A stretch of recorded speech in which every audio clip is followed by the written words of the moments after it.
YouTube, Twitch. Get ready, ladies and gentlemen. We're about to watch the 5 hour. 5 hours of just hearing Andrew Tate talk. It's literally gonna. It's 4 p.m. where I'm at. It's gonna literally be fucking 10 almost by the time this video is done. So if y'all haven't, make sure to drop that sub, drop that like, boys. I really do appreciate it. And let's watch this shit, bro. Talk to me.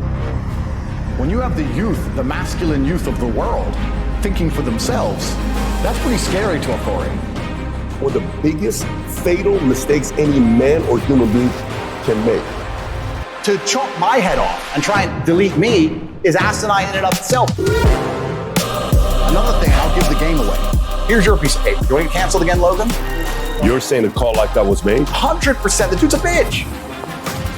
Lady of yours that you introduced to us yesterday said, "This is my wife." I don't even know if I'm convinced you want to have 5 wives. And that's a very astute observation, and you are correct. But I won't believe in it. I don't want to believe in things that make me weak. Suddenly the most famous man on the internet, and then all of a sudden gone from the internet.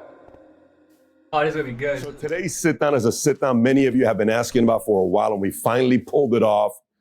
There's been no conversations of what we can't talk about. He said nothing's off limits. We're talking everything and anything. However he chooses to answer, obviously it's going to be on him. Today's guest is Andrew Tate. Many will call him possibly the most popular man on social media the last 6 months. Nearly 20 billion views on all social media. The most searched man on social. We were looking at the list. We put up Biden, we put up Trump, we put up Putin, we put up everybody, and he was up there. Some periods he was above everybody else. And recently he got banned in late August. I think the 3rd or 4th week of August, he got banned late August. And at that time, from June to July, his Instagram account was growing at 100,000 followers, new followers on a daily basis, on track to get to 10, 20, 40, 50 million followers on Instagram. Suddenly like this, he gets banned. Everybody's wondering what happened. Some had positive thoughts about it. Some didn't have positive thoughts about it. We'll get into that as well. But Tate, appreciate you for making the time in. It's good to be spending these few hours with you. Absolutely. I'm glad to be here, guys. Thank you very much for having me. So let's get right into it. So this banning happens, and we've had a lot of different people in the past get banned. I'll read some of the people on why they got banned. Sure. And I think the first question we want to get into is what everybody wants to know. No one still knows. Everything is pure speculation. Trump got banned on all social because of the insurrection. Yep. Alex Jones promoting and inciting violence, whether it's Sandy Hook, whether it's Pizzagate.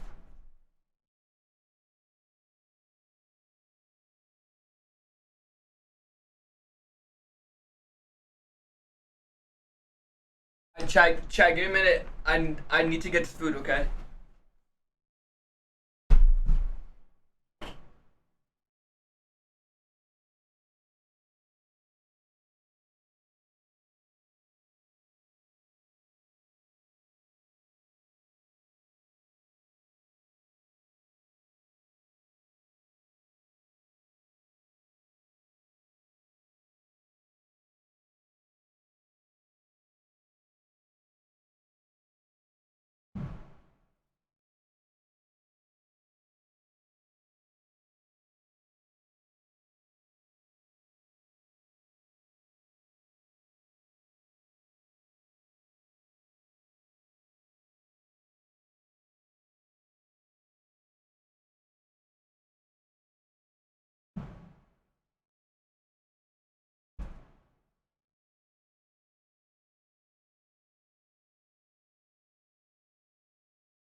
I bet.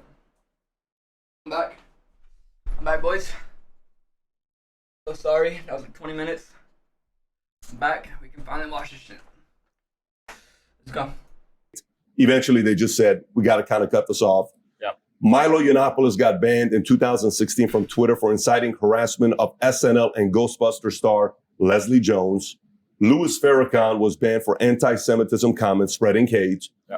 Rob Kardashian was banned in 2017 for a revenge porn picture of his ex-girlfriend, Blac Chyna.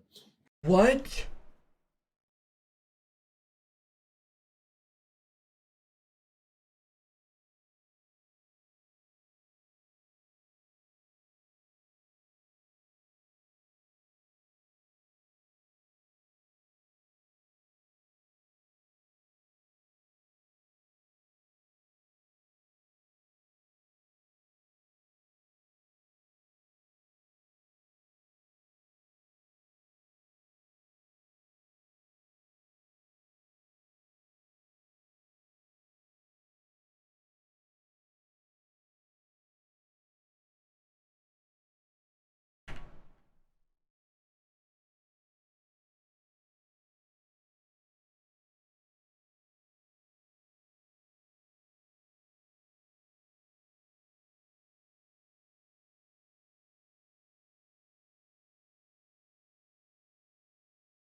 Oh, chat, when?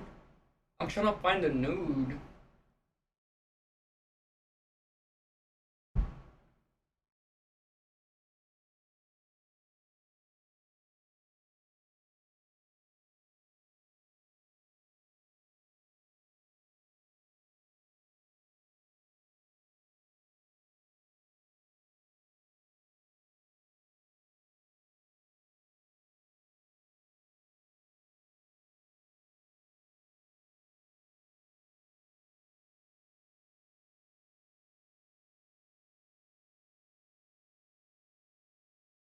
I can't find that shit, bro.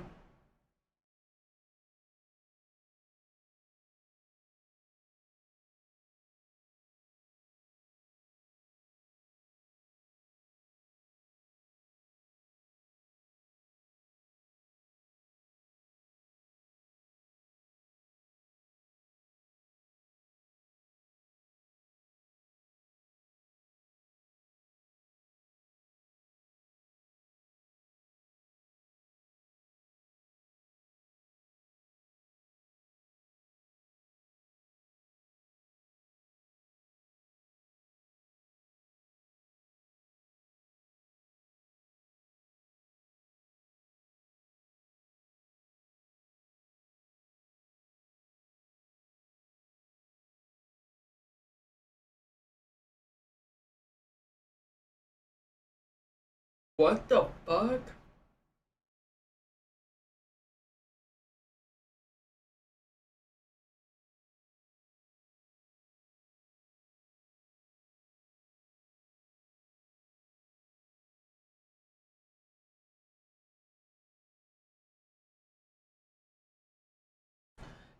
The fuck?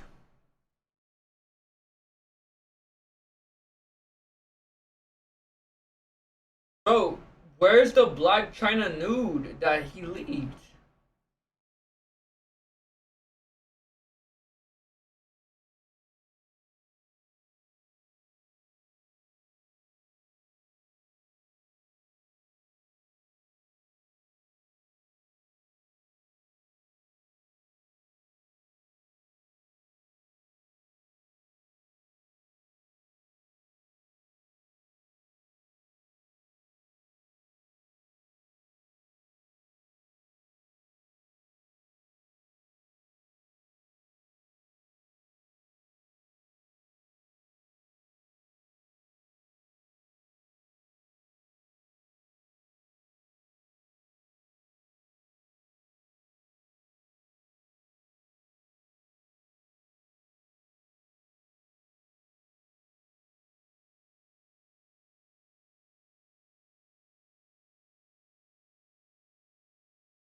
Chat.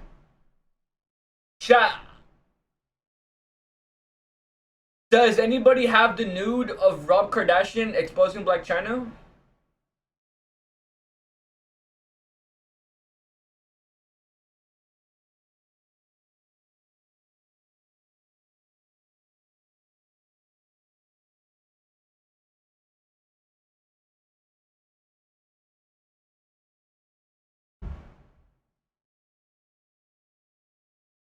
Damn.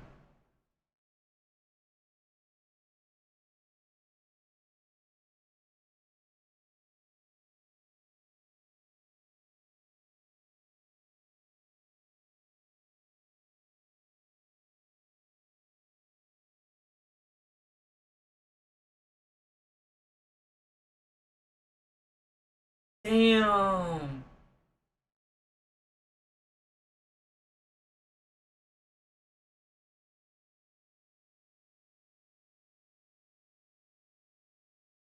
She cheated on everybody, bro.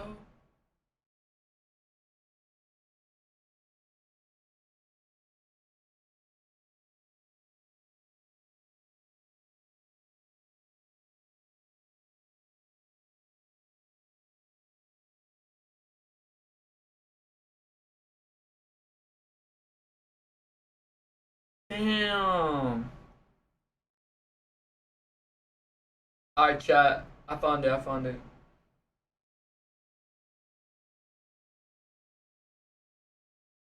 Kanye put up to the hood to get some soul food dollar.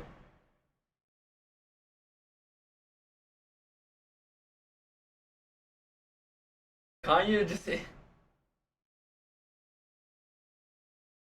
Why are they recording him eating, bro?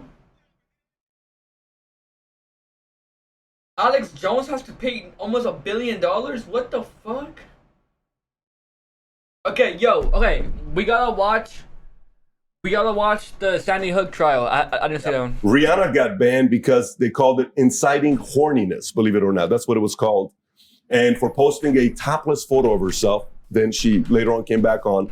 Rose McGowan got banned in 2017 off Twitter for calling out Ben Affleck for his business relationship with Harvey Weinstein, and that lasted 12 hours. Chelsea Handler in 2014 for posting a nude picture. Many were upset when she did that, but she did post it.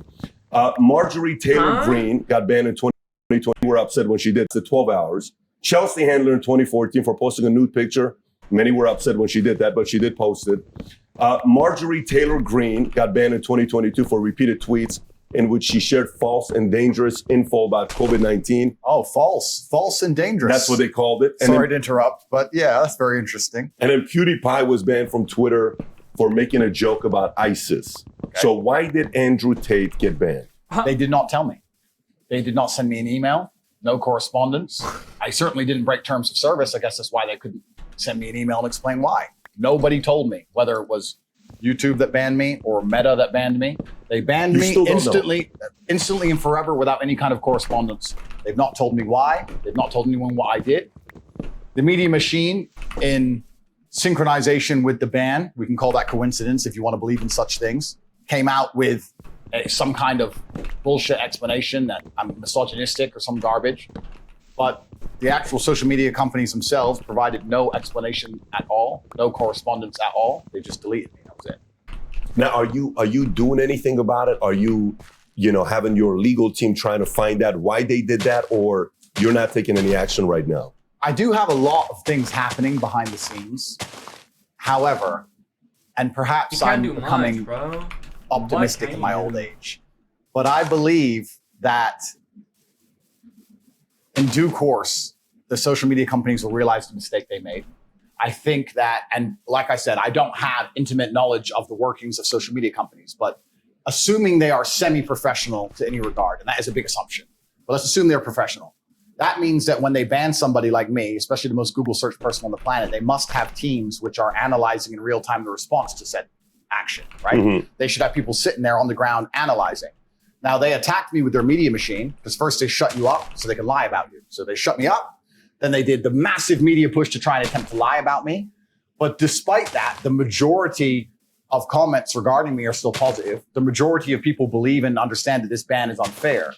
And if these companies have any degree of professionalism, they're analyzing this in real time and they're understanding that this makes us look very bad. People didn't believe the lie. People didn't believe what we attempted to smear this man with. Nobody is buying this narrative. And this is going to have a negative effect on us for a very, very long time. Because when you're in charge of the world, which they are, as soon as you're no longer seen as just and fair, you're seen as tyrannical. And once you're seen as tyrannical, then there's going to be some kind of mass movement against you. So if I was a social media executive, I would sit and I would analyze the data and I would say, listen, guys, we will have a monopoly. We want to retain our monopoly. Let's be smart here. Being known as tyrannical amongst the public consciousness across the entire planet is going to make it very difficult for us to hold our monopoly for a longer period of time, as opposed to being seen to be fair. Even if we're biased, we must be seen as fair. Sure. As soon as we're seen as tyrannical, that's when the revolution. Look at Ceausescu. As soon as you're a tyrant, that's when everyone hits the streets. Yep. So I think that if they have any kind of serious data monitoring and if they have any kind of serious business professionalism, they are now talking in dark rooms, understanding that this has played out very badly for them. And if they intend on keeping their monopoly into the future, that they need to change something. Maybe I'm being optimistic, but we will see. Who was the first one to take you off? Meta. Meta was first. So Meta. Facebook, Instagram. Facebook, Insta, bam. Okay. And then it was a domino effect. Yeah, so Meta took me down. So it's quite interesting, actually. I had a YouTube channel for a while. It was never so large. I had 738,000 subscribers. It took me a long time to build it up. I got a strike on YouTube, which prevented me from posting. So got a strike, no big deal.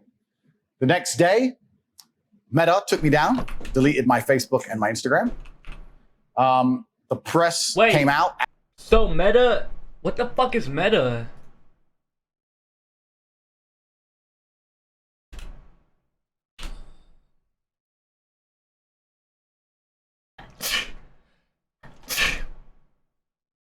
Dude, 85 billion in 2020? They made 85 fucking billion? Mark is fucking CEO? What the fuck?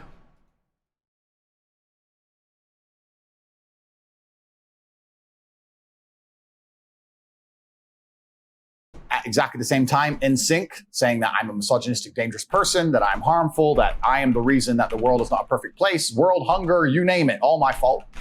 Attacked me across all of this, and I thought, okay, let me film a message that I can get out on my YouTube, my final message, which I don't know if you guys have seen. I ended up putting on freetopg.com. Let me film my final message explaining how this is unfair and unjust. We filmed it, we produced it, we got it all edited within 12 hours, head to toe ready to go, but we couldn't post it because of the YouTube strike. So we're waiting for the YouTube strike to expire. A few hours before the YouTube strike expires, guess what happened? They banned me from YouTube. Then they banned me from Discord. Then they banned me from Airbnb. They banned me from Stripe. I can't even remember. Airbnb? It was just emails coming in faster than you could believe. Ban. So it wasn't just the socials. Oh, no. The Matrix presses a button, my friend. Yeah. And every app on your phone stops working. Uber. You name it. Uber. Stop. You name it. Wait, you can't use Uber? Well, I can use Uber. You just start a new account, right? But oh, sorry, Uber, catch me. But your main account on Uber was taken. They take everything. Everything. Coordinated effort all at once. Coordinated effort all at once. Every single one of them just goes no. Delete, and they come at you and they come at you with everything. And Stripe, banks, payment processor, and banks, UK-based banks as well. High Street banks. I can name Santander, HSBC, Barclays, etc. All at the same time. Banks. Oh no, sorry, to change. We've decided because blah blah, some bullshit, some letter, close your accounts. So they take all your banking, they take your payment processing, they take all your social media presence, they take your Discord, they take your Skype, they take all your accounts, your ability to communicate with people, and then they lie about you in the press.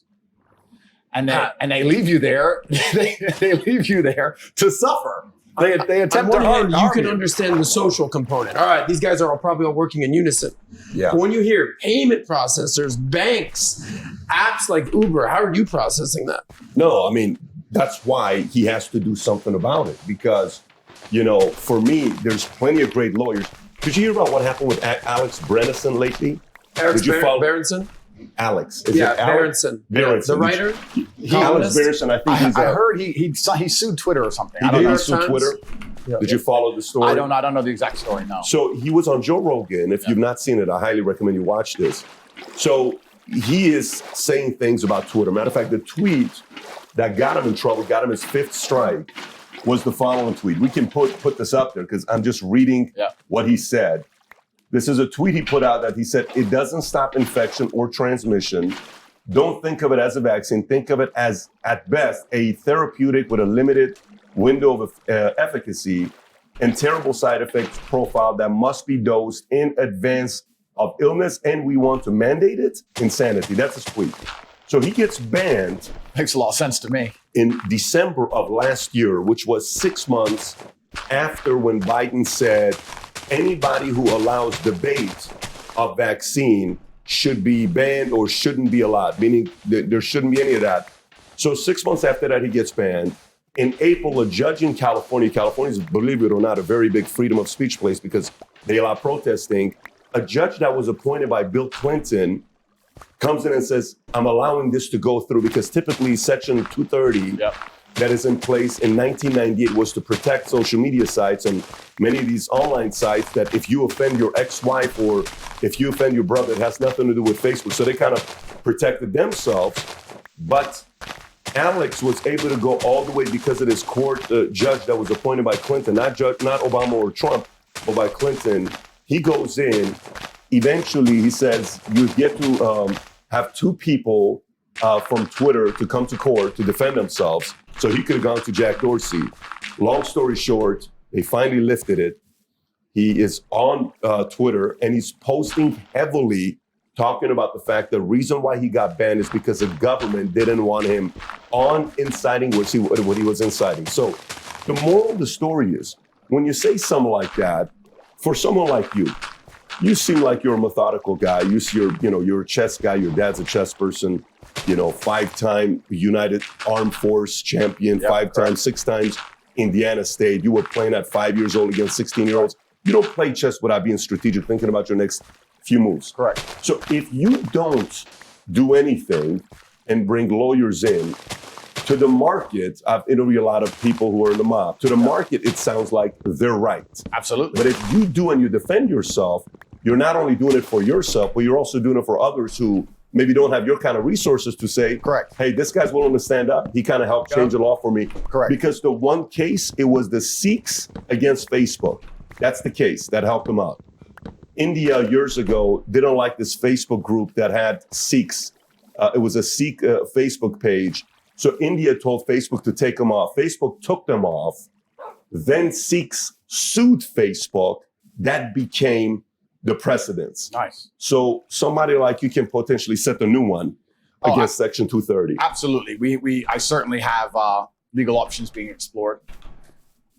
And I don't want to say too much on the podcast, but legal options are certainly being explored. We'll see how things progress across the next few weeks. But I have a very strong suspicion I will end up back on the media platforms, or they will offer them back to me.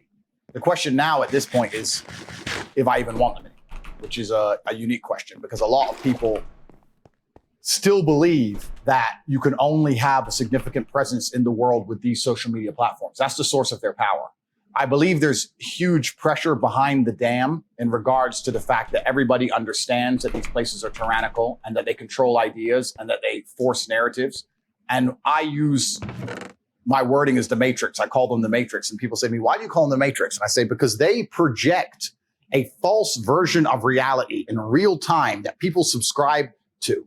If there wasn't an absolute blacklist on all opposing views during COVID-19, that bullshit would never have gone on for as long as it did. It went on for as long as it did, and they managed to purport a false version of reality for so long because you couldn't discuss the opposing side. That's fucked up. We just talked about our friend here who got banned for saying something very sensible and logical. So when you get huge media companies that can literally alter in reality in real time by deleting the other side of an argument, they're creating a matrix, is what I like to call it. So I call them the source of the matrix. So people understand this, and there's huge pressure behind the dam, but the problem is people say, well, what's the alternative? And I think if someone could pave the way and put a crack in the dam by maintaining massive relevancy despite of a ban and still having a social media platform and presence which is respected on other platforms, I think it's going to do them significant damage. I think the pressure and the crack together is going to create something monumental. And already I've moved to Rumble. I only had 738,000 subscribers on my YouTube after 5 years of work. Post-ban, I moved to Rumble, which is a YouTube competitor. Stock price has gone up 36%, and I'm at 500,000 subscribers in 2 weeks. So I'm about to surpass the size of my YouTube channel within a month. YouTube stock's down, Rumble stock's massively up. So all in all, there's other avenues, but we'll see. I certainly agree with you that what they've done to me is massively unfair. They know it's unfair. I think the reason they didn't send me an email or any confirmation of what I did wrong is because they knew they were going to end up in court, and they didn't want to be tied down to their reason. They want to stay fluid and try and make up a reason on the day. I've heard from very reliable sources that their terms of service have changed significantly post my ban. They've made up new reasons. Post ban, they've made up a bunch of new shit. So it's going to be interesting, but certainly, yeah, there has to be legal ramifications for what they've done. I don't take it personally, but I do take it professionally. And you're right, they were wrong. I have no reason to be banned. My Instagram is just cars. Like, it's just cars and a little bit of flexing. There's no politics. There's not even any points of view. I had no strikes, nothing. It's just a hit piece. So if there were betting odds, like if we did a poll, why do you think Andrew Tate was banned from all the social media platforms? And it was misogyny, right? You know, COVID stuff, against the governments, against system. If you were a betting man, where would you kind of place the odds? Oh, I already know. Everybody already knows I was banned because I talked against the Matrix. They know the system in general. The system in general, yeah. I mean, someone compared me to Socrates, which is a compliment, but he was vilified. He ended up poisoning himself in Athens, and the charge against him was corrupting the youth. If you read about his poisoning and his arrest, they said he was corrupting the youth, but he wasn't corrupting them. He was inspiring them to challenge authority. He was inspiring them to think for themselves. When they were told something, instead of blindly complying, he said, look, analyze who these people are who are telling you to do X. And I even had a tweet I put out on my, I agree. And chat, this comes with teachers, officers, even your own family, bro. Everybody. You have to be aware of who the fuck is telling you what the fuck to do, bro, because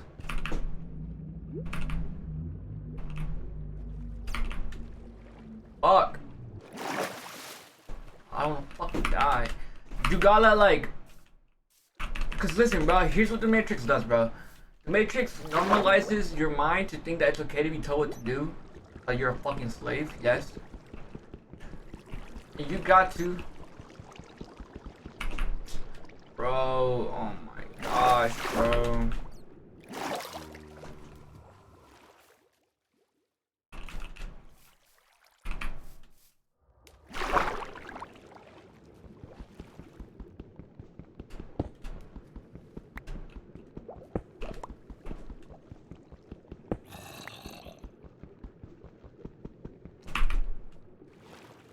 Fuck.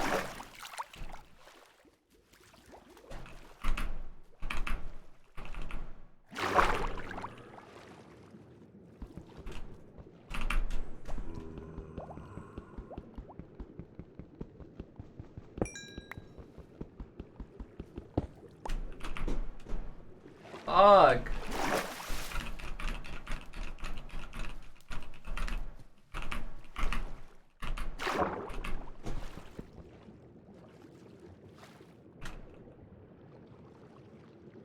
Oh my god, there's so much coal here, bro. I'm in the cap. I'm gonna go grab my fortune shit right now. I'm gonna grab my fortune chat and I'm looking at it just I've been banned on Twitter forever, so I've been through 20 Twitter bans. I come back as undercover, whatever.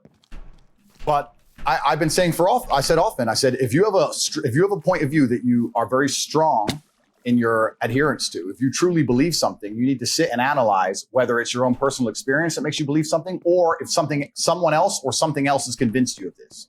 And if they have, you need to then once again analyze that point of view and analyze who these people are and what they want from you. Do they truly want the best of you? If the news convinces you of something to the point where you're going to argue with your own family members at a dinner table, does the news really care about you more than your family? This is a genuine question. You need to analyze every belief you hold, where it came from, and then analyze what their intentions are. Yup. And if you start to do that, you look at something like COVID, for example, it's an easy one. And you look at all the bullshit they were saying, and you sit here and go, wait, these people don't care about me.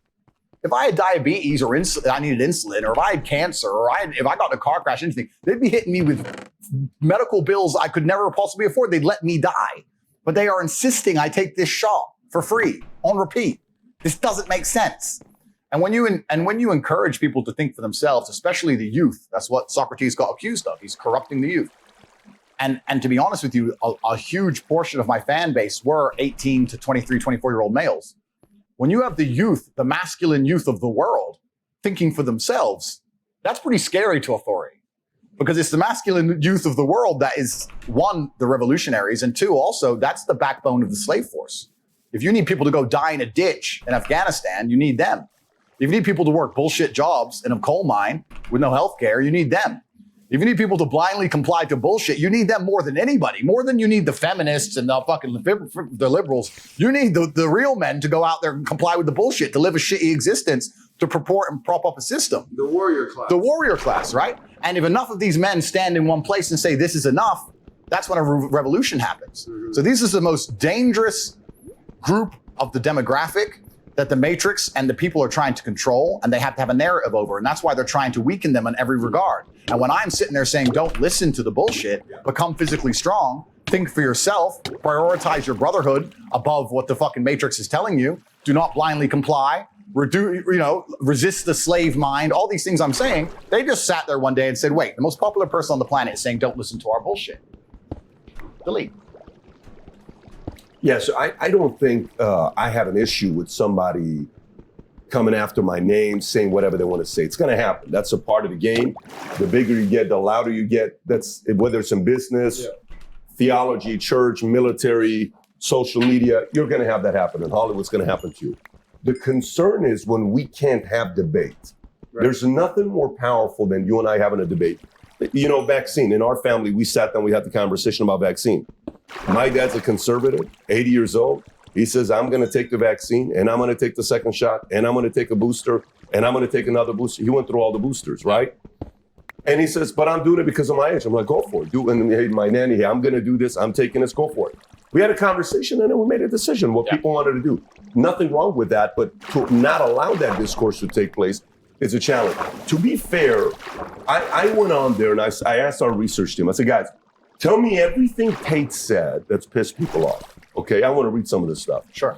And, you know, some of it's rubbed some people the wrong way, and some of it's offended certain people, but these are some of the things that you've said in the past before. You said, it's been proven that the smartest people in the world are men. Okay? Correct. I think you had that with Barstool Sports, and then they came out with the Portnoy and the highest IQ, and then later on, it was proven that most of the IQ was more men than it was women. Absolutely. Next, I will not administer CPR unless you're a hot female. Yeah. Okay? So what's actually interesting is, and this is what's really, really important, because it becomes a broader argument than just me and what's happened to me. And I want to make something clear to the social media companies also as a whole. A lot of the things I said were in longer format video on YouTube 3-4 years ago. And the way that social media is being produced and also digested has changed significantly in the last year. It's all TikTok, it's all YouTube Shorts, it's all Instagram stories. TikTok in real time has destroyed the attention span of billions of people. Have you ever watched somebody on TikTok? How long do they give a video before they get bored? How long? Watch someone. Next time you see 2 someone on TikTok. seconds. Boring. Yeah. Boring. Like your attention span is gone. You can no longer focus on the real world. You can't focus on anything. ADHD is being developed in real time from these apps, right? So the idea of me producing a 7-8 minute video like I used to, and people consuming all of it and understanding the context is gone. They'll take one few seconds, like me saying I wouldn't administer CPR to a man, for example. And it was actually satire, of course. It's a joke. I talk at length about how That's the part. that's the whole point. It's a joke. But they take that one part, they put it on a TikTok, boom, boom, boom. They add some editing, they remove the tonality, they make it interesting and funny, and it goes viral. That's fine. But the point we now live in a world where anything you ever say can be taken out of context. Yep. Anything you ever say can be weaponized against you. And I'm not complaining. I don't believe in complaining. I believe in responsibility. And I'm not saying I didn't say them. I'm not saying I didn't mean it. I'm saying that most of the people who are upset by things I've said have heard a few clips out of context and never actually digested any of my content seriously. You know, because that was part of a very long video. Yeah. The idea that I would let my brother die next to me, my own brother or my friend die next to me. Because he's not a hot chick. Because he's not a hot chick. It's asinine. It's inane, right? But it's stupid to even believe it. But if you watch the whole video at length, that makes sense. But if you only see that, then it doesn't make sense. You know what's crazy though? Because I'm sure you saw what Rogan said about you and the position they took when we're talking about you. And they're like, look, we need this guy. Yeah. Because he's got to keep talking about the stuff, and he's having a conversation with Brandon Schaap. I think it's Eddie. It's all these guys that are on there. Friend But then, Brian Callen. yeah, and then they're like, yeah, this guy, we got to protect what he has to say. But then Jake Paul said, I don't roll with Tate. I'd love to knock his ass out. He said something like that. Yeah.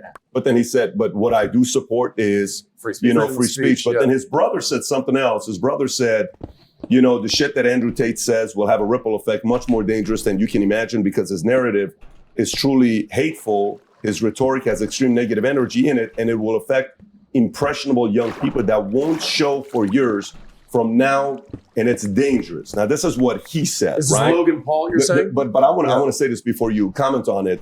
And then Junior supported you, Tucker supported you. I think the guys that like debate and comedians, people who appreciate humor, can understand that some of the stuff you're saying is funny as hell. You could be a comedian if you wanted to, but a person has to really pay attention to the comedy. But some can run with it, some cannot run with it. Yeah. When you hear the people that support and don't support you, how do you process that? So first things first, I want to get very, very clear that Logan Paul is absolutely and utterly a tool of the Matrix. He's a bought and sold individual with no soul. He doesn't stand up for anything and he doesn't mean anything he says. He gets pieces of paper from Susan or whoever else telling him what he's allowed to say on his channel to retain it. You believe that? 100%. Not only do I believe it, he's proved it himself. He will flip-flop on any issue. He can be bought and sold. The dude's a bitch. Logan Paul is a bitch, and I will say that here publicly. If anyone wants, I'll fight him for free. The guy's an idiot. No money needed to fight Logan Paul. Logan Paul doesn't believe in any of the things he says. Logan Paul is a man, if you ever were unfortunate enough to consume his content, I get sent clips of it all the time by people mocking him. As soon as something comes out, whether it's Harry Styles wearing a dress, whether it's Lil Nas twerking on the devil, whether it's this, he just sits there and goes, yeah, this is great. Yeah, this is great. He is a talking piece. He is the mouthpiece for the agenda. The people have come along, people who are trying to force a narrative, and they said, look, we need to have some degree of control over the exact demographic that Tate has control over. We're going to use Logan Paul and attempt to use him. And he sits there and just purports the bullshit points of view that the whole Hollywood establishment want him to purport. He doesn't believe in the things he said. He's told what to say. And because he was canceled before and it emotionally destroyed him, he sat on camera crying his eyes out like a little girl instead of being a man about it. He is so fearful of the mob and so scared of being canceled again that he's going to sit there and say anything he's told. He doesn't believe that shit. Before I was canceled, him and his boyfriend Mike did endless videos supporting me, laughing about me, saying how funny I was, tagging me on Instagram, inviting me places, etc. The second I'm canceled, they flip reverse it and shit themselves because they don't want to get canceled too. They are children. That's all they are. So Logan Paul's a bitch. That's the first thing about Logan Paul. And what's actually been interesting about this whole cancellation thing is it hasn't negatively affected me in any serious way because I've been saying on podcasts for years, I know a cancellation is coming. I knew it was coming. I knew that as I got more popular and more powerful to a degree that it was going to come. But what it has done is it has awoken the world, to anyone who's perspicacious enough to pay attention, to learn which individuals out here in the social media space actually have character and believe what they say, and which are completely bought and sold and are tools to the matrix. The people who have decided to stand up for me and say, no, this is bullshit, are people who have, to some degree, credibility. You know, this is people who say what they truly believe. But the people who were totally a fan and then post-cancellation shit themselves in 180 and to get a new piece of paper to talk from, that should tell the public out there exactly who is controlled and whether these people have a genuine narrative that they're trying to report on the world. And it's interesting. Logan's one of them, and there's a few others. But I'm glad it happened just for that alone, because it's actually very clear. If you go to Logan Paul's last podcast where he's discussing me, all of his fans, and we'll talk about fans and viewers in a minute because I think they're very different things. All of his fans, which he has none of, all of his viewers are sitting there insulting him, saying, bro, you're a fucking bitch. Like everyone, all of his own watchers are calling him names because it's so transparent and so obvious what he's doing. Fans versus viewers. Fans versus viewers, very different things. So he doesn't have any fans. He has viewers. And Susan and the Matrix and the people in charge of social media companies are like, okay, we've set our media machine. Let me ask you guys questions as professionals. Let's assume, as professionals, let's assume what I'm saying is correct. Let's assume that the social media companies, when they banned me, set their media machine to all release thousands of news articles at the same time, trying to convince the world I'm an evil man. If they had that degree of power and influence, which I think we can all probably agree to, don't you think they'd take their number one talking piece to the demographic, which is my fan, and give him a piece of paper and tell him what to say? Does that not make sense? Does that make sense to say, well, we told all the news to say Tate's bad, and all of his fans are 18 to 25-year-old men. Who do we have on YouTube who obeys us like a little cuck, who speaks to 18 to 25-year-old men? Logan Paul. Okay, Logan, here's your piece of paper. Do you want to get canceled again, Logan? No, you don't want to get canceled, do you? No, Mom. You're saying a call like that was made? 100%. The dude's a bitch. He 180'd from a super fan to talking about my rhetoric being dangerous but in 24 hours. There's a difference between you saying who you think he is versus you making the speculation that he got called by somebody to say, here's a narrative we want you to take, or else we'll silence you. Well, Logan is not capable of independent thought. So if someone didn't give him the narrative, he didn't think it up himself. The dude's an empty vessel. He says what he is told to say. Somebody, somewhere, told Logan what to say and what stance to take. We can argue whether it was a social media company, whether it was his manager who was fearful, whether whatever. But somebody sat with Logan and said, look, Tate's getting a lot of smoke. You were cool with him. Your boyfriend Mike was cool with him. He's getting a lot of smoke right now. You're going to bitch out. And he sat there and said, yes, sir. Yes, I will. Because he has no character or no integrity. If it was all the other way around, let's imagine he was getting canceled. And I truly believed it was unfair. I'd sit there on my own platform and say, this is bullshit. Because I'm not bought, sold, and owned. He's an owned individual. So he's always going to say what he is told to say. He's always going to sit on podcasts, speaking to the youth, promoting Harry Styles wearing a dress, saying that it's great that Lil Nas twerks on the devil in real time for our children to digest, and then say, I'm dangerous to the youth, because that's what he's been told to say. Logan Paul has absolutely no capability for independent thought. He has no character as a man.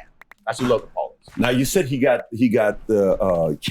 canceled in the past. I don't think he ever got canceled. I think his channel was demonetized for 90 days, but they kept all his stuff up. He was never taken fully down like you were fully taken down. They just kind of demonetized. This is for the Japanese. This is when he did forest. the Japanese video where apparently he went to a place where you commit suicide in Japan. Right. Yeah, I'm not completely familiar with the absolute mechanics of its cancellation. All I do know is that he cried on television repeatedly. So the dude was obviously emotionally affected by it and is fearful of it. And when someone is scared of something, that's the tool you use to manipulate them. Well, he is scared of being canceled. Because when this happened to you, you're 35 years old, right? You're a grown man. I know you like to joke. I'm an old man. I mean, you're in literally your prime, bro. Correct. When that happened to him, he was 23 years old. Correct. Right? This was 5 years ago. I think he's 27 now, 22, whatever. You've had a lot more life experiences and been in fights, literally, proverbially, all that, versus someone who's 23. I could see where you're coming from, being like he's been groomed by this virtual governments, these digital media companies. He needs them. He needs them. He's become a mouthpiece of them, is what you're saying. He's a mouthpiece of them. He needs them. And you're right. He was younger at the time. I would like to think that Patrick has been through a much harder situation in his life at younger than 23 than cancellation and wasn't crying his eyes out like a little girl. So the dude's obviously emotionally soft. He needs them. And the reason he needs them is because Logan Paul doesn't have fans, he has viewers. And that's what's actually been highlighted to me significantly since my banning, that there's a massive difference between those two things. Logan Paul is a person who needs the platforms and needs the algorithms, and people will watch him. but they will sit there and most of them will call him names, but he will have views. That is different than having fans. When you have fans, me, for example, when I got canceled, they say, where's Tate? Where is he? I'll go anywhere he is. I'll download any app. I'll uninstall the other apps. I'll take his content and post it on the platforms they don't want him on. Where is Tate? That's a fan. And that's different. When you only have viewers, you need the algo. Yeah. I don't need the algo. As long as people know where I am, they're going to come. And it's a completely different scenario. Whose playbook you think he's following? If you were to say, because isn't that the Hollywood playbook? Like you follow that playbook, and as long as because that's what you're speculating. He's following the playbook up. You follow our narrative, we're going to give you the world. I think that since the dawn of human time, anybody who had power understood that it was a particular demographic which is going to become dangerous to their power mechanism in the future. It's not a new idea. The idea that the Romans would conquer a Greek city and kill all the boys and all the military-age males, it's always been the same, right? Who's going to cause us trouble if we want to hold this city? These guys. We'll get rid of them. So nowadays, I think what they're trying to do is neuter this class. They're trying to neuter this class by affecting them mentally and affecting their mindset and affecting their ability to think critically. And if you neuter this class, you're far less likely to have a revolution when you do something crazy. Like, I don't know, like, for example, imagine for 2.5 years you wanted to lock everyone in their houses because of the common cold. Let's imagine you were going to do something tyrannical. You would want to ensure that this class of individuals were so busy concerned with either being depressed or jerking off or being physically weak or distracted, so they didn't all stand up and go, wait, this common cold can't hurt me. And I just started my business and I ain't going bankrupt for this shit. They don't want that. So they're trying to neuter a certain class of people. I don't really want to talk too much in depth about who I think they are, because I'm trying to stay alive and I would never kill myself. But it's certainly happening. And I think anybody with a brain can see the narrative is out there. And the narrative is being purported and accelerated by all mainstream media channels. And people who are allowed to have a platform, such as Logan Paul, have sold their soul, cut their dicks off, and they sat there and say, yes, I will say what you tell me to say. Please don't cancel me. I am a fearful individual. The dude is a punk. And if he ever meets me in the cage, I will destroy him in real time for free. And he knows that. What about the brother? Well, Jake, at least, well, this is the interesting thing about those two, right? Because me and my brother have become the most famous brothers on the planet. So there's also a degree of jealousy involved. I was just going to ask that. You get the Tate bros and the Paul brothers, and it's like this balance of power that's being shifted, and this completely sort of this dance that's happening. It's interesting, right? Because you had the Disney brothers, the Disney brothers, who gained a bunch of power and notoriety, and they were the most famous brothers on the planet, and they've now been usurped by my brother and I, who come from a very unfortunate background and grew up in the street and did everything ourselves. And obviously, the youth of the world today have an affinity and feel a synergy with us that they don't feel with the Disney brothers, because the Disney brothers had a very easy, privileged life. You know, they grew up relatively easily and privileged. You get a Disney contract, then you become a YouTuber. You've never really known struggle. I mean, you've had it pretty good. So there's a degree of jealousy involved. Jake at least stood up for free speech. Jake has said some negative comments about me. I've said a few negative things about him, but I have nothing personal against Jake. And also I find it interesting that Jake and Logan are not even that close. They may pretend to be, obviously they're brothers, but Jake and KSI have beef. They're literally trying to hurt each other. Logan is KSI's best friend. When you ask Logan who would he choose between KSI and his brother in a boxing match, he's like, oh, I don't know, man. He can't even choose his own flesh and blood over some fucking dude he met. Their whole relationship is weird. If you insult my brother or you have any kind of problem with my brother, you have a problem with me. That's on site permanent. Like me and my brother are like this, but they're not like that. They have this weird relationship and they've slept with each other's girlfriends and a bunch of weird shit. So I don't know what's going on with them guys. Yeah, KSI did say, thank God Andrew Tate got banned. Go ahead, you were saying something? I mean, we're talking about the Tate brothers. Right. And the Paul brothers, arguably the two most famous set of brothers in the world. Right. But you've got two sons, right? Yeah. Well, similar age difference between these guys. For me, here's what I like. Yeah. I'm a pro-competition guy. Yeah. Right. The fact that he went on Rumble and he got 500,000 subs in 2 weeks, you know who wins? You know who wins? The market. The world wins. Yeah. The fact that he went on Rumble, got 500,000 subs. Good job for Chris for making that move, by the way. We know we had good conversations at the house with him. And he's making a move right now on our buddy, the guy we like, Russell Brand and a few other guys. Amazing. But the stud, he's doing the right thing. Yeah, he's amazing doing the right thing. Yeah, amazing. No question about it. Amazing. But go back to this. I want both to be competing. Completely. I got two boys. I want the Tates going against Pauls to go against this. Completely. I run an insurance company. We have a lot of siblings that compete against each other. It's great for the market. But where I was going, I said, who is Logan Paul's playbook he's following, right? He's 27. the video you talked about, 23, when it was in December in 2017, I want to say, when he was in Japan. The video with him and his girl when, you know, the what do you call it? The belt. That when you got kicked off of Big Brother or whatever it was in 2016, but that video is from 2012. 10 years ago, he's 25. So 23, 25, you know, you coming from that kind of an environment, you can kind of hold the two things at the same level of accountability. One is suicide. The other one is, you know, a extreme method of sexual, you know, Consensual sex that, you know, it is what it is. But this is where I was going with it. Years ago, and I'm just trying to see, because, you know, the whole thing, what would Jesus do? Everybody has a WW something do, right? Yeah. So Logan, when he did the Japan thing, the story came out, he was talking about it openly, that the Rock's people said, hey man, you got to distance yourself from him. But apparently what he told is Rock's people contacted to say, hey, delete all the pictures that we have together, et cetera, et cetera. So maybe he's going into wrestling. He's following Rock's footsteps. Rock is definitely somebody that if he ever wanted to run for office, that's a guy that could do it if he wanted it.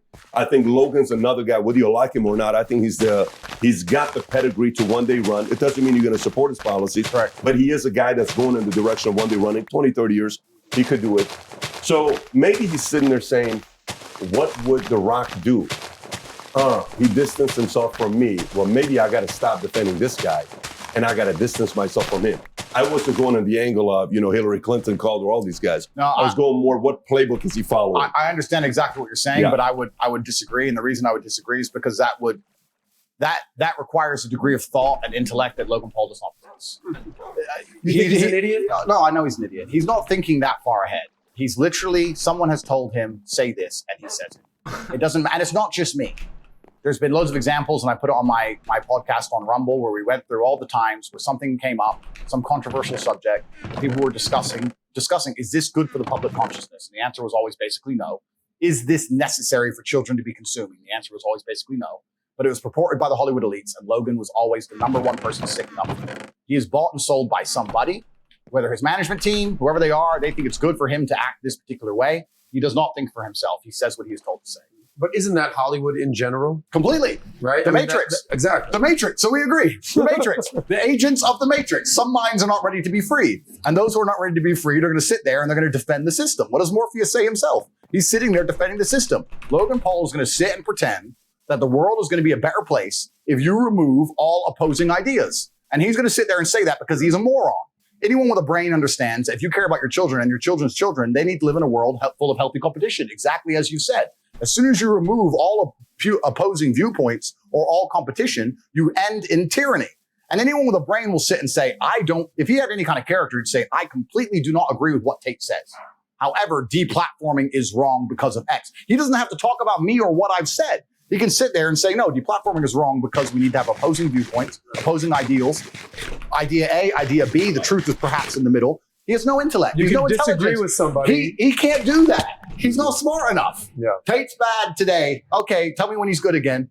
He's a bought and sold individual. When my hero arc completes, because we're at a transition stage, when my hero arc completes, and much like Batman, people understand that we thought he was the bad guy, but we realized we needed him. And when I come back to save Gotham and the hero arc completes, you'll see him and his little boyfriend back on Instagram saying, Tate's funny, and swap again, because it's allowed. That's all he is. He's That's your prediction for him. Not prediction, it's absolute matter of fact. Especially, it also couples in with the fact that he's extremely jealous of my brother and I's success, because my brother and I's success is not based on the same successes that he enjoyed. His success is based on being a clown. That's why he has viewers. He puts on a Pokemon suit and he jumps around like a clown. He doesn't sit there and give ideas or say things that make people think to the point where they genuinely resonate with your mindset. He's not intelligent enough for that. He's a performing clown as opposed to a philosopher. So they're different, opposite things, and he knows that, and it upsets him. He can't sit in front of a camera by himself and say words that are going to inspire the crowds of any city in the world to shout your name. If I were to walk through Madrid right now, there would be young people shouting my name. Top G, Top G. That's because of what I say. He puts on a Pokemon suit and does a dance. He's an entertainer. He's not a thinker. They're Did we different not just things. have that conversation yesterday? They're different Like things. right. And this is sort of to your credit. We were having this conversation because we knew we'd have this sort of dialogue. And he said, Pat was asking me, Adam, what do you think? I said, you got to understand something about my perspective on Tate is 95% of what I've seen about Tate is camera to the face, him talking and spitting game. Right. When you're talking about the Paul brothers, it's fighting, dancing, all sorts of whatever. Right. I've never seen you in the ring. Yeah. I've seen your Highlights. highlights, but I've never seen that. Yeah. So people know your rhetoric. They know what you're saying, and whether they agree or disagree, you're known for what's coming out of your mouth versus they're known for antics. And that's the difference between a fan and a viewer. that's what goes back to your It goes initial back point, to the initial point. He has viewers because he's a clown. Clowns can have viewers, that's fine. And you need an algorithm and you need a platform for that. But if you have genuine fans like I do, they ban me. People are like, to this day, where is Tate? And they will go anywhere I am. Anywhere I am, they will come because they don't believe they can find my rhetoric or my ideas somewhere else. If you ban Logan Paul, they can find another moron to jump around in front of a camera for you. They can promote someone else inside of their algo and steal his entire audience inside of a week. He can disappear and they can replace him. He knows that. That's why he says what he's supposed to say. If I stop being the performing clown, the new performing clown comes, the algo favors him, they put him up there, and he does a stupid dance, and he gets all my viewers. I'm a completely different kettle of fish, different story. That was a great perspective of entertainer versus thinker, right? I mean, when you talk about, let's just say there's a dialogue about Joe Rogan, what are you talking about? So the other day, Joe had this guest on, and you know this person, and Joe said this, you're having a dialogue with another person. But if you talk about, the other day, man, Logan did this one video, it's hilarious. So that's where he's going is one is creating dialogue, the other one is creating entertainment. I can see that. And by the way, one thing, the day you got banned, we wrote up a story and we posted it on Twitter. And I said, so this guy's a threat to society, the way they're presenting it, right? Tate is a threat to society. Question mark. And I'm gonna read all the things that you said because I want the audience to hear it. Some of it is uncomfortable probably for you to hear. Absolutely. But I'm gonna read it because I want the audience that maybe hasn't heard all of it see it. But to me, when you say threat to society as a father of four, when I watch Little Nas X making out with the devil on a performance and you're saying that's creative, then you really do want to hurt the family nucleus if you're okay with that. Yeah, correct. If a Cardi B gets up there and says, who cares about your body count, Right. Go make your money if you got to make your money. And other girls are Doesn't like, matter if you're a stripper, who if you're a cares about sex my body worker, it's count? all I'm good. gonna Go get your do it. bag, girl. Right? Or O.J. Simpson, who did what he did, and he's on Twitter giving fantasy football, or Khamenei or Putin or all these guys who are out there giving their commentary. Right. You're worried about this guy because he's a womanizer, because he's got now a complete different conversation to have. But I want to read this. I want to read this. And if you allow me to just go through some of them, let me just say them. It's only a few of them, and then we'll wrap up and go to you. No problem. So how are women allowed to drive? Okay, fine. I asked the question the other day. We were having this debate. I think we were in Cabo. I said, who's a better driver, men or women? And he said, well, women get into fewer accidents, but the data doesn't tell the truth. Who drives more miles in their lifetime? And then we eventually, after 2 hours of debate, you see where you're going with that. I like Eastern Europe as a whole because corruption is far more accessible. Okay, I can see why that's going to cause a red flag. Right. You can be responsible for something that doesn't listen to you. You can't be responsible for a dog if it doesn't obey you, a child or a woman. Okay, that's going to piss off women. Men who constantly give into mental health problems can't compete with other men who don't. Yeah. I'm depressed. I can't go to the gym. You said that's why you got to go to the gym so you're not depressed. Right. Read the Bible. Every single man had multiple wives. Not a single woman had multiple husbands. It's against the will of God. It's disgusting. Okay. Sexual harassment is a disgusting and inexcusable. However, man looking at you or whistling at you or asking your name isn't harassment. Women have been exchanging sex for opportunity for a long time. Some did this, weren't abused. If you put yourself in a position to be raped, you must bear some responsibility. That's going to piss a lot of people off when you say that. Completely. I understand. And I would actually, if we have time, I would like to explain all of these. When I'm done, you can rebuttal on every Because one. This is what I mean. I get what he's trying to say, and this is exactly what I mean with the Adriana Lee thing. My nigga, you are drinking so much that you're passed out around people who literally, you can look at them and be like, yo, this guy looks like a fucking weirdo. Weirdos have weird energy. Don't do weird shit. Don't be doing drugs that make you pass out around fucking weirdos, bro. Don't do that. I get it. I'm not saying like, oh, it's her fault, but bro, you gotta be aware, bro. Every single one of them. If you want to reach me, I'm on Minict. Minict is a new app. It's fantastic. It allows me to interact directly with people. I get a lot of messages on email, a lot of DMs and those kind of things. But the people who are serious, who want to have serious conversations and grow from them, whether it's a business opportunity or personal experience, etc., I'm on Minict, and I can't wait to interact with the serious individuals of the world. So I would like to. Fantastic. Why would you be with a woman who's not a virgin anyway? She's a used good secondhand. Right? I mean, that's 99.9%. Read the Bible. Every single man had multiple wives. Not a single woman had multiple husbands. Yep. It's against the will of God. It's disgusting. Okay. Yep. It's easier to get off on rape charges in Romania. Okay. That was taken out completely out. Of course it was. You went a little bit deeper, but again, you can give your position. Yep. Anyways, there's a bunch of other things that I can go on, that I can go through. So I read those comments. And here's what I'll say when I read those comments. I have 2 sons. I have 2 daughters. When I post stuff about you, and they'll say, how dare you, who's a father married with 4 kids, would you want a girl, your daughter, to go through this? And I said, first of all, I get judged on how I raised my kids for 18 years. Yep. Your brother now has a daughter, so you got a niece. So your emotional attachment of your fear, paranoia for if somebody touches that girl, I know your wiring is, you guys are going to be in a completely different place. Absolutely. And God's got a funny way of giving daughters to men that, you know what I'm saying? So, it's true. or nieces. It's true. But when you hear these things and people say, well, dude, that's just not cool. You can't say that. We're about this. We're about that. We're about this. What do you say to the people who hear this stuff and they say, dude, this guy's out of his mind? I will tell them. I will say that they are a product of the modern world where sensationalism gets clicks, where nobody has an attention span, and where they've taken long format content, completely removed all context, and they're now watching something they don't completely understand, along with groupthink, along with group psychosis, along with the idea that it's cool to hate Andrew Tate. They are now saying that I'm the worst man in the world. I can explain each and every one of these sentences, and with explanation, people will understand that I'm not some evil psycho. There's endless videos on TikTok of people going up to women on the street going, what do you think of Andrew Tate? And half of them actually say, we love Andrew Tate. I'd love to date a man like Andrew Tate. He's the kind of guy I like. The girls will say, I hate him. They say, why? He says, he talks bad about women. And then they say, what does he say bad? Every single one of them goes, can't remember. They were told to believe it. Like they're told to wear the mask. They don't even know.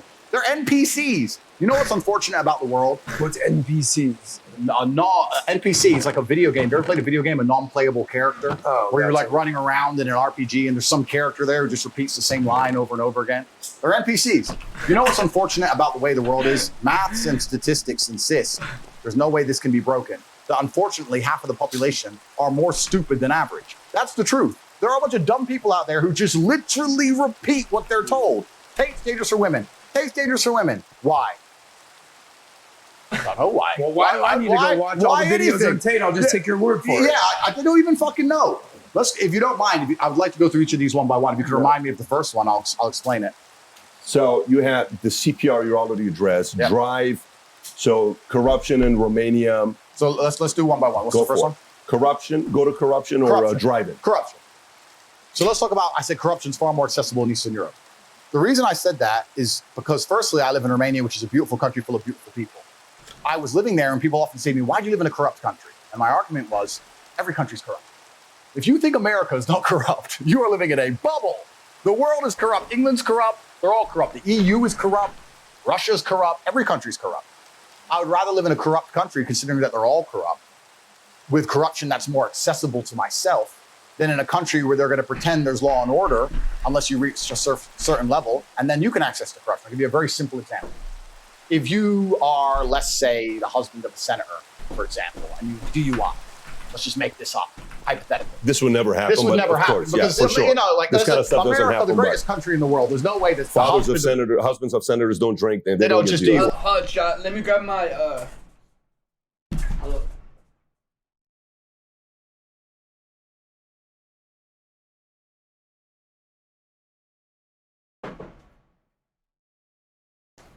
Come here.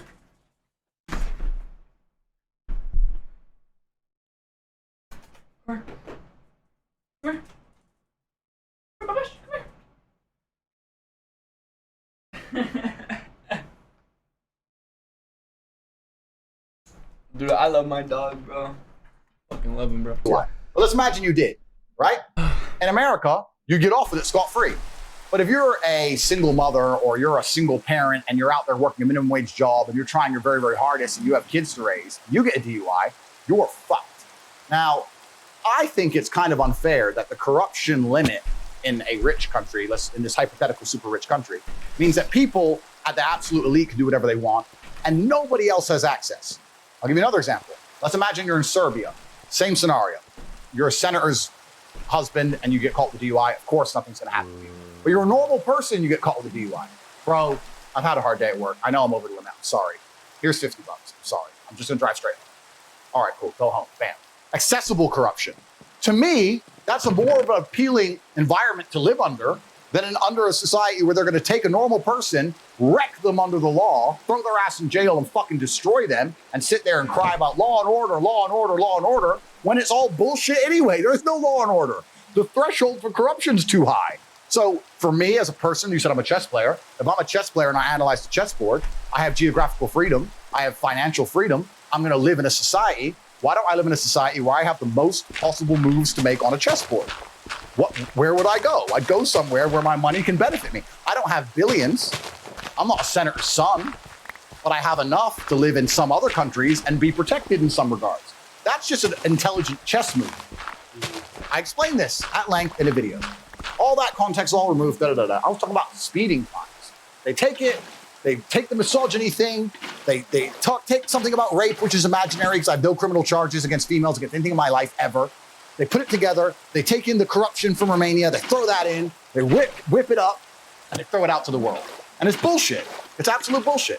What's the next one? I said women can't drive. So let's stay on that one real quick. Sure. I mean, I can understand how that's gonna piss off certain people when you're explaining corruption and law and order, because where does jealousy and envy come from? If you think about it, jealousy and envy comes from what?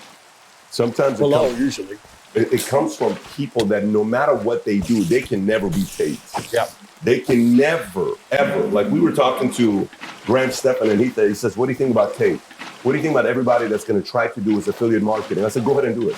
Yeah. I said, he's not duplicatable. Yeah. So non-duplicatable people like you are annoying to people that are, I don't know if you understand what I'm saying. Correct. They can't sit there and say, no matter how many motivational books they read, no matter how many videos of you they watch, they cannot talk like you and tell the story. Yeah. That produces envy and jealousy. Right. And you can see how someone like this can be taken out of context saying, he must be a criminal for wanting to go to a place that doesn't have law and order. Absolutely, and I understand why they would say that. Now, what's actually interesting is Bucharest, the capital of Romania, where I live, is statistically 25 times safer than a city like London.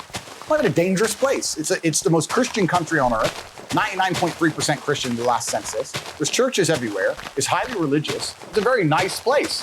It's just a different economic bracket. It's nothing to do about Romania specifically. If you go to any second world country in the world with a different economic bracket, the corruption is going to be more accessible, the price is lower. Humans are corrupt. Every single institution on the face of the planet that is run by humans, which is currently all of them, at some degree is corrupt. All of them. Whether it's doctors, financial, judicial, law and order, the monetary system, it's all completely and utterly corrupt. And to sit here and believe that any of them are just and fair, I think we've just learned in the last few years that we can see that even simple things like keeping people alive, even medicine is completely corrupt from head to toe. All of it is. So you have to understand that, and then you have to look at the chessboard and go, okay, if it's all completely and utterly corrupt, and I understand that there are certain people who get to play the game on cheat mode. Do I want to be able to play the game on cheat mode if I'm going to try and be the best version of myself? Well, yes, I could possibly do that in Nigeria. I could play on cheat mode. I could possibly play on cheat mode in Croatia. I could possibly play on cheat mode here. Here, I have to stick to the rules. If I have to obey the rules of chess against a person who can move their pieces however they want, I'm going to be perpetually crushed for eternity. So it makes that's just smart business sense to me, to sit there and go, you know what? Fuck it. Let's change the board. Let's move it out. Let's reset up the pieces, and let's play this way. And this is nothing specific with the country I live. I have absolute respect for the country I live. This is just human nature. This is the nature of systems and how they work, and the nature of the first world, second world, third world. This is just how the world works.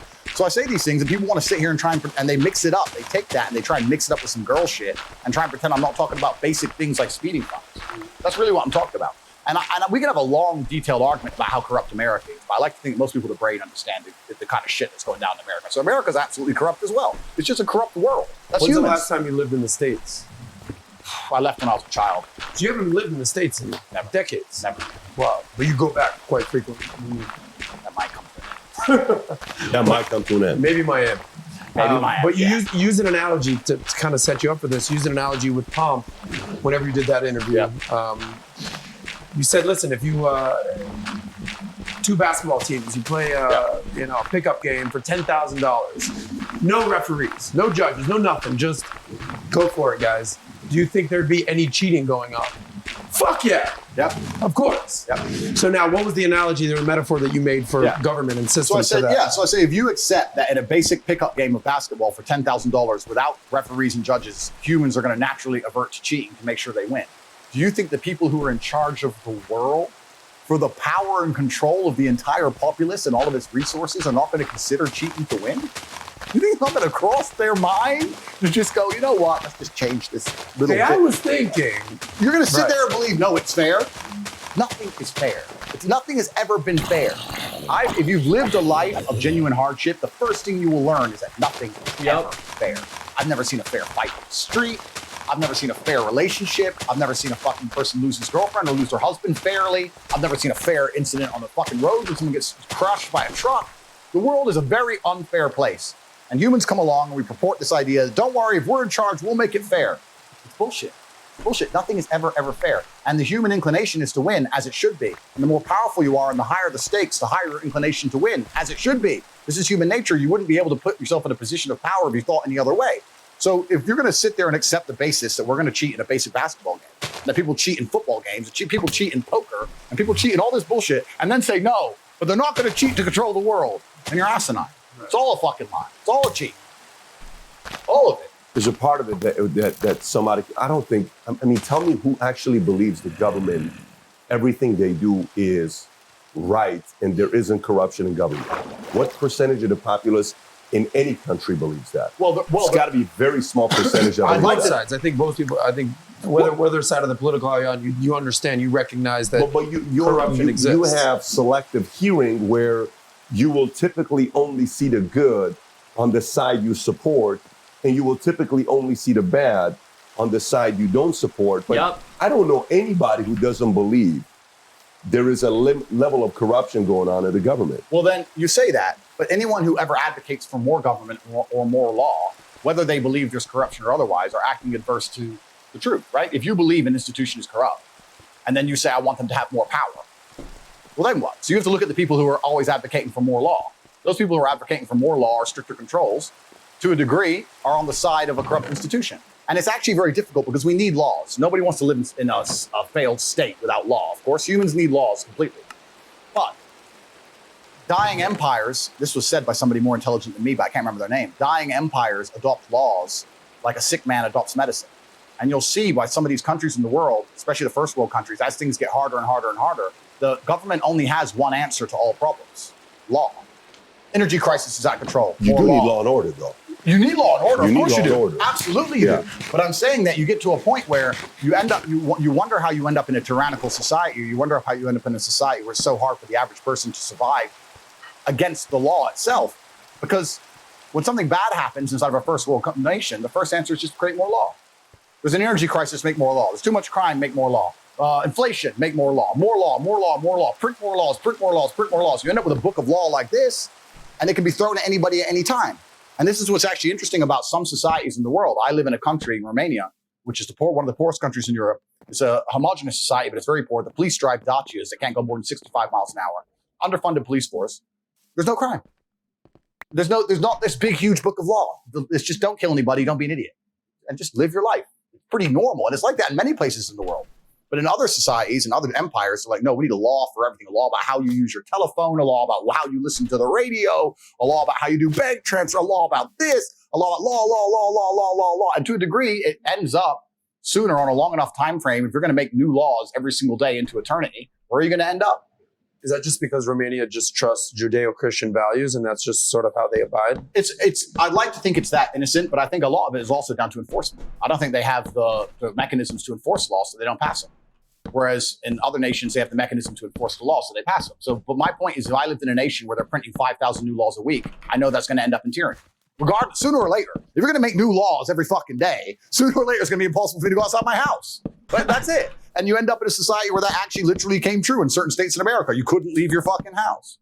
That's what happens. And it's a sad state of the world, and I'm not a pessimist in any regard. I'm just trying to analyze the chessboard and be as perspicacious as possible and set myself up in a position where I feel like I can live a life true to myself and true to God and be free and enjoy the freedom of my family and just do what I want to do without hurting anybody. That's all I'm trying to do. Well, let me ask you, you think maybe from your perspective, you have a blind spot? And I'd love for you to push back on this one Sure. here. The blind spot is, the only life you've ever lived is the life of a alpha raised by an alpha who raised two boys who are alphas, who the way you describe your father was a guy that pushed you guys, challenged you guys. He brought you guys together to back each other up. And all you know is I can fight, I can play chess, I can outthink you, I can get out of things. I have the gift of gap, I can talk, I can do. So that's the only lens you have where, if we were living in times, biblical times, a guy like you would probably end up being the emperor. A guy like you who can do all of those things, you're probably going to make it to the top. Correct. But they created laws and orders for guys like you to not bully the little guy, to protect the little guy. That's how Agreed. they came up with the gum to call it the great equalizer, where naturally you're supposed to gravitate to the top. Yep. Naturally. Agreed. Because of all those things you bring to the table. People want a guy like even in New York, many times, Brownsville, they wanted some of the mob there because the mob prevented girls from being taken advantage of. Absolutely. But they still broke the law. So there was still that element of, so do you think a part of it where for you, yes, a person may say, I can see why Tate wants to be in a place where there's fewer law and order versus in a place where there's high law and order because it doesn't really defend them, doesn't protect them. That's a really good point of view. And it actually ties in very interesting to another point I want to make, where there's a correlation between people who are free thinkers and people who have opinions which differ from the norm and their testosterone levels. I don't know if you've ever seen this. But the higher your testosterone level, the more likely you are to stand up and say something that the group doesn't agree with. And the basic premise behind it biologically is you're more prepared to defend your idea. If you stand up against 5 men and say, you're wrong, I believe this, at some point, and especially in history, that can become violent. So if you don't have the capability or at least the bravery to stand up and face the possibility of violence, you're more likely to just comply with the group thing. So they've done a whole bunch of studies that proves somebody who is combative, not in a negative way, but combative as a whole in regards to not physically afraid of having a confrontation, let's say, is more likely to have an independent idea as opposed to somebody who is the complete opposite. They're just pure groupthink because fish swim in schools, right? That's how they protect themselves. So it's an interesting point you have there. And also that can be extrapolated if you look at the political parties of the world or you look at the different ideas, etc. You can usually look at someone and kind of see their politics. Sometimes you can look at him and go, yeah, I get it, right? So there's a lot, biology is a huge part to play with it. And yeah, I agree with you. And you're totally right. My view, like every other person's view on earth, is biased. And I have a large degree of individualism and a large degree of I can fix this myself or I'll be okay by myself. And that's how I was raised. And it's also my genetic makeup. And you're right. I completely agree with you. And I understand that. And that's why each to their own. I'm not saying everybody should decide to go move to Serbia because you're right. There's mobsters in Serbia that will take advantage of a whole bunch of people completely. But for myself and my own personal chessboard, that's how I've set up life. And that's why the students who follow me and the kids I talk to, I say, listen, life is extremely difficult as a man. It's very fucking hard. There is no way I can tell you to win unless you're a top tier man. I can't sit here and give you a cheat code that allows you to stay a loser and win. I can only tell you what I've done. I became extremely wealthy. I became extremely capable. I became extremely smart. I developed a vast network of individuals that nobody wants to mess with. And I set up a life that makes me difficult to damage. That's what I did. You're saying, how can I comply, stay weak and stay stupid and be safe from tyranny? And I say to you, you can't do that. That's why I teach the tenets I teach. And that's also why I think they find me so threatening, because I'm teaching people to do exactly that. I say, listen, there's no strength of mind or strength of opinion without strength of body. First thing you need to do is go train. Don't care what you think. Too small. First thing you need to do is go train. This number one. If you think 2 + 2 is 4, and I think 2 + 2 is 5, and we're going to argue this to the end, it's going to be 5. So you better go do something. Newsflash, 2 + 2 is 5 now. That's the reality, but that's the reality of Earth, right? And I teach kids this reality. I teach men this reality. And by even doing basic things like teaching young men to go and be strong physically, which is, I'd like to think we live in a world where that's all seen as a good thing. There are people in the world who sit there and go, wait. Making them physically stronger is going to affect our ability to change the narrative in their minds in real time with our Matrix program. That is negative. Do you think there's wisdom in not saying everything you're thinking about? So for example, Logan's going to have a big following that's going to say, well, he's wiser than you, Tate, because look at you now. You got banned and he's not. You're smart. He's wise. He knew what his limits are because he knows at what levels somebody is above him, and he knows how to handle that versus you. You can't control your thoughts and you say whatever that's on your mind. That's what got you in trouble. Hence, Logan is wiser than Tate. Interesting point. And I would actually agree with that point because as much as people think I'm speaking my mind, trust me, it's just 20% of the things I think. There are limits to the world and there's times to say them, there's times not to say them. However, I feel a duty that Logan doesn't feel, and the duty is to my children's children. And I believe certain things need to be said, and it goes beyond just trying to keep my YouTube channel. I have a duty. I have a sense of duty, which is he doesn't feel. He doesn't care. He will say anything that's said, and he will allow anyone to get banned. He doesn't give a fuck as long as he gets to continue on his channel. Please don't delete my channel. I need to be a clown on this channel. That's all he cares about. I care about the world as a whole. I don't give a fuck. I don't care if they delete me for everywhere. I don't care if I go missing from all of social media forever. I don't care. I have money. I'm fine. I'll go to the mountains. I'll take my car. I'll chill. I have a good life. It doesn't matter to me, right? We have different objectives. So yeah, if my objective was primarily number one concern, keep YouTube, then of course I'd talk differently. But that was never my objective. So people will argue he's smarter. I would just argue he has far less important intentions. And I'll argue that he has less moral character and he's quicker to sell out. A lot of the things I say, I'll also be honest, a lot of things I say, I really don't think were bannable offenses. I just think I said things that got so popular. I don't think it's the things I said. I think it's how many times they were listened to. And that long list of things I said, there's one more there I'd actually like to really disparage because it's the one that annoys me the most, where it says, I say that women should bear some responsibility for being raped. I'd like to take this time and explain what I was saying in long format video, which has been completely misconstrued. I was talking about a girl. I was having an argument with a feminist, and she was saying that we need to teach men not to rape. And I said, my dear, I love how idealistic you are, but I am realistic. Men are already taught not to rape.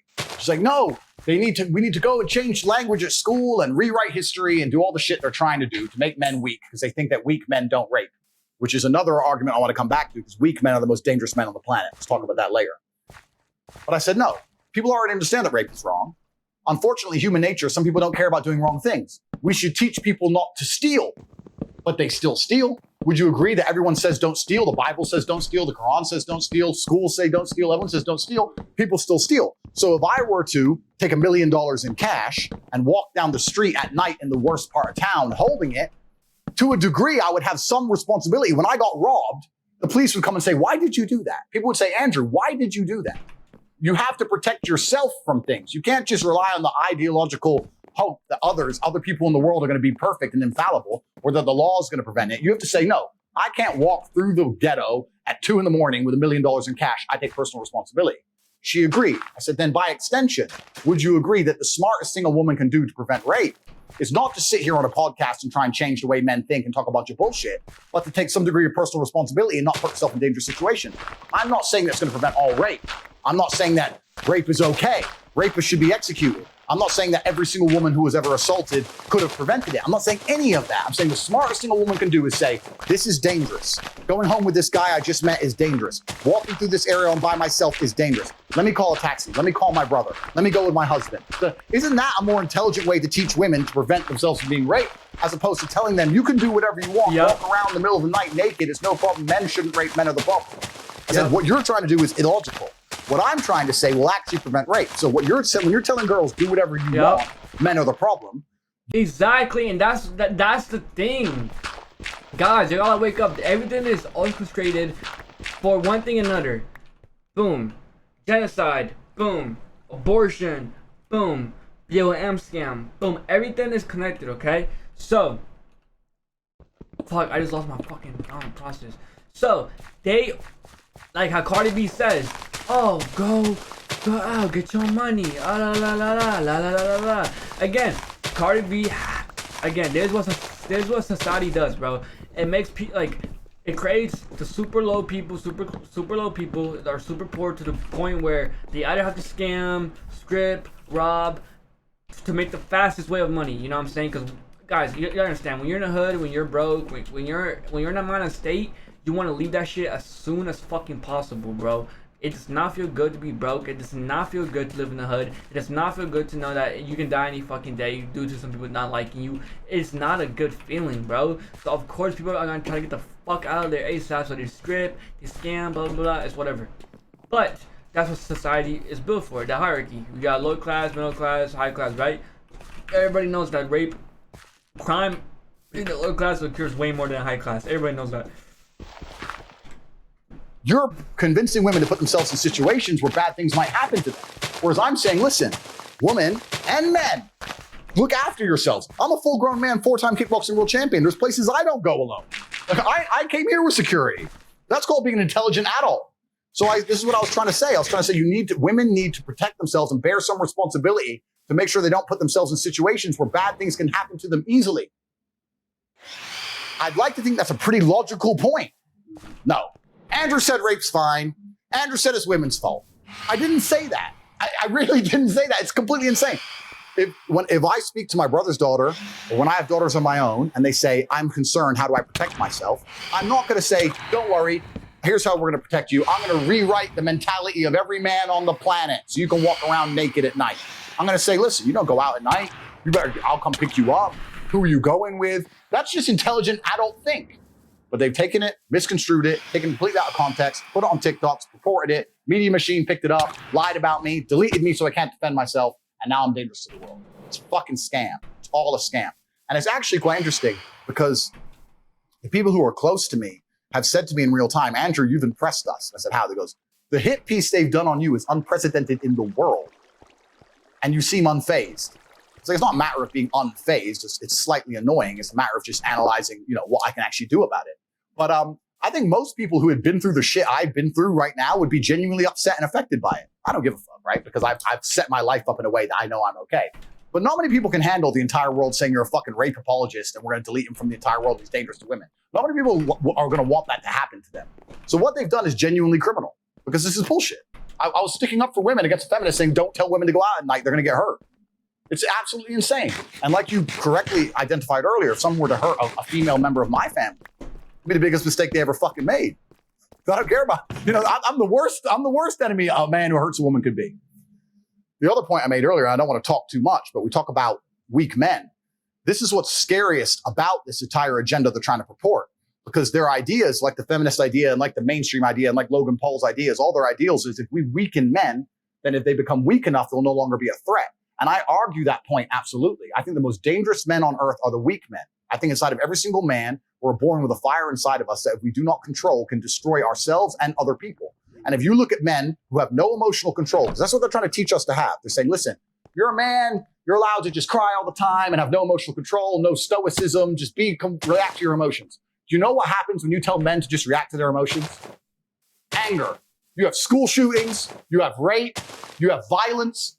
That's what happens when you tell men to have no emotional control. These school shooters are kids with no emotional control. Rapists are men with no emotional control. Violence and the bullshit you see on the street are men with no emotional control. Telling men to not be stoic is going to create a breed of violent young men who have no emotional control, can't control their emotions, and act out on them. That is absolutely and utterly more dangerous to society than me coming along saying, listen, I don't give a fuck how you feel, young man. It doesn't matter how you feel. You have duties and you have responsibilities as an adult, and you must comply and act a certain way regardless of how you feel. That is better for society as a whole, especially as I'm only teaching the tenets of, listen, go to the gym anyway. Doesn't matter. You don't feel like it. Go anyway. Listen, your girlfriend left you. Your heart's broken. You're not allowed to stalk her. She doesn't want you. Get the fuck over it. What I'm saying is good for the world. They're saying, no, act out your emotions. Cool, you're creating stalkers, rapists, and school shooters. These people are fucking dangerous. Well, we're constantly having this conversation about being logical versus being emotional. How many times has this theme come up on our podcast? Constantly. And quite candidly, Andrew, I was more emotional before I started hanging out with PBD 3 years ago. But this is something you need to work on. Sounds like you've been working on something like this for decades, right? But when you hear logic versus emotion, how are you processing that? Yeah, you know what he makes me think about is, and I got a question going back to Logan versus yourself on the outcome, on what were you solving for, where he was wiser, but what he made me think about is the following. This is the question I think society has to ask themselves. The government has to ask themselves, families have to ask themselves, women have to ask themselves, men have to ask themselves. Andrew Schultz, who's ridiculously talented guy. Comedian. He's a comedian, Familiar with right? the guy? Yeah, I know. Fantastic comedian, right? Great name, by the way. Yeah. So he says, he was saying it, I don't know where I saw this video. I think it was on a TikTok video, Instagram video, where he said, in China, they allow videos to go viral that's about education. In America, they allow videos to go viral on TikTok of people acting a fool or dancing or doing silly stuff because they're trying, this is their way of getting Americans to be distracted to do silly stuff because that's how they're getting rewarded. China, ByteDance, Now, they own TikTok. let's say that's true. Let's say his ideas, he doesn't know for a fact that's true. Let's say for a fact that it's true. Let's play that. Let's play this. Well, then we have to ask a question. Here's a question. What content goes viral? Okay, let's go through it. Does porn go viral? Boys watch a porn video, they say, bro, you got to see this.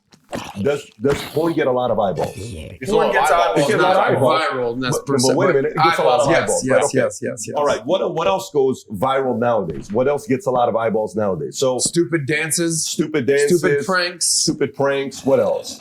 Pranks anything gets eyeballs. nonsensical. So you have to answer the question, why is all of this content about depensifying men going viral on platforms that don't defend this argument? Meaning, Instagram doesn't defend what he stands for. Okay, TikTok doesn't support what he talks about. Okay, YouTube doesn't defend and stand what he stands for. The core foundation of those companies is very different than the core foundation of what he has towards women because they're more feminist, they're more men are, making men weaker, all that stuff. But if these things are getting this many eyeballs, maybe what it's saying is the market is sitting around saying, dude, we've been waiting for this for a while, man. Like, the market wants to kind of have somebody talk. It doesn't mean it's true or not. But hey, maybe it's what we're thinking about. Maybe it's what a lot of people are thinking about. And that makes some people uncomfortable to say, no, like the other day, the one of my kids, they were watching a movie without my permission, and there was a scene in it.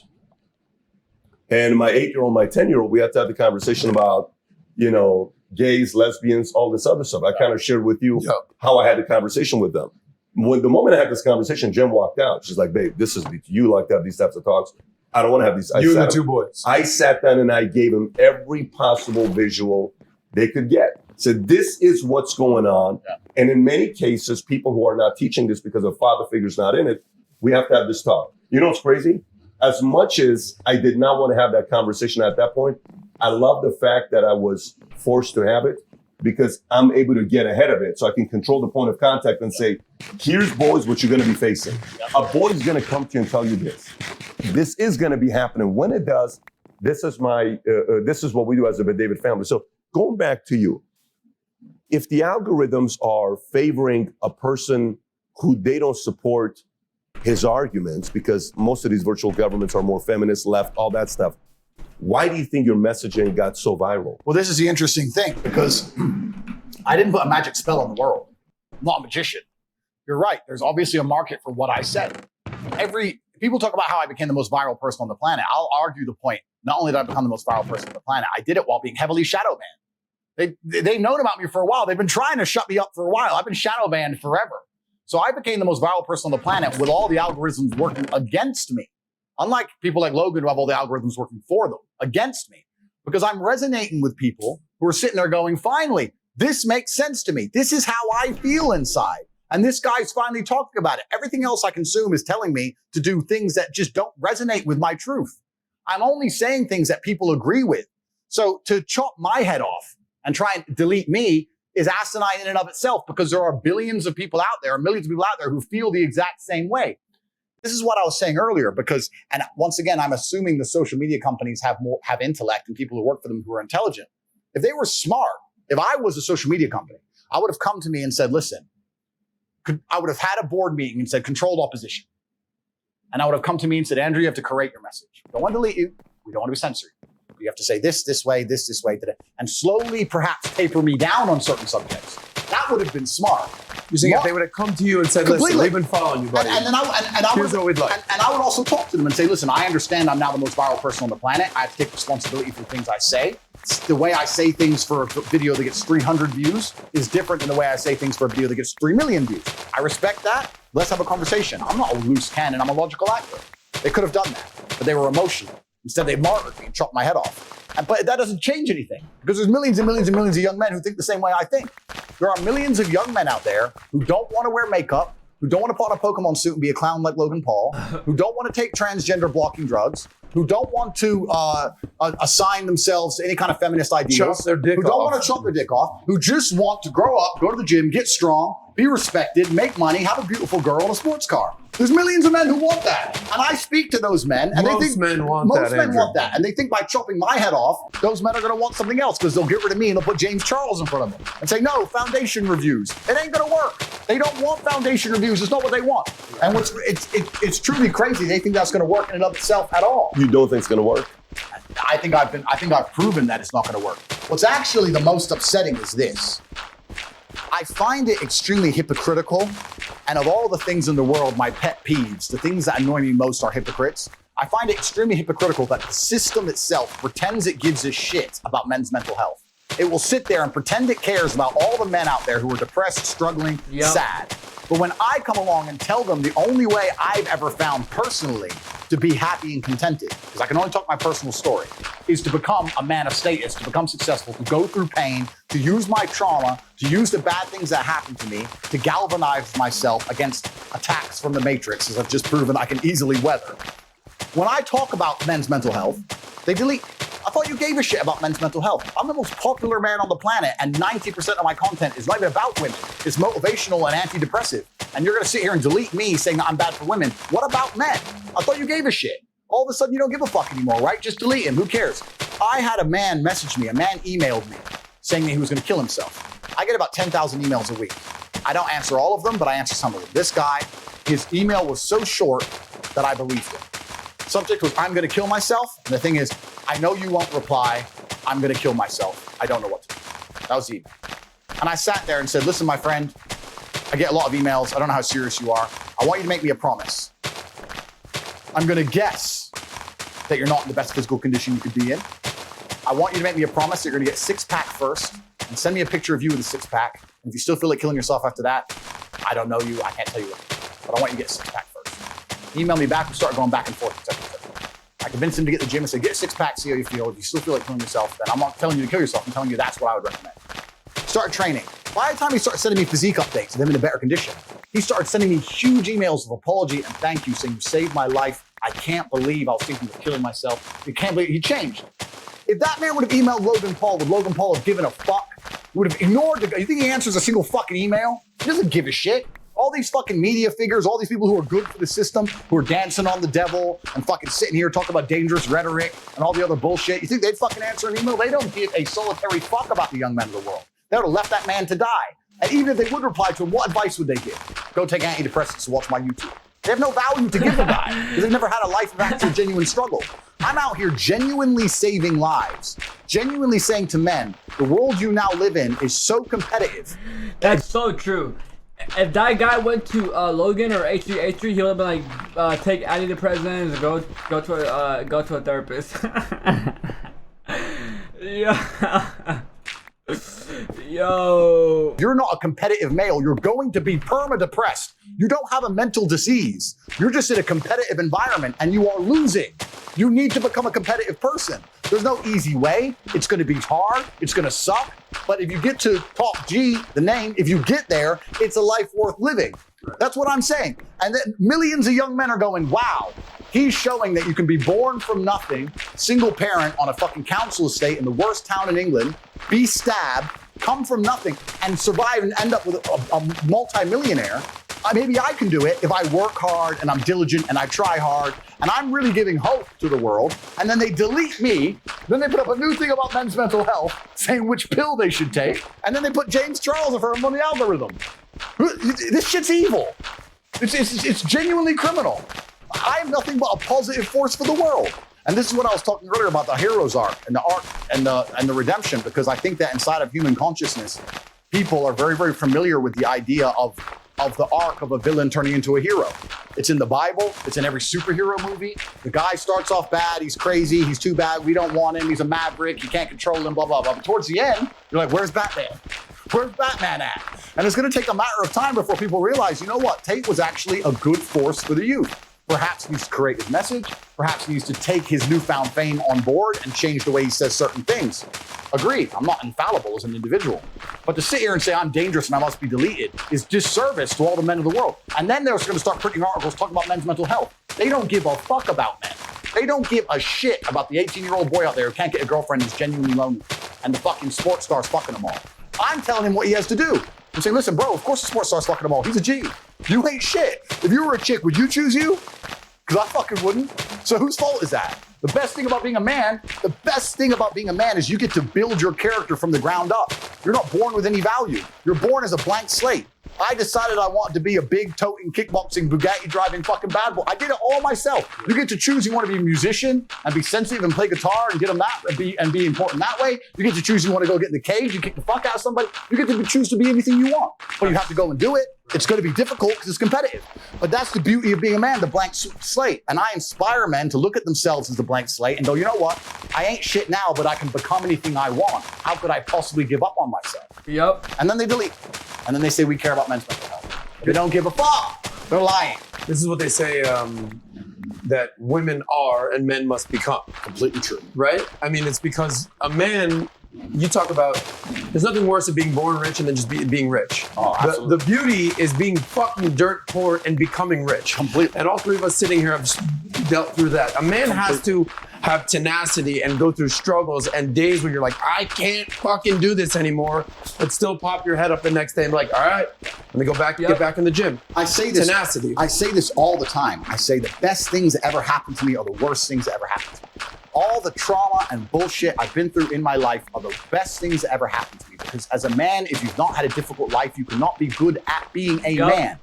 Being a good man and being good at being a man, they're two slightly different things. But to be good at being a man, you need to have been through so much shit that when the Matrix deletes your entire life from the internet and starts lying about you at mass, and people start doing protests wanting you fucking hung, and they're looking for your family members, and reporters start calling every ex-girlfriend you've ever had, trying to convince them and bribe them to lie, to come out and say you're something you're not, when they're genuinely out to put you in jail, that you can sit there and be focused and stoic enough to go, you know what? Okay, what's the chessboard?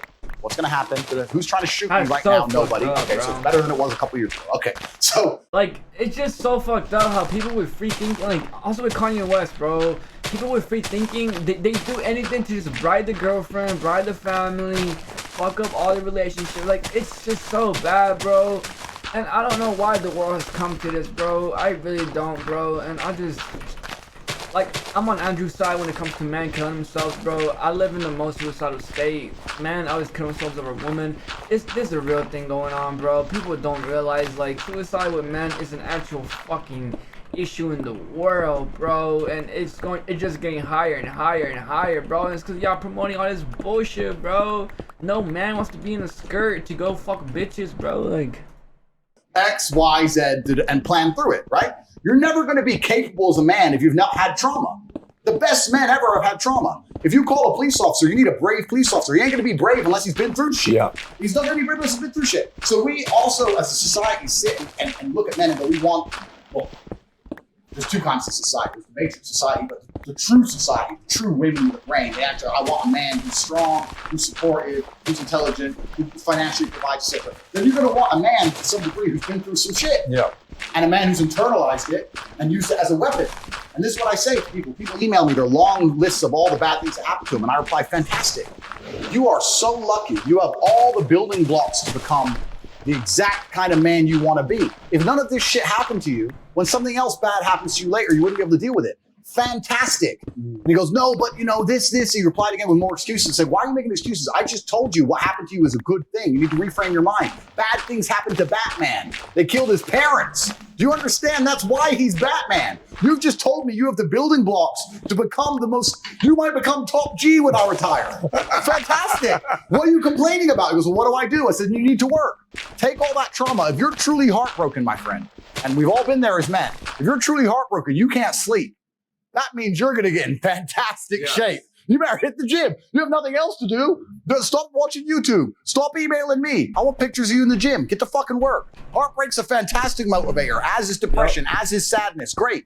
Look at what's pissing you off and make sure it never happens again. If you were jacked and rich as fuck, she probably wouldn't have left your ass. So get your shit together, right? So this is so important. Trauma is such an important part of being a man.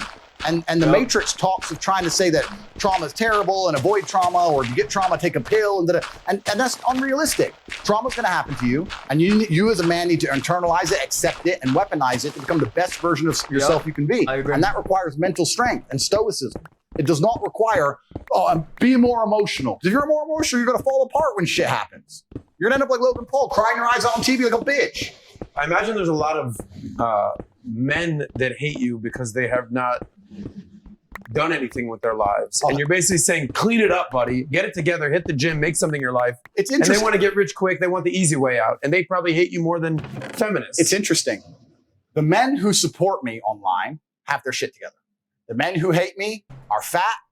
The men who have done the takedown videos of me are objectively unattractive individuals. I'm not trying to be insulting, just objectively obese, unattractive individuals, right? People who don't have their life together. It's the same even more with women.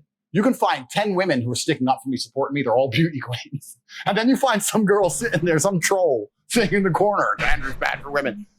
You know, so there's a lot to be said there, right? And hate always comes from below. It never comes from above.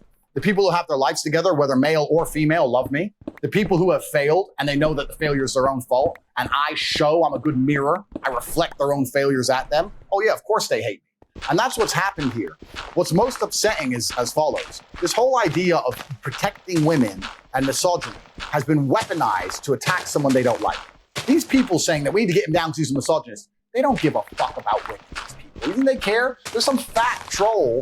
There's some dude called Daz who made a takedown video of me. Who just came out actually on my last podcast. Turns out he was talking to a 13-year-old girl. So he's a fat pedophile. So there's a fat pedophile who did a video on YouTube about me saying that I'm dangerous for women. Got 10 million hits because he's objectively unattractive, saying that he cares about women, but he's a pedophile himself. What? Wait, what the fuck?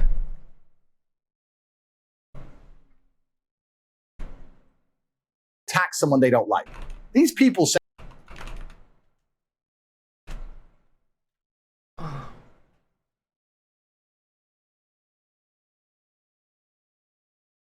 How's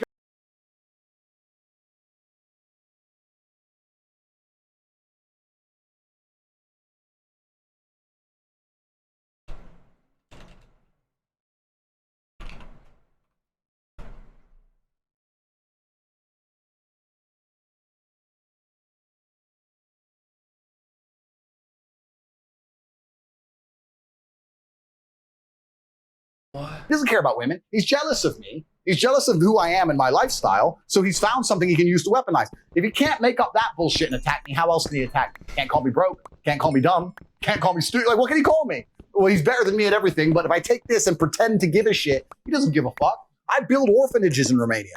I have a charity that rescues stray dogs. I take time out of my life replying to emails, saving people from suicide. What the fuck does this guy do for anybody? Nothing. But he's the good person because he gives a shit? No. He's using it as a vehicle to attack somebody who he knows is his superior in every single human metric that can be measured by modern science, and he dislikes me for it. All of this is just weaponized care. Oh, we care so much about, they don't care about fucking anything. They don't care about people. They just dislike me. And that's a very different thing. It's all been false from the beginning. I've seen through it all from the absolute beginning. It's a matrix attack. And like I said, I told you how it happens. YouTube strike, Meta, YouTube, media, Uber, Gmail, Discord, Skype, Twitch, boom, boom, boom, boom, boom. It's all a fucking coordinated hit piece. It's bullshit. You know, it's crazy. I'm listening to you and I'm saying, okay, so who does not want to hear what you have to say? Most people don't want to hear what you have to say, okay? Now, why is most people not wanting to hear what you have to say? When a kid is being raised, you got the good cop and the bad cop, right? Mm-hmm. In many instances, the father's the bad cop. Many instances. In the family nucleus where mom and dad are together, the father plays the bad cop, the father comes in, get your shit together, you ain't doing nothing, be a man, go make money, get off your ass, all you're doing is this, all you're doing is that, and that's the message. However, if the market is only filled with only one or of the two, it's not healthy. Yep. Meaning, if it's only Tate giving this message, that's not healthy. If it's only the mom saying, well, leave him alone, Andrew. Yep. You're being too tough on him. You don't know what he's going through. He's just a kid. Yep. He's 12 years old. Why are you being so tough on him? And you, the father, I'm trying to turn him into a man. He needs to be a man. You realize how tough the world is? but babe, he's just a kid, babe. Leave him alone. You don't know what happened with him last week. So then you, as the father, goes to sleep and you tell her you didn't hear anything she said, but you're sitting there saying, maybe she's got a point. Maybe she's got a point. And in the morning, you go to the kid and say, hey, no matter how much shit I talk and I challenge you, guess what? I love you. I believe in you. I think you're going to do something special with your life, but I want to see you be a leader, right? So the problem with the market is they only want to give mommy's message without daddy's message. This is why I believe this message blew up.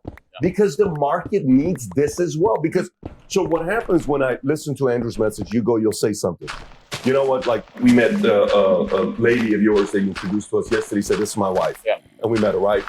And you said, I'm not in a phase where I want to have thousands. If I wanted to, I could every night, I could have a different girl, blah, blah, blah, blah. All that stuff you say. We say, for me, it's only 5. Okay. 5's the magic number. Yeah, and you say 5's the number. Okay. So you say that, and is it satire? Is it real? Is it straight up? Are you just saying it because you still want to poke a little bit? You still don't want to lose the ability to poke? Yeah. Or is it, that's really what I do want to do? Yeah. You know, I do want to kind of have 5 wives because there's a leak in that argument as well. If you take that angle of saying I want to have 5 wives. No, completely. And that's a good point. And that's an interesting one as well, because I had a conversation with a journalist from the Telegraph that came to my house, and I had a long conversation with him, which I'm about to raise. Before that, I just want to quickly say something that you reminded me of earlier. I think that one of the main reasons people hate me is because my message is one of the fact that I came from absolutely nothing. I never had a privileged upbringing in any regard, and I became exactly what I wanted to be. And if you subscribe to my message and you're a fat, unhappy man, then you know all of the failures are your own. I'm a reflection. I am saying that if you understand how I think and my world, you could have become anything you want to be. But you're unhappy with who you are, and that is your fault. So the people who hate me sit there and go, well, if he's right, then I fucked up. If he's right, I could have been anyone I wanted to be. And I fucked up. So he can't be right. He has to be wrong, because this is not my fault. This is the fault of whatever. I had an unlucky upbringing, or my girl left me, or that it's someone else's fault. If I take responsibility like Tate tells me, then I'm a fuck up. Right. So I have to hate Tate. Tate has to be wrong. And that's why if you look at the composition of my haters, I'm talking about their physical composition as people. You can just look at the people. He likes Tate. He hates Tate. Yep. He likes Tate. She likes Tate. She wants to go on Tate's yacht. She can't stand his ass. It's very easy to see. Physically, you can just look at their faces. Yep, no. You can see it, right? Because it's all about personal responsibility, which is what I teach. And that's why a lot of people hate me. So that's the first thing I was talking about, reflection. But it's very interesting what you're saying about the 5 wives thing. Part of what I do when I talk, especially about my personal life, to a degree, is subversion. I learned this. My father was a chess grandmaster, right? And I used to travel around America with him, and he'd play chess. And back then, there was a lot of former KGB guys who played chess in these massive tournaments. And when they spoke, they were very subversive. He'd introduce you to his girlfriend, and she'd be his wife. And then his other girlfriend, she's his wife. And then his friend is his daughter. And they just say things that aren't really true. Another thing they do is they're very, very emotive with their hands, which is a habit that I kind of learned sometimes. So if they were sitting there and an argument got kind of heated, they begin to move their hands a lot as they disagree. Listen to me, listen, da-da-da-da, and they move their hands because then you can't see if they're going to hit. So they start to move their hands, and you get used to it, and then whack, right? So there's a few things I picked up from them, but there's a degree of subversion. So if I sit and say I have 5 wives, or 10 wives, or 1 wife, or no wife, I like that the Matrix doesn't completely understand what I have. That's one of the main reasons I do it. The second thing is this. I sat there with a reporter from the Telegraph who said that, why would you have 5 wives? If you cheat on them, they're unhappy. And I said, my friend, who are you to tell women how they feel and what decisions they want to make? How insulting of you. How chauvinistic are you to sit and say that women do not have the independent thought to decide, I am prepared to share the top G because of his qualities and accolades and financial capability, as opposed for you to sit here and say they're not allowed to think that. They have to think what we believe they should think, what the Matrix tells them they should think. There are plenty of beautiful women out there who will say, you know what? A man like him, he might do this and that on the side, but you know what? He's my man. There's women who will think that. They won't think it for a fucking loser. but they'll certainly think at the top. When Chris Brown walks in the club and all the girls start screaming, do you think they're going, yes, he'll be loyal? Fuck no. He's Chris Brown. They don't give a shit because of his status. At a certain status of man, and I'm not saying that men should cheat, I'm not saying these things, I'm saying at a certain status of man, the idea of absolute exclusivity and absolute loyalty becomes less important to the female because of his other accolades. That's a fact. Every king, every sultan, read the Bible. Every warlord had a bunch of women. Why? Because he was the warlord. The fucking shit muncher didn't, but the warlord did. That's just the way the world's always been. That distinction, by the way. There is a distinction. It's just the top man. It's just the top. And I'm not saying that all men can do it, but that's also my message. I don't say to all men, have a bunch of girls. I don't say that. I say, you better become the fucking man. All I can tell you is what it's like up here and how I got here. If you're telling me you're adamant on staying down there, then don't cry that you're lonely, because I don't know that life. I can't tell you. So once again, I talk about 5 wives, 4 wives, whatever, etc. But these feminists who attack me saying he gets these women and he cheats on them. If a female decides she wants to be with me, assuming that's what I even do, I could be Mr. Monogamous for anyone fucking knows, right? Assuming that's what I do, that's her imperative. She's an adult. She can sit there and go, okay, my man's the big boss and he's with me 99% of the time, but I know if he goes to Moscow on a business trip, he's doing X. But he comes home to me and I'm driving a Bentley and I'm happy. That's her imperative. That's her prerogative. It's only the feminists and the fucking people who care so much about misogyny and love the women so much who come along and say women are not allowed to think for themselves. No, they're not allowed to accept that. They can accept whatever they want. Women are the gatekeepers. It's a free market, and women are the gatekeepers. Women have all the choice. If they want to get a guy who doesn't fuck nothing else, they can go get some other guy. Women have all the options in the world. So if last week I was on my yacht in Croatia, there was me, my brother, and like 30 girls. All the girls were getting messages. Why are you there? I want to be here. I want to be on this boat. I'm not being held hostage. Confusing. Not against my will. That's their decision to make. How arrogant and narcissistic must you be as a random individual, especially a male, a random, unattractive male with no girlfriend, to message an attractive woman and tell her that what she's doing, she thinks wrong for being with me and my brother on a yacht, and that she should instead want him playing video games at home? What kind of level of delusion are you operating under to even believe that that's a paradigm of reality? And these are the people who dislike me, who then get exposed for being pedophiles like Dad's Black. So it's just absolutely insane. I'm sorry to keep rambling, but I want to talk about one more thing. I want to talk about one more thing because it's really important. They say I'm a threat to women, which is absolutely not the truth. It couldn't be further from the truth. And I want to say 2 things about that. I can't think of another person who reached fame as meteorically as me, who never had I've yet to have a single woman come out and accuse me of rape, sexual assault, try and get money from me. None.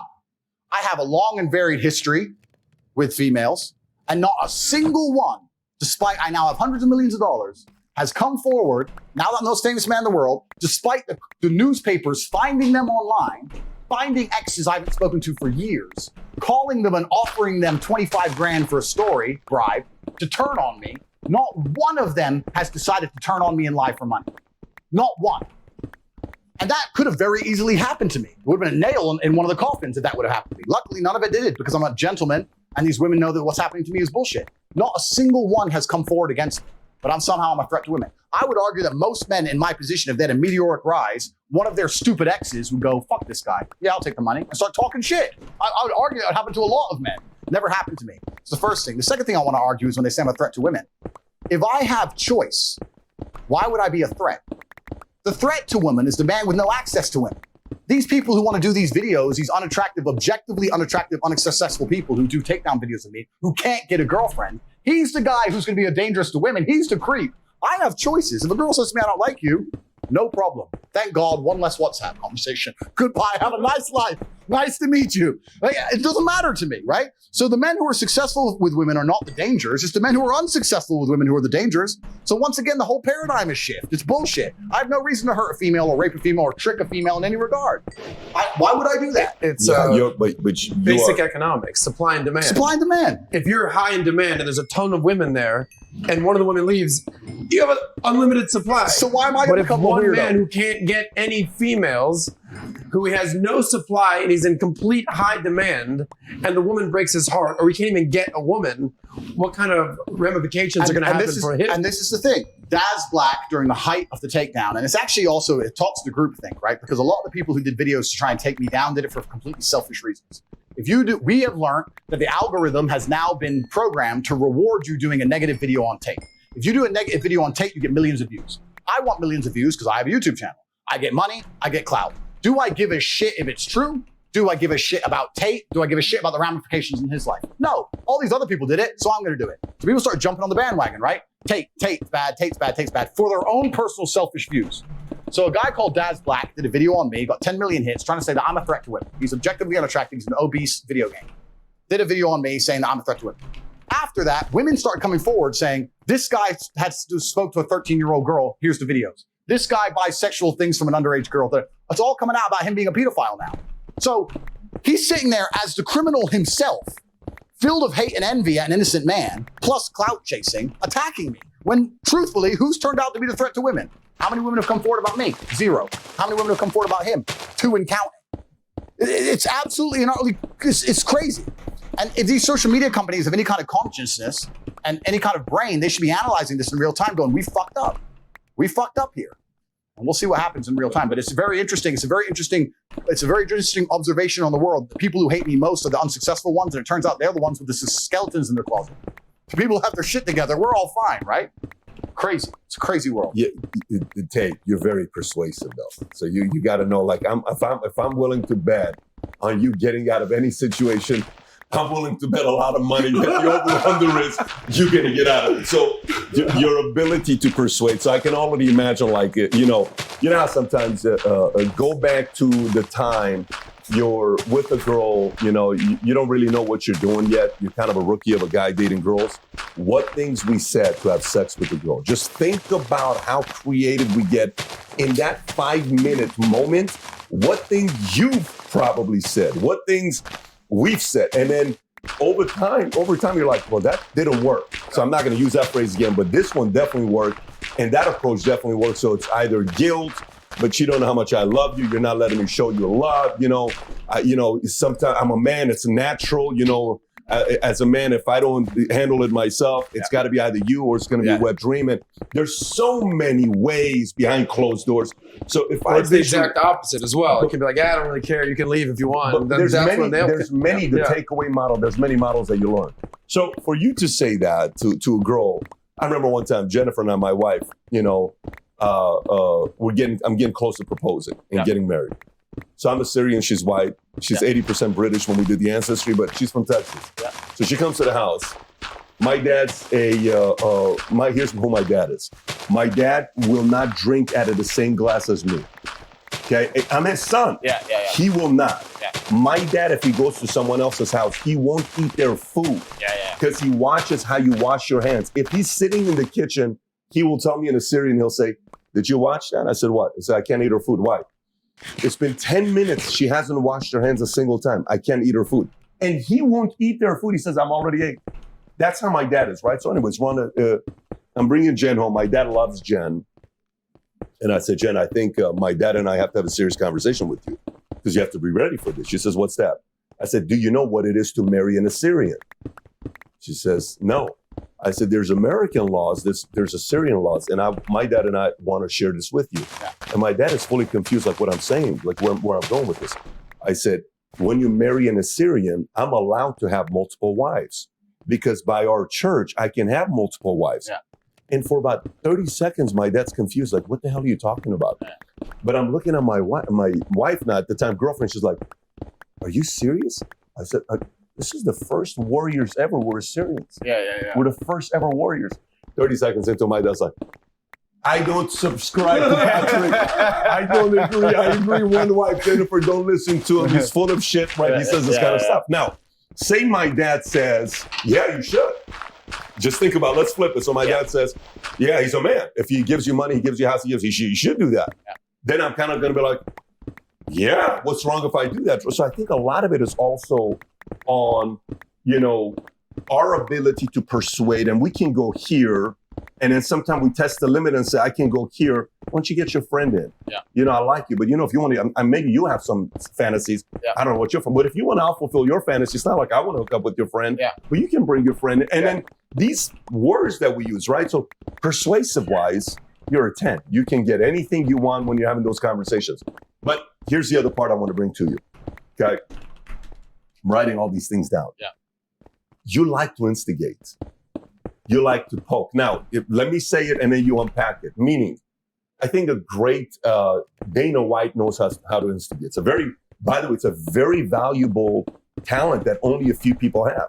Dana White likes to instigate. Phil Jackson, he instigated a lot of shit between Shaq and Kobe, right? Some may even say the friction between Shaq and Kobe is on Phil Jackson, but there's an art to it. Yep. So a little bit of what you do is I kind of look at you and I say, here's how Tate is. If somebody says, well, you're wrong in this area, instead of Tate saying, let me explain myself, Tate will go and push more because he found an opportunity.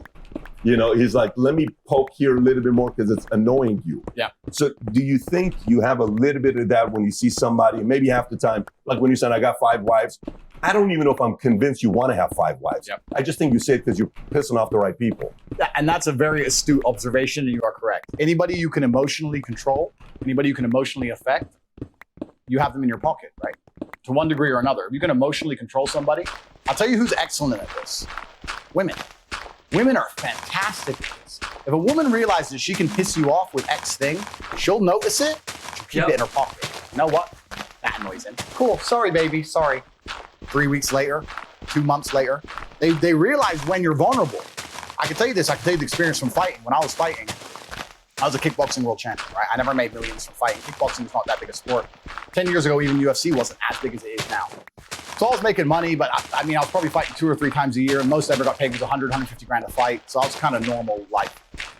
And whichever girlfriend I had at the time, no matter what, she always managed to start some asinine, stupid, immature fight with me like 3 days before a fight. Because I'm weight drained, I haven't eaten, I'm nervous, I can't sleep. I've been training for fucking 10 weeks. This monster's from fucking Kazakhstan, some psycho. I have to fly over to fucking fuck knows where and Bishkek to fight him. And now she's like, you're on the toilet seat. I'm like, the fucking toilet seat. I might die. He can kill me. But she knew that's when I was weak. She knew it. And that's when you can be emotional. But they detect it. This is when I can get it. Right? Because the rest of the time. All time to talk about the goddamn toilet. Because if I say toilet seat any other time, his answer is go home and just sit on his computer. Go home then. Go toilet at home. Bye. No, I don't want to go home. No, now I actually want you to go home. Please leave my house. Oh, I didn't want to leave. Bye. Goodbye. Next girl. So they get you when you're weak, right? And anyone who can emotionally control you and emotionally affect you has power over you. So if I say, 5 wives, and a feminist goes, 5 wives? I'm fat. I'll sit there and just, yeah, but obviously a lot of food needs cooking, so she needs help. I don't just say shit. but that's because they make it too easy. Yeah. If you're playing chess and you hang a piece, I'm gonna snap it up. You're gonna leave your knight hanging. Thank you very much, sir. Bam. That's the game. That's the game. So yeah, you're completely right. I do instigate to a degree because they make it so fucking easy to win. It's so easy for me to win debates against people because they get so pissed off with what I say. Another thing, and I'll give the game away. I'll give the game away to the entire YouTube world why I've destroyed absolutely everybody in any debate ever. I say things that they know are true and that they agree with, but I say it in a way that angers them emotionally, and they get caught up in their brain because they're saying, he's saying the truth, but I'm pissed off by how he's saying it. So I want to argue with him, but he's right. So instead of saying, men are physically stronger than women, I'll say females are weak. Females are weak. Well, females are weak. Females are weak. Men are strong. Females are weak. No, but I'm right, and he knows I'm right. But he's mad now, and so is she. And they sit there, and you'll happen on Dave Portnoy. You end up having a whole group of people sitting there trying to argue. Well, some women are strong like men. Trying to argue the fact that women are as strong as men physically. Because I've emotionally controlled them all and upset them all. And then I do a podcast and I get millions and millions of views and unlimited likes against good debaters like Dave and his little crew by just emotionally controlling them. It's an emotional game. I wreck them. I've never given this game away before anyway. But this is what I do. I sit there and I say something they know is true in a way they can't agree with it, and I fucking control them all. Because they're stupid. If I was me, I'd be like, yeah, okay, perhaps I don't like the way you phrased it, but you're very true. That takes intellect. People are emotional. So this is why I wreck all of them. And you're right. I poke them on purpose. And it makes it very difficult to argue with me. Especially if they agree with what I'm saying, but they don't like the way it's being said. That's when you see the full breakdowns, the full mental breakdown. In regards to emotion, before I came to Valuetainment, this is 3 years ago, Pat said, I want you to read a book. It was called Meditations by Marcus Aurelius. Stoicism. Yep. You've referenced Stoicism multiple times, Not Getting Emotional, Thinking Rational. This was a book that you've subscribed to for years. What is it about stoicism and not getting caught up in emotions and even triggering emotions that resonates with you? Well, emotions are feedback. The idea that men don't feel emotions is incorrect. We feel emotions. I would actually argue we feel emotions with certain emotions stronger than women. Yeah, we do. Angry. I would argue that we feel heartbreak stronger than women. Yep. I would argue we feel anger like a woman could never understand. I would argue we are extreme. Watch. Okay. Like I said, he said heartbreak. I knew he was gonna say heartbreak. That is true. Y'all ladies are heartbroken for like one day and then talk to your best friend and then you're okay. Us men, bro, it's actually like really fucking depressing, bro. Like it's actually so depressing when you're heartbroken. It's like, it's dead ass like living in hell. Like, because every day you're like, guys, I hope you guys understand that when you are so heartbroken, you can physically feel it, okay? I hope you guys understand that. Yes, you can physically feel it. And when you feel that shit, when you're feeling, that feeling connects to your mind, and then your mind cannot sleep. You can't sleep, you can't eat. Can't do anything because everything that you are doing just makes you think about her. You cry in the shower, you cry outside. It is like it's dead ass, like it's like living in hell, bro. Dead ass heartbroken for men. It's so, guys, you gotta understand that the suicide rate for men is going only higher and higher and higher. Why? Because we feel the heartbreak more than y'all do, bro. Y'all females do not give a fuck, bro. Y'all say I'm hard, bro. Y'all be heartbroken for one day, FaceTime your friends, and then you're fine. And then what was crazy is that the friends that you're FaceTiming, they're helping you with the next guy. They're already putting you on the next guy. They're already telling you who to talk to. They're already telling you who you look cute with. It's fucking evil, bro. How the fuck are you gonna break someone's heart, go in a call with your friends, and then have your friends tell you who to go on next? It's absolutely demonic. It's absolutely fucking satanic. It's fucked up, bro. But this is what Cardi B, Megan Thee Stallion promote. They promote y'all women to just not give a fuck. And just fuck on one nigga and then go on the next one. Because y'all got fucked over only once by a guy. And then y'all think everybody's the same. It's fucking insane. Extremely emotional. Rage. Pure rage. It's feedback. So when you get the feedback, it's all about how you internalize it and how you process it, right? It's having stoicism's not feeling emotions. It's feeling the emotion and going, okay, why is this happening? How much does this really matter? What's the most intelligent move on the chessboard? I'm not even that good at chess, right? My father was a grandmaster. I'm like 1800 elo. I'm okay. I was a child chess prodigy, but I stopped playing chess professionally when I was like 8. So I'm as good now as I was. In fact, I'm worse now than when I was 8. Because I've never taken any lessons or anything. If you're a girl, you do that, you was a hoe.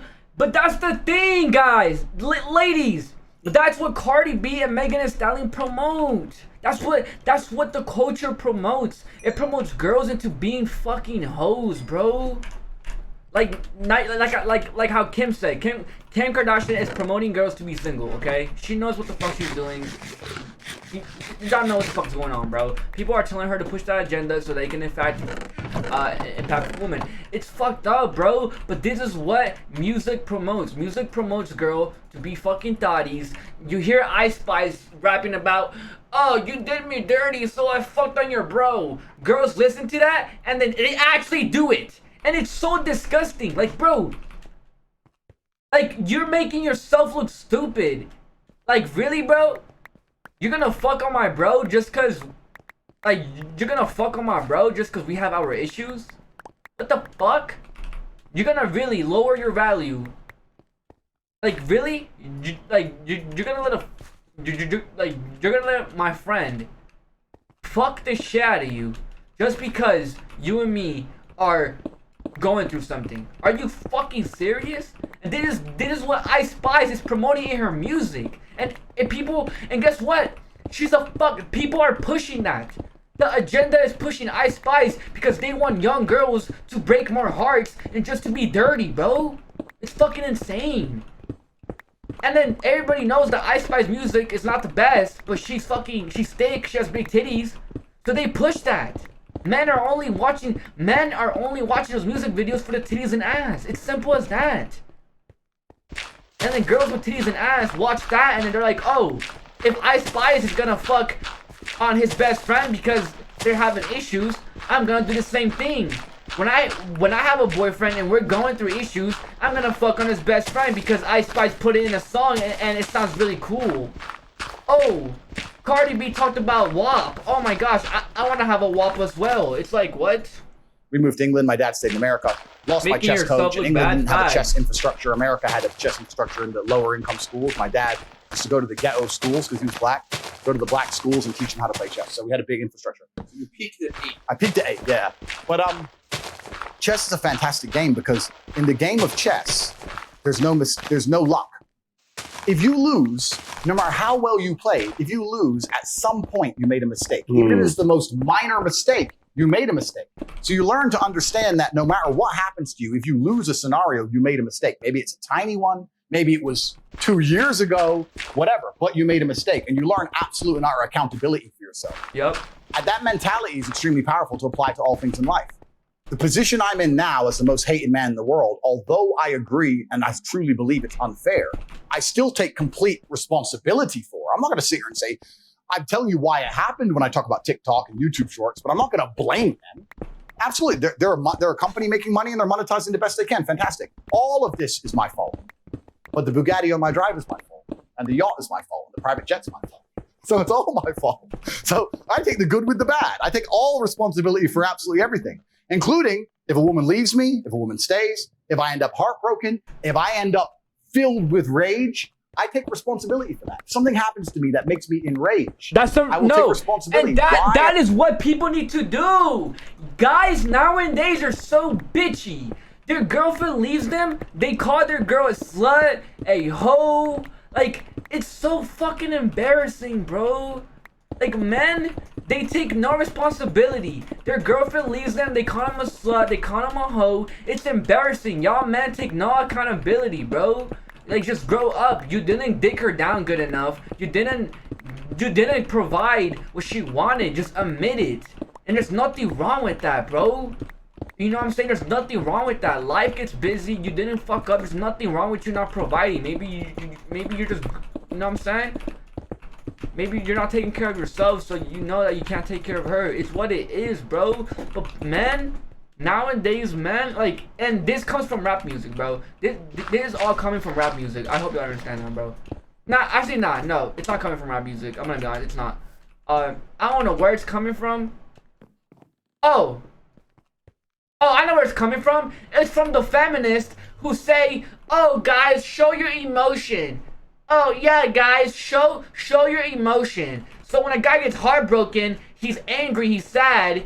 He hears all these feminists talk about showing your emotion is a good thing. So his mind is, oh, showing my emotion is good. I'm angry, I'm sad right now. I'm gonna call this girl a fucking hoe. That's what I'm gonna do. This girl broke my heart. I'm gonna call her a hoe. I'm gonna call her all types of names because I'm heartbroken. And feminists want me to act on my emotion. Why has this happened to me? Why do I feel this way? How did I end up in this position? Is this healthy in this scenario? Right? That's what I'm saying. And sometimes it is. It's fine. I've had scenarios in my life where I was prepared to die to protect somebody else, and I was enraged, and it was healthy. I've also had times where I'm in a room by myself, enraged, sitting there going, this is no good for anybody. I need to just calm the fuck down. Mm-hmm. So emotions are feedback, but stoicism is the ability to process them. And that's what you need to learn as a man. You're never going to be able to turn them off. You're going to feel them. You have to learn how to process them and turn them into a positive. It's energy. It's unlimited energy. I say this all the time. I say that the biggest periods of transformation in my life is when everything was going wrong. When my life was going good, I'm not a hedonistic person. I don't do drugs. I don't gamble. I don't do prostitutes. I don't do anything that hedonistic. But I'll certainly go on the yacht with a bunch of women I know and chill and have some vodkas and that kind of thing. When life's smooth, then it's semi-hedonistic, pretty relaxed. But when I make my biggest progress, when I really change who I am and change the world, that's when everything's fucked. When things go wrong, or I'm feeling things I don't want to feel, or bad things are happening, that's when I'm like, okay, I currently cannot sleep. I've completed the day's tasks. I've tried to go to bed. I can't sleep. More shit has to get done. That's when the amazing things happen in my life. When I was heartbroken, have you ever dealt with that? Y'all are so heartbroken, y'all cannot sleep. And that is one of the worst fucking feelings of your life. Because literally you are sitting down in your bed feeling so fucking alone. But like it's because you've been used to not being alone. So when that gets taken away from you, like literally, your whole mind and your whole body is like shaking, bro. Because it's so used to having that person next to you that when they leave, literally your body is like craving it. Because I hope you guys realize this. Love is make believe. Love gives you the same chemical as cocaine. So when you are on cocaine, technically, for fucking 3 years, and then when the cocaine leaves, your body still craves it. That's why it creates depression, clinical depression, all this type of shit. It's just like a withdrawal from a fucking X pill. Realize this, guys. Love is made of belief. I'm not saying that we all shouldn't love each other. I do believe in good and evil. I do believe in that. I do not believe in love. I do believe in good, though. I do believe that we should all do good with each other, and maybe that is a way of love. Maybe a expression of love is good. Yes. But overall, what love does, bro, is absolutely fucking demonic. It makes you think that you are in. It gives you cocaine, bro. It gives you cocaine, and most people aren't even unaware about that. Most people aren't even unaware of why love feels so good. They're not even unaware, bro. And then they go, and then they just follow they follow these. Okay, so these chemicals turn in. Okay, so chat. You realize how the body works, right? It's a bunch of chemicals, a bunch of cells. You know, fucking chemicals turn into cells turn into memories, all types of shit. You know what I'm trying to say. I'm trying to say that there's a process in you, okay? And when you're going through that process, your mind just keeps following it, keeps following it, because people are not like how Tate said, people are not taught to question what the fuck they're taught. For the first 17 years of my life, I never questioned, wait, why am I speaking a language I didn't create? I was at the age of 17 when I realized that I was speaking a fucking language that I was speaking a language that was fucking white. I know it's so, like, basic, but the simple shit like that can really save people's lives, bro. We got men committing suicide because they think love is real, because from the movies they watch, from the people they hang out with. They got friends who are in love, you know, married, but then they are lonely fucking fucks because society has put them in that fucking place. They just, because that's what, by that I mean, you have feminists who call men incels, men pieces of shit just because they can't get a girl. No, bro. Like, fuck no, bro. Stop calling weak man incels. Stop calling weak man all types of shit, bro. You don't know why they're there. You don't know why they're put there. Especially these feminists, bro. They don't know how hard it is to be a fucking man, bro. They don't realize how hard it is to be a fucking man, bro. You're not born with beauty. You have to become what the fuck you want to be, bro. Whenever, everyone's been helping. I can't remember a specific example. I hit the gym hard, right? If something goes wrong with your payment processor, that's when you get fucking inventive. That's business, right? That's when you get inventive. So all the bad things that happen to you as a man, if you're stoic, you get to take unlimited energy. Heartbreak is unlimited energy. So is depression. So is rage. So is sadness. All these negative emotions they tell you to collapse behind. It's like, people talk like, Bruce Lee says, be like water. And people see that as be fluid and just go with the flow. I disagree. If you're like water, you're necessary for life. You are scary when you're enraged. You're powerful. You're beautiful when you're calm. You're so many things when you're like water, right? So if I'm enraged, it's like water behind a dam. You just got to put the dam in place, and you got to get the turbo, the hydroelectrics put in. Don't tsunami your life. Put the energy somewhere. And this is the most beautiful thing about it, because people message me all the time like, oh, but Tate, you don't know how sad I feel. No, incorrect. I know exactly how sad you feel. The difference is I used it. And you're sitting here still crying, some random guy on email for the fucking third month in a row. That's the difference between you and me, my friend. I was becoming a world champion kickboxer.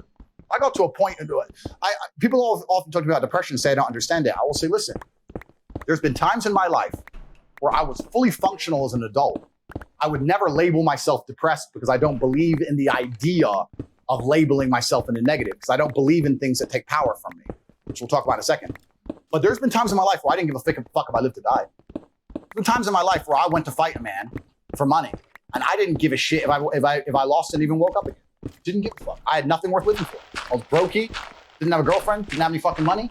Got a 2-day call to fight some world champion. Had to lose 10 kilos in 2 days. Had nothing else going for me. Got on a plane to Dagestan and fucking won. There's been times I've done that. What the By fuck? all conventional wisdom, I was depressed. I was suicidal. But I was just like, no, I don't give a shit. And that's when I was at my most powerful. Now if I get that call, I'm like, bro, I got a new car outside and shit. I'm not going to Dagestan, bro. Wait, going to where? Sorry, how much money? Nah. But back then I was like, yeah, cool. Who is he? Oh, this guy. All right, fine. I didn't give a fuck. I was most powerful when I was sad, when I was depressed, when all these things. And the difference was the framing. It was the framing of it. Does that make sense? Yeah, you know where you take me to. You take me to Tom Cruise with Matt Lauer, and I don't know if you've seen this or not. Where Tom Cruise on Matt Lauer, When he's freaking out on the couch. Tom Cruise is no, that's Ellen DeGeneres. Okay. This is Tom Cruise, Matt Lauer, and Tom is a Scientologist who does not believe in medication. Yeah.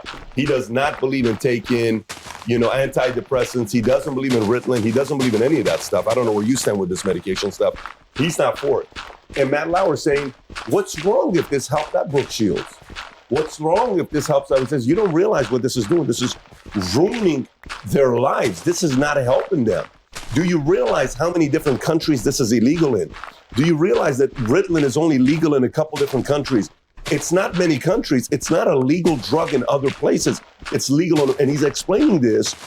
And believe it or not, afterwards, they pinned Tom Cruise to be almost an asshole, like a misogynist. Like, what does it matter with you? Insensitive. You're not passionate. You're not somebody that cares about another person. Years later, Tom Cruise looks like the hero, but in the heat of the moment, he didn't come out really good, right? So we're living in an era where you're right. A part of it is, hey, you're not feeling good, you're depressed, take two of these, see what happens to you.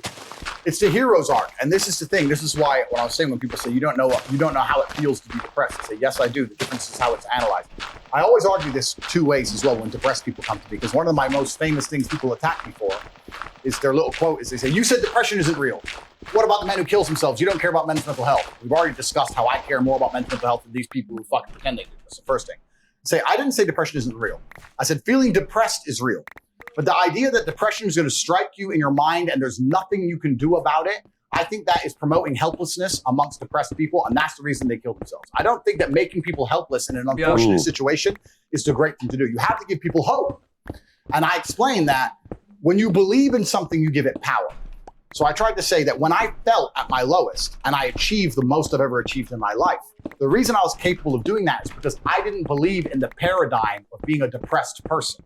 I just believe that this is how I currently feel, and fuck it, I'm going to do whatever it takes to get my life to be better. And I gave a very simple example, an analogy. I said, if you take two people, one believes in ghosts and one doesn't, you put them both in haunted houses, and in the middle of the night, there's a bang. The person who believes in ghosts is now terrified.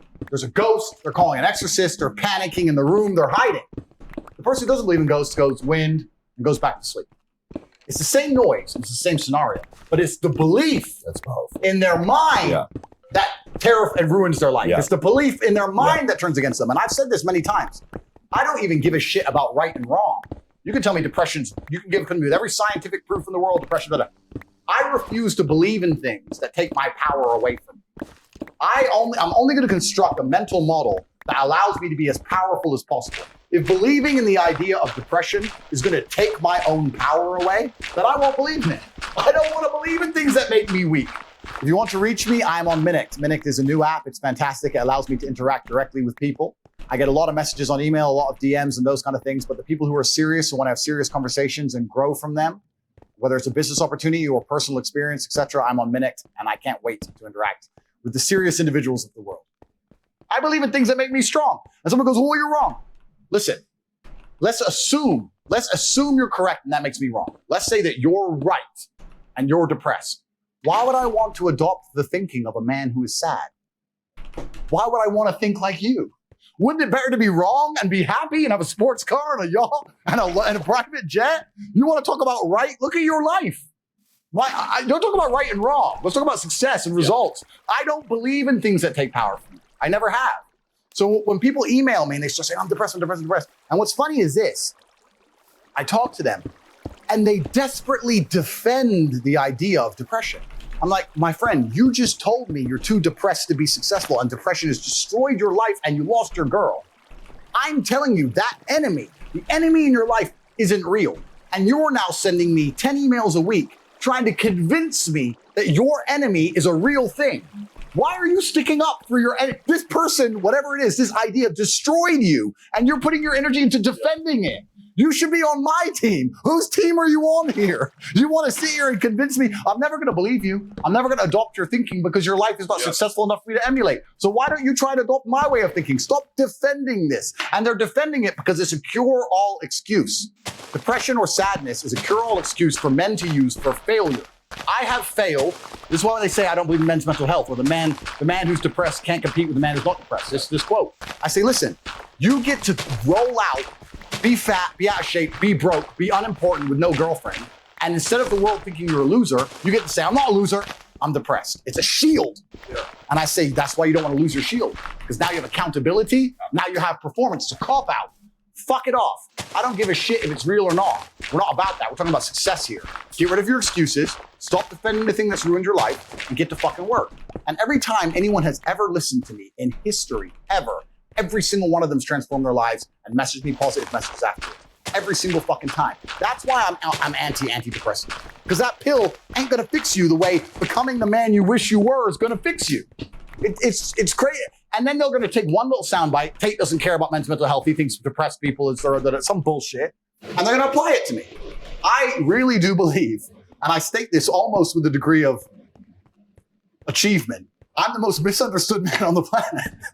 I really believe I am. It's crazy the level. There are people out there who truly believe I am evil. And I'm nothing close to it. I'm one of the most compassionate people you could possibly meet.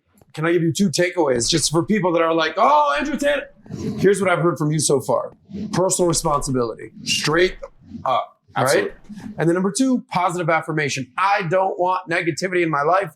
I don't want depression around me. I don't want weakness around me. Right. I want to be the best person I can be and take full responsibility for that. Right. Those are the two things I'm hearing. We'll go on further. I'll tell you a story, which is going to make me sound a little bit extreme. This is a story of when I knocked out my friend. Let me tell you a story. I was going to ask you this story if this is a true story. It's a true story. Okay, about your boy that showed weakness. Yeah. I got to hear this again. Right. You know the story? Jesus Christ. Right. So I don't like negativity in my space. I create my reality extremely efficiently. So no matter what bad happens to me, even in the middle of this shit storm, when me, my brother, my cousin, my team were sitting around, we're all smoking. The whole news is saying I'm the worst man in the world. I've been deleted from everything. They've frozen millions of dollars in bank accounts, right? Me and my boys are just sitting there, just laughing, right? We don't believe in negativity because if it's infectious and it's sticky. And even if someone's negative, even if you talk them out of it, it still stains the air, right? If you're in a trench and you're under fire, the least productive person is the person who goes, they've got too much artillery, we're gonna die. Shut the fuck up. We all know. Shut up. That's not helping us, right? It's very infectious. So, and most people understand, they say, you are the sum of the 5 people you spend the most time with. Yeah. Then why the fuck are you spending time with negative people? Or people who complain? Or unhappy people? Or unlucky people? Or negative people? Stop talking to them. Everyone I talk to is like, yep, we are winners. All we do is fucking win. Oh, the Matrix attacks us. Oh, you think I need YouTube? You think I need YouTube? Get fucked. That's who we are, right? So this was when I was young. I was about 23 years old. I had a new girlfriend. Her name was Carrie. And her ex-boyfriend, I stole her from her ex-boyfriend. And if you're a man, you understand that no woman's truly single. You're always stealing her from some other guy, or she's still half talking to her.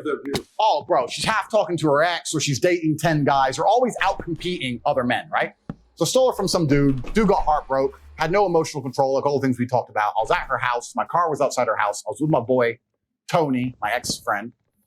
Me and Tony are in her house. She's talking to her friend. I'm talking with Carrie. We're all having fun. It's Friday night. 4 cars pull up. Boom, boom, boom, boom. And 6 guys get out with hammers. Knock on the door. It's her ex-boyfriend. Carrie starts panicking. He's crazy. He's crazy. I was like, listen, relax. I go outside with Tony. There's 6 guys with hammers. It's me and Tony, right? And they say, goes, bro, I don't even give a fuck about Carrie, but you're going to say sorry to me. I said, sorry for what? Because you stole my girl, you're going to say sorry. And then we'll just go away. I said, I'm not going to lie to you, my friend. I'm not sorry for fucking anything. I'm not going to lie to you. I'm sorry. And then my friend Tony next to me, and when I said that, I swear to God, when I said that in real time, because I don't take my eyes off the enemy, right? There's 6 of them, but they're all facing me directly. So I was looking in their eyes directly. When I said that, I saw all of their eyes go shit. You ain't gonna say sorry. So now we have to actually attack him with hammers. Do we actually want to attack him? At the time, I was British kickboxing champion. I was known in my town. They knew it was gonna be messy, right?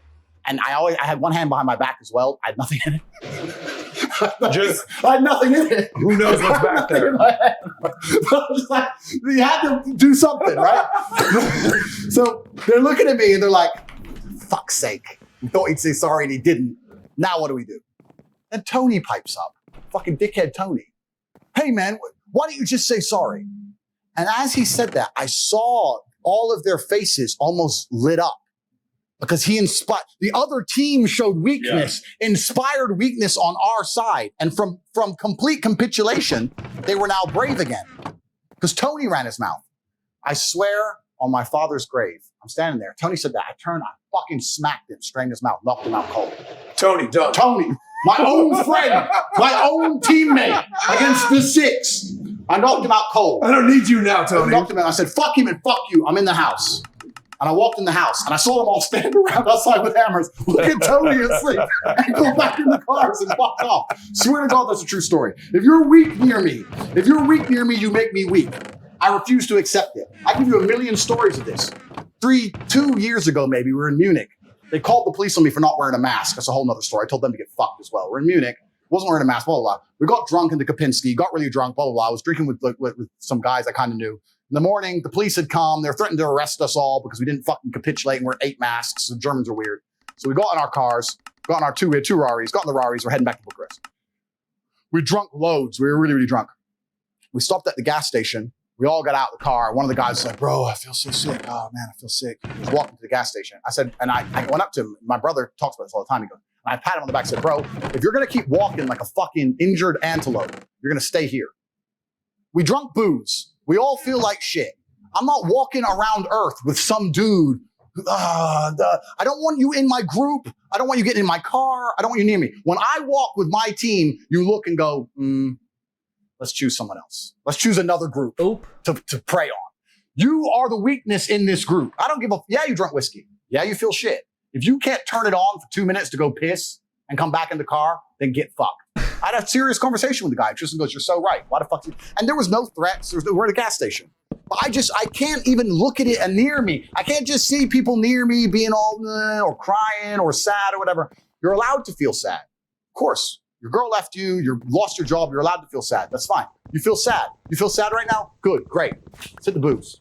Shut the fuck up. Me and my brother have another quote. What do you want? Therapy? That's our quote. We say it all the time for anything. Bro, I got a hangover. You want therapy? No. Well, then what the fuck? Shut the fuck up. Shut the fuck up. Like, why are you even saying it out loud? Why are you believing in it? Yeah. Why are you making it real? We all feel like trash. We drunk 10 bottles of whiskey. We all feel like trash. But we're high net worth individuals getting out of Ferraris in a country we don't have security. Nobody's walking fucking like weaklings. It's a reality you have to curate. And when you get your shit straight, it affects your entire life. And men understand this. They say, I understand you're the sum of the 5 people you spend the most time with. Then why are you friends with all these fucking nobodies? Why are you friends with these losers? Why are you doing it then? Then you're accepting what you're going to be. I love winners. I love winners. Show me a winner. I love winners all day long, my friend. That's who I want to be friends with. Winners. That's who I want to be friends with. I don't want to be friends with anybody else. I don't see the advantage to it. And that's how I've always created my life, and it's served me very, very well. And I refuse to accept anything else because negative energy is extremely sticky. If you have friends who are talking negative shit, try and fix them. It's your duty. But if they're sticking to their negative narrative, you don't have a responsibility to them to a degree to sit there and allow them to pollute your life. Because that's what they're going to do. You have to get to a point where it's like, goodbye. How many friends have you had to completely cut off? I'm not saying knockout like our friend Tony's probably still sitting there in a ditch. Watching this podcast. Yeah. Tony's out there like, Jesus Christ. Tony, listen. Had to happen, bro. You could have inspired them to rush me and kill me. On a serious note, you could have been the inspiration for my death. So it had to happen. I hope your life's going well. I'm sure it's not going as well as mine. Sorry, That's Tony. how it goes, my friend. Yeah. But how many other guys have you had to cut off? You'd be surprised because there's so many. Because everyone likes to talk a good talk, and everyone likes to pretend they're X, Y, Z. And I'm quite a fair person, you know. And I love my biggest friends in the world today are friends who I had when I had nothing, and they came up with me. Let's say when I had nothing, I had 10 friends. Now I'm at the top, I have 4. The 6 I had to drop just didn't level up with me. And there's only so long you can pay for them to go to the club, pay for them to go on holiday, lend them a car. It's only so long until it's like, bro, everyone else pulled this off. Everyone else, and I've offered you a job, and now you're sick or you're tired. It gets to a point where it's just detrimental to your life, and you have to be ruthless about it because you have to create your reality. It's the only way to do it. You can't compromise your standards. By the way, I'm listening to him, and I'm just going back to stories myself because at one point I went to a different direction than Tate did. But you cannot compromise your standards for nobody. Nobody. That includes your spouse, your friends, your family, nobody. There's a difference between loving somebody and compromising your standards. Those are two different. I love a lot of people, but I'm not compromising my standards for people I love. Perfect. You cannot be doing that because only you know how big your dreams are. Only you know what life you want to build, and only you know who you want to be. Compromising your standards, one of the biggest fatal mistakes any man or human being can make. You know, you were telling a ghost story. You took me to a place which is crazy. We rented this castle called Oika Castle in New York. Funny story. You'll appreciate this. So when we rent this place out, it's a beautiful property. It's a $150 million property. I rent out all the 32 rooms, and it's got one of the best restaurants in town, so we rent it out. Now, a couple of my guys who are very superstitious, they say, Pat, I read articles, this place is haunted. So one of the guys, Alejandro, who's Mexican, you know who Alejandro is, Ricky's brother. Ricky's brother, yeah. He's very superstitious. Guy. He says, hey, Pat, by the way, these brothers, they're brothers. Like, if you meet them, they're like, they could compete with the Tate brothers and legit brothers. Yeah. Now, Alejandro says, hey, Pat, I'm hearing this place has got ghosts. I said, it does. He says, really? I said, of course this place is haunted. So now I'm playing with them because I'm trying to, so that night, I said, whatever you do, sleep tonight, be careful, because I hear they pull notes and all this other stuff. So I go tell Mario and the guys, I said, guys, tell me when Alejandro goes to sleep. Alejandro goes to sleep. I've taken notes and I write, I'm watching you. At 1 o'clock in the morning, I slide it, because it's one of these old doors. I slide it under his doors. We go to the side and we hide. We knock on the door. He comes out. He says, who's out there? Who's out there? He's panicking.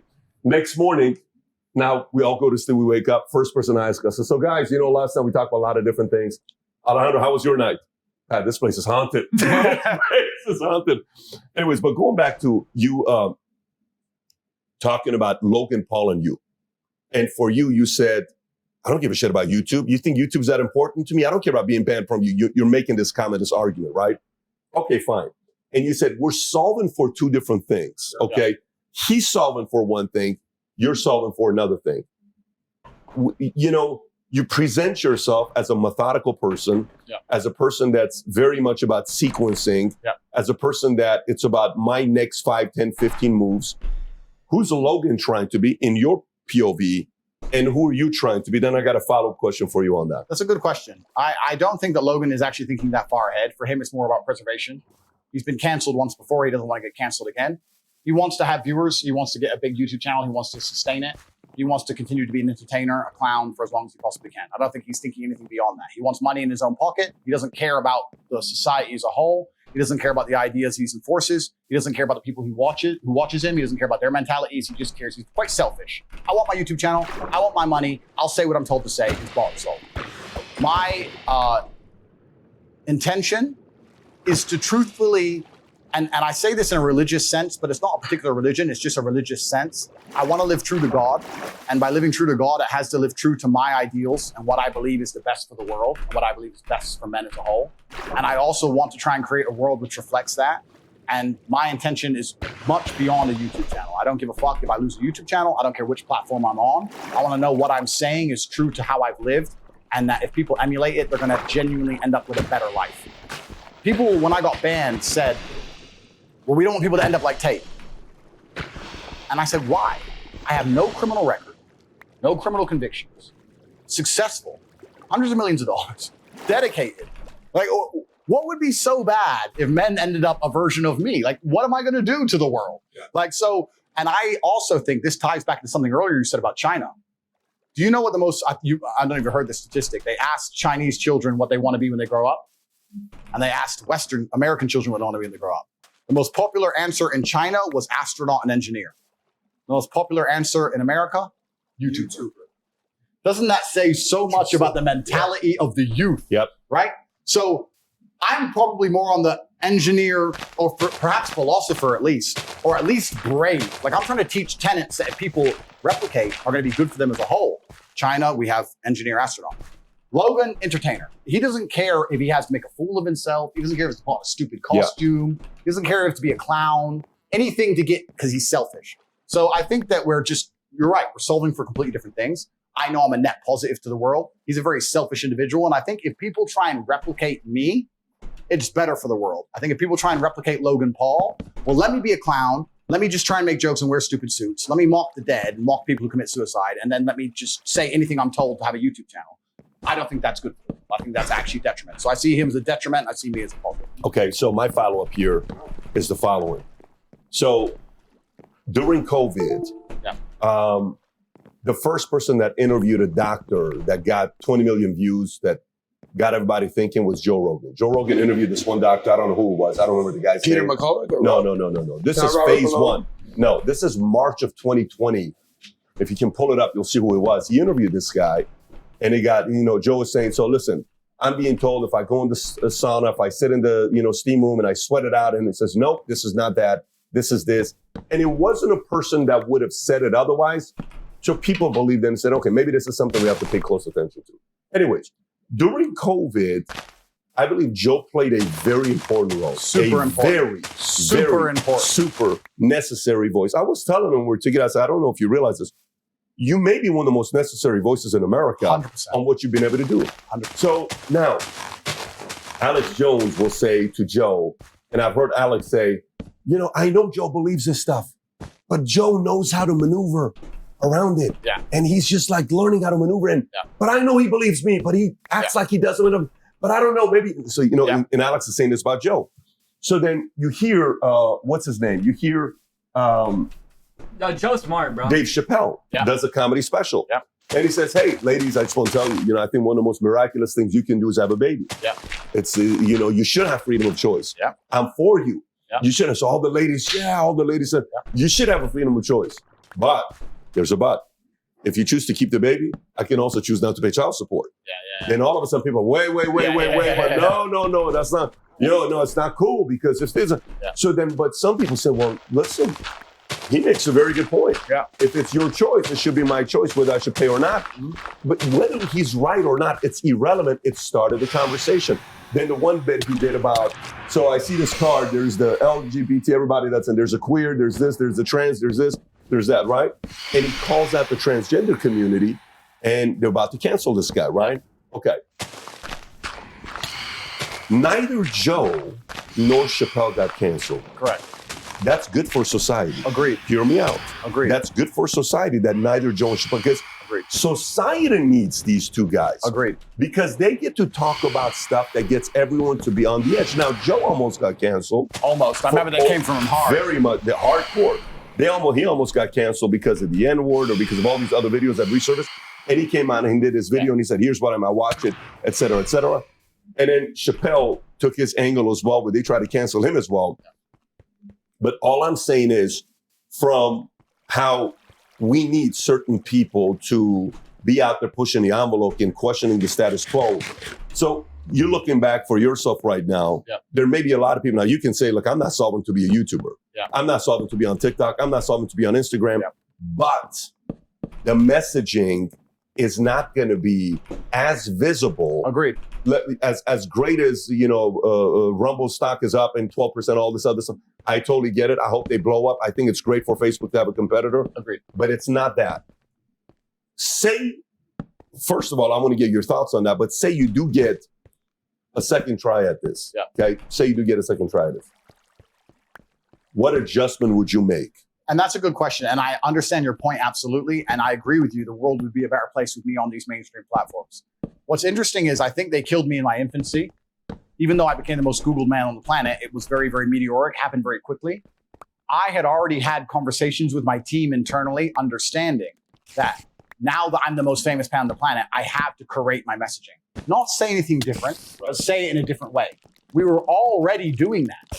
For a month prior to the ban, we had already changed a lot of the messaging, changed our stance, we said the same things, but changed the way we'd say certain things, removed certain subjects altogether, and we were already curating our messaging.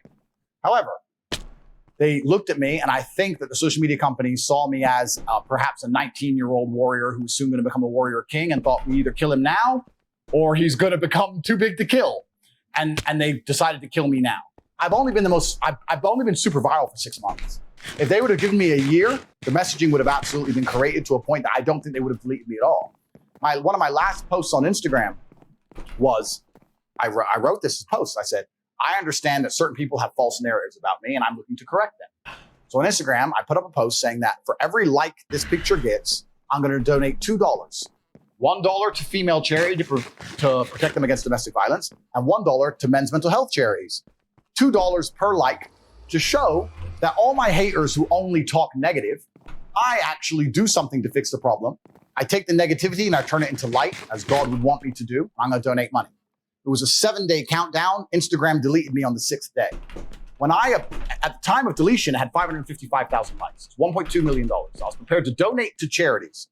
Nobody wants to talk about that. Nobody wants to mention it because I'm evil, right? At the time of my deletion, when I got deleted, the only appeal I sent to Instagram, the only message I sent was, can you confirm the number of likes on that picture so I can finish my donation? They ignored me completely and utterly, didn't even want to reply to me. So I was already understanding that the way you can say certain things when you have 300 views on a video, where most of these views got 300 views, has to be created and changed. Not because I'm saying anything incorrect, but as a professional, you have to understand that things change. And also, no matter what you say, a very small contingent of the world will misunderstand it. If 0.1% of people misunderstand you, that's not a problem when you get 300 views a video. That is a problem when you get 3 million views a video. So me and my team had already accepted this, already decided upon it, and had already implemented it. But the momentum was so strong and the rise was so meteoric that the social media companies, even a month after our implementation, decided, I'm sure they sat around and said, we kill him now or he's going to become too famous to kill. And they thought, we have to try and kill him now. Now they have failed. Rumble in and of itself has proved they've failed. I get more views on my Rumble videos than I got on my YouTubes. When I did a YouTube live, I had around 12,000 viewers. On my first ever Rumble live, I had 127,000. On my second, I had 75,000. So they've martyred me and made me more famous than ever. But the message has already been created and changed. I understand very, very well, because as a professional, you have to take accountability for everything. I understand that if a 15-year-old kid, without my life experience, without my credentials, listens to me, not in full, but in segments, small parts, and then takes it on board, it may negatively affect some of his outlooks. I understand that. My counter argument is this. Find anything on the entire internet where if it's not chopped in a negative way and fed to 15-year-old kids, where it cannot be a detriment. That's the entire internet. That's anybody. We've already talked about modern culture, having sex with the devil on TV, transgenders, whatever they're trying to do, make kids chop their dicks off, whatever. We've talked about all this. So that's the entire internet. That's not an argument against me. That's an argument against the internet as a whole. But I was responsible enough as an adult to say, okay, I'm still going to take that in mind, and I'm still going to be responsible for that myself and change my messaging, which I intended on doing. But they already decided to nuke me absolutely and completely. And that's where part of me, I don't want to be too defiant. I'm certainly not looking to go to war with anybody. But part of me is kind of like, I would have never, ever been controlled opposition because I can't be bought and sold. But I would have had very, very detailed conversations with social media execs and say, what are you truly uncomfortable with? The way you say this. Okay, well, here's what I'm trying to say. Yes. Okay, so what if I said it this way? Okay, cool. Yeah. Let's work together. But they didn't want to be reasonable, logical actors. They wanted to just try and annihilate me, hoping I would disappear. And they're realizing in real time that I didn't disappear. So now I'm sitting here ideologically thinking, do I give a fuck what they think? I only care about making sure my message is a positive for the world. Do I really give a shit what YouTube want? Now, so if they do let me back, yeah, sure, I understand certain things have to be created, et cetera, et cetera. But my messaging will remain true. The things I say, I do mean. They are genuinely a positive. And this could have been a positive experience for social media for me. How much money did I bring to social media companies? I'm the most viewed man on the planet. Not a single monetized video. They wouldn't monetize me. Billions of unmonetized views. How much money were they making? Yeah. Like, it could have been great for everybody. But they got emotional, sat somewhere in California, emotional, decided I was evil, and they decided to go the destructive route. So it's kind of like, you know when the Germans tried to negotiate with the Russians in World War II? There was negotiations at the beginning, and the Russians spoke a lot because they were trying to actually negotiate. And then once the Germans overstepped the line and took the piss and destroyed Stalingrad and took a bunch of Russia, when they tried to negotiate with the Russians again, the Russians only asked one question. When the German negotiators came when they were losing, the Russians just said, "Why are you here?" "Oh, well, I'm here to represent the Germans." No. This is Russia. Why are you here? Where were you born? Berlin. Okay. Tell me the story. Why are you here? And after hours, you end up saying, "Well, I joined the army and Hitler made me do it, and I ended up getting here." Because once you've been fucked with to a certain point, it's just like, well, I don't know how much I want to negotiate now. Like, so as the social media companies, if they were to finally come to their senses and speak to me, sure, I understand certain messages need to be created. I understand that, but I don't need them. I no longer need them. There was a point where I perhaps believed I did need them. I now understand that I don't, and that certainly changed the negotiating table. Absolutely and utterly. Why? Because my messages, they've only proved me right. All they've done is prove me right in every regard. I have more viewership, more views, and more dedicated, more loyal fans than I've ever had. All they've done is damage their stock price. You're correct, Rumble's gone to the moon. All they've done is damage their own stock price and convinced everybody who believed in me that the Matrix genuinely doesn't want people to understand my ideals. They have martyred me. They have martyred me now. So now it's going to be a matter of, yeah, I will talk to you about coming to your platforms, of course. But I'm going to say the same things I say, and yes, I'll correct the messaging, of course. But we also have to have a conversation as professionals for you to understand that you acted emotionally and made a mistake. And it means a lot to me because I'm a principled man. If a senior, whoever, SEO exec were to say, "Yes, we made a mistake and we're sorry, we misunderstood you," that's all it would take for me to say, "No problem. I understand that. I'm going to correct my messaging." We know that's not going to happen. Of course it's not. Yeah, it's because this is what happens with tyranny. When you have a monopoly, and this is the beautiful thing about the world, because the world's so cyclical. When you have a monopoly over anything, you believe that your monopoly will last forever.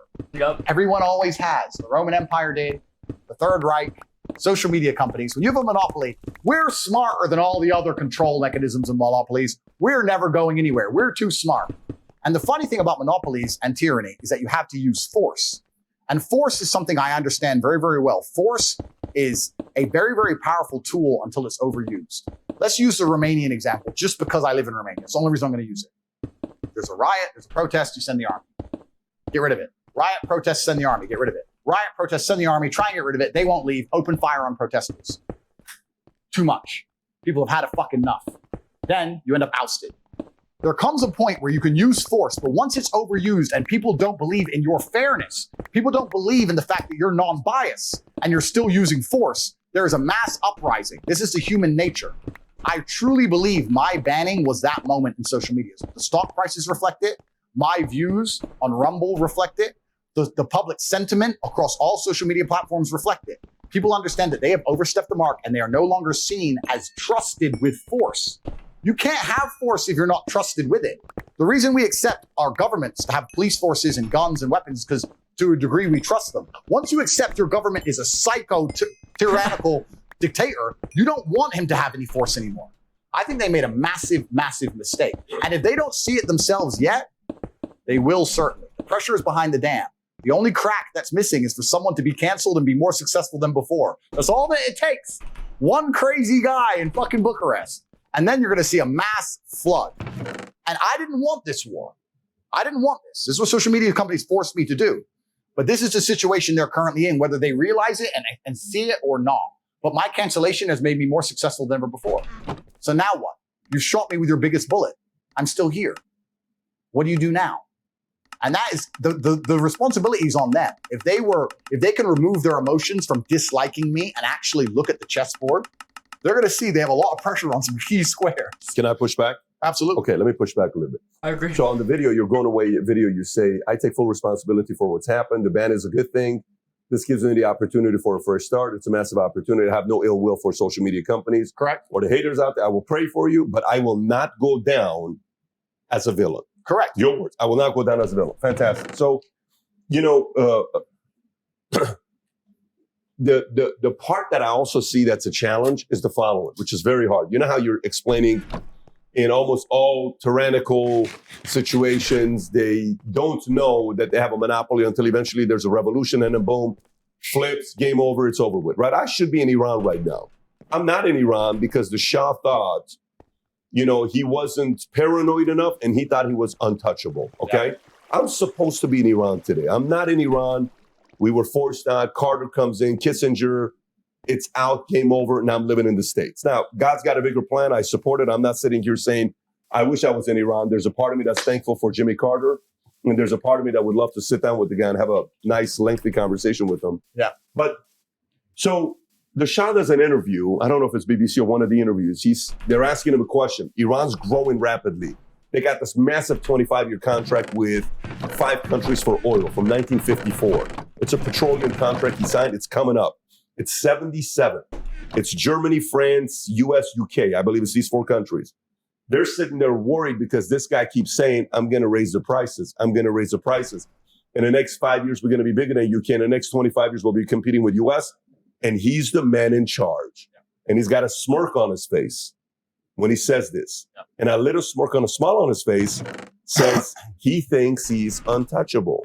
What ends up happening? This is a guy running one of the most powerful countries in the world who speaks 7 different languages, possibly the sharpest cat in the world in the 60s, 70s coming up. And his father was Reza Khan, who was a top G, you would call him, a badass mother, you know, at the highest level. He was a guy that was feared because he was in exile because he was a little too tough. Okay.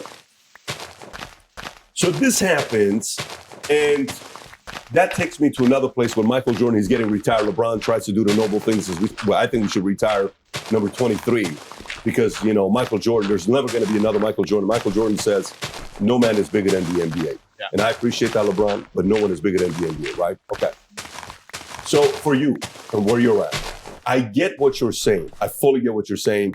And by the way, you have to know, we're hoping you're right. We're hoping you go out there and get 100 million subscribers on Rumble and you have the kind of follow Mr. Beast, PewDiePie have in Rumble, and Chris is going to be a billionaire. You're going to do what you're doing. Everything's going to take off. Great. But we're also in the conversion game.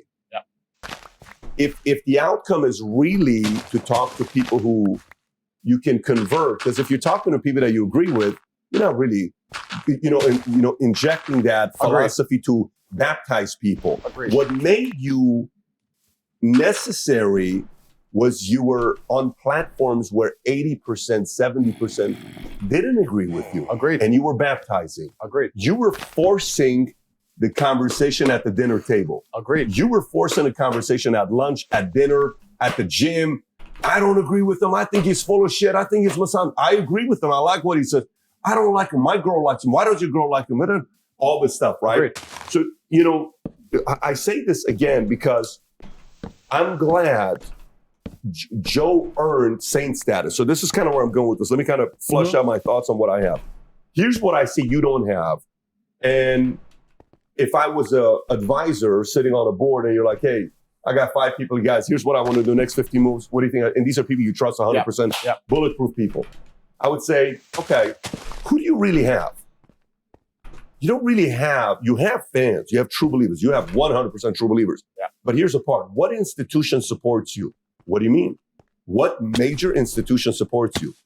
None. Agreed. Okay, who supports Joe? UFC, that's powerful. Agreed. Because Democrats, Republicans, independents, white, black, Hispanic, educated, uneducated, degree, CEO, billionaire, millionaire, broke man, follows UFC. Correct. Chappelle, what organization supports Chappelle? Comedy. Correct. He's the king of comedy. Correct. He is the GOAT of comedy right now. He's the guy at the top. Correct. It doesn't matter what anybody say. He is the GOAT. He's the guy that everybody talks. So what do you think you need to be doing if you were to strategically, because like you said, kickboxing is not that big of a space. Yeah. Where could that thing come in? I think you understand what question I'm asking. Absolutely. And you're completely and utterly right. The reason I believe that I'm going to be okay is threefold. One, the Matrix has not completely and utterly deleted me because they can't. I'm still all over these platforms. I'm still all over them. My account's gone. Yeah. I never had a TikTok account anyway. They said, when I read the news that they banned my TikTok account, I said, I don't know which poor 15-year-old had his account deleted, but it wasn't mine. I don't have one. I don't have a TikTok account. I no longer have a YouTube account, no longer have an Instagram account. That's crazy, by the way. You didn't even have a TikTok account. Don't have one. They watch it. Although you were going viral on TikTok. It's destructive for the mind. It destroys your attention span. So I don't have it on my phone. I'm already all over these platforms. The problem is, my biggest problem I was facing pre-ban was a lot of people going, Tate's smart, and I agree with him, but he's too far with the Matrix, the narrative, the enemy, him being dangerous. Nah. That's the only problem I had. Nobody said I was wrong. They said I was semi-paranoid. Then I was proved right. So now I've had so many people going, you know what? I loved your content, but I thought that this part was wrong. But fuck, you were right. You were right. You were right. They proved me right about a whole bunch of things. And what happened was actually interesting. When I first got banned, for the first maybe only 6 hours, if you put up a new video with me, they deleted it from YouTube. But now they've stopped because you can't ban everybody. You can't ban everyone. You can't ban thousands of accounts. You can't ban all the young men. You can't ban all the reaction accounts. You can't ban all the haters of mine who can't stop commenting on my videos. You can't ban Logan Paul talking about me for hours. You can't stop it. So now they tried the true tyranny and backpedaled. So I'm already still all over YouTube. But now I have a merit. I have a badge of he's telling so much truth that they banned him. Another thing they don't anticipate is that I've been talking about my ban for years. This is something they don't talk about. When I've been on every podcast saying I'm going to get banned for 3 years and then I get banned, does that make me look smart or stupid? He manifested it. I told you what was going to happen. You didn't surprise anybody. Didn't surprise me. I've been talking about it for a very, very long time. Now, the public consciousness, let me talk about this at length. The reason I don't have high-level support yet is because the public consciousness is simple. The public consciousness, companies follow money. They know how much money I'm worth. Imagine I were to endorse a crypto. Just imagine. I never would. And there's a bunch out there pretending they are me, but they're not me. Imagine how I could turn a nothing into 100 billion market cap tomorrow. But I don't support these things because with cryptos, it's player versus player. Some people sell at the top, some people lose. It's normal. I don't want any of my people to get scammed. So I don't support these things. They know how much money I'm worth. They're scared of the backlash. I have had, and I won't say what type of company, but I've had at least 15 companies reach out to me from varying industries, sponsorships, payment processors, social media companies, etc., who have literally said to me, we're monitoring public sentiment. We see it changing in real time, and we'd like to discuss a sponsorship or some kind of deal in perhaps a few months. Everyone's waiting to make sure that because right now, 80% of the population know it's bullshit. Once 90% or 95% of the population know that the backlash against me is bullshit, the amount of money that's going to be offered to me to support things is going to be monumental. It's already coming. It's already there. People already love my ideas. You would not believe, I don't want to say the car brand, but there's a particular car brand. Think of the top 5 luxury car brands you can think of. There's a particular car brand. I bought one of their cars. It's a flagship model. It's 1.2 million. I bought it. They did the big unveiling about a month ago. I couldn't attend. I was busy. I sent a friend of mine in place because I had a special card to go see it. The CEO of the company said, please, can you get him to email me? I emailed the CEO. He said, listen, I know a lot of things are going public, but we can't say these things publicly. I just want you to know that we support you. But these are the CEOs of billion-dollar companies. They're all already on my side. They have to watch their stock price, as they should. They have to march PR, public sentiment, as they should. That's changing in real time. This is why I talk about the redemption arc. It may take 6 months. It may take 2 years. The things I say are too powerful and too beneficial to the populace for it not to turn around where people say, Tate is a good man. That's where all of that is coming. It is coming. And you're right. It is coming. Right now, as a company, you sit there and look at Tate and go, we love him. He could get our exact audience. He could bring billions of dollars, but there'll be a backlash. But it's changing. It's changing. I really believe in 6 months that will completely and utterly change. And we can talk about things from payment processors who've reached out, the car brands who've reached out, to all these people who've reached out and said, listen, please, we're monitoring. We're on your side. We're emailing you once a week. We're just talking to the board. We're monitoring social. Like it's all absolutely and utterly coming because they know that I am a force for good. They know that I have a huge contingent of people who believe in me and trust in me. And I want to say this also publicly on camera. They also know my endorsement is extremely powerful because unlike Logan Paul, who sells crypto pump and dumps, making kids lose money, who sells an energy drink full of sugar and trash, sells crap, they know I don't need money. So anything I stand up for and endorse is because I actually like it. You can come give me $100 million for some shit. I ain't going to take it. That's trash. People who believe in me, believe in me. I will not compromise my integrity. The one thing people know when they look at me is I'm an integral person. I certainly have morals. because I wouldn't have ended up in this fucking position any other way. So they look at me and go, if he endorses something, people are going to believe him. And I won't endorse anything I don't believe, so they're right. So any brand who comes along and does business with me is going to make a bunch of money. Let's look at Rumble. Rumble were the brave ones. They stood up and they signed me. They come up, they said, look, we believe in you. We believe in what you're saying. They signed me when no one else would. Look what happened to their stock price. 30% on a stock in a bear market, in a recession. Like, people are paying attention to this shit. So this is all coming. We're just waiting for public sentiment to shift, and it is shifting in real time. I have my own team monitoring social media comments in real time. At the height of the shitstorm, at the true height of the shitstorm, it was 50-50. It's currently 80-20. It's only going one way. They can't. The problem with the social media companies in the Matrix, they fired all their bullets. They can't start printing again that I'm a misogynist. They can't get the Daily Mail to do a new story on how I'm dangerous. They've done it all. They've run out of ammo, and I'm still alive. They've emptied the clip, and it hurt me, but I got up. And now they're like, click, click, shit. What else are they going to do? What are they going to do? What are they going to say about me now? Can I tell you why? Sure. Well, because you talk about institutions being behind certain high-profile individuals. Saint status you referred to. While Joe Rogan, you couldn't cancel Joe because UFC's behind him, or Chappelle. He said he was 12 to 24 months away from he wasn't there yet. No, not yet. Yeah. But the institution, it's not a formal institution, but it's certainly an institution, is you've won the hearts and minds of young men across the planet. Right. And even if you get canceled on social media, you still have millions and millions of young men that's like, where's Tate? We want Tate. And this is why they killed me early. They killed me early because they knew I was going to get to this status. But the problem they don't understand is that inside of every single young man, there's a rebel. Whether it's the punk rock rebels, whatever it is, every single young man has a degree of rebel in him. Mm-hmm. So when you take their hero and martyr him, what does that do?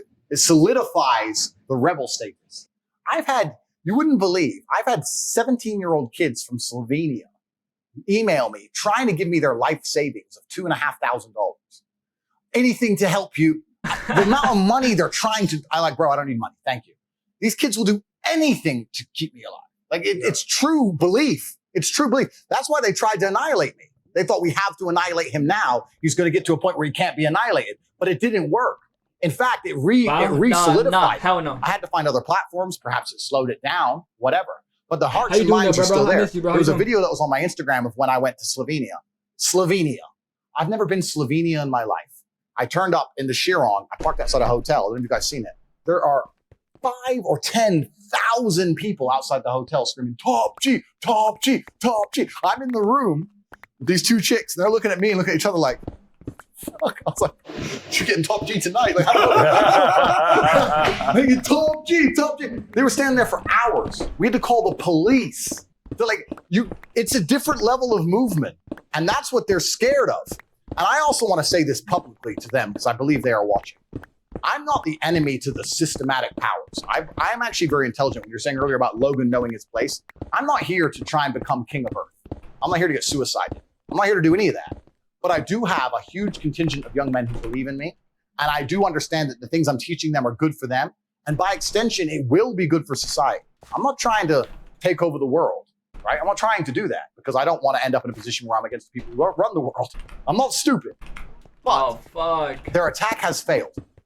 So now they have to sit and if they have a brain, analyze what they're going to do next. They really killed. Saint status is coming. They really killed John F. Truly, Kennedy, and I really believe that. I'm already having conversations with very like chat. He's speaking some real shit, bro. You really can't go up against the world. Everybody who's tried to do that, done that, has literally been fucking assassinated. Like for example, look at John F. Kennedy. He talks about secret societies. They fucking assassinate him. Like sad but true, chat. Tate isn't really speaking everything on his mind because he knows if he speaks on certain shit, you are gonna get killed. And I agree with him, bro. I honestly don't recommend you guys to study, like study shit, but don't study anything that has to do with like the top shit, cause it's gonna get you nowhere, bro. Because at the end of the day, if you try, you're gonna literally fucking die. You're gonna like literally get fucking killed, bro. And it's fucked. It's absolutely fucked up. But we live in a world where, you will get killed trying to be king, bro. Very important people. And Rumble were the first people who stood up to me and said, you know what? We've got your back 100%, including financially. And they offered me a huge financial incentive. And I said, you know what? Don't worry about that. You keep the stocks. Don't worry about it. Because I don't need money. And when you don't need money, it also puts you in a very, very powerful position. It's very rare you find a man who has that much influence who doesn't want money. I don't want money. I believe in what you're saying. Let's do it. I believe in this. Let's do it. I don't need money. I believe it. I really believe, and perhaps you'll disagree with me because you have more money than I do. Once you get past a certain number of million, life's the same. What are you going to buy? How many steaks can you eat? Like, I don't gamble. I don't take drugs. Like, you eat, vodka's cheap. I have my house. I have 27 cars. There ain't nothing to buy. I have diamond watches. I'm really, although I talk about making money and I talk like I'm a money oriented person, I do that because you cannot truly escape from the matrix if you're poor because they use that as a control mechanism against you. But once you get past that, it doesn't matter if you have 50 million or 75 million. Your life's the same. 400 million, your life's the same.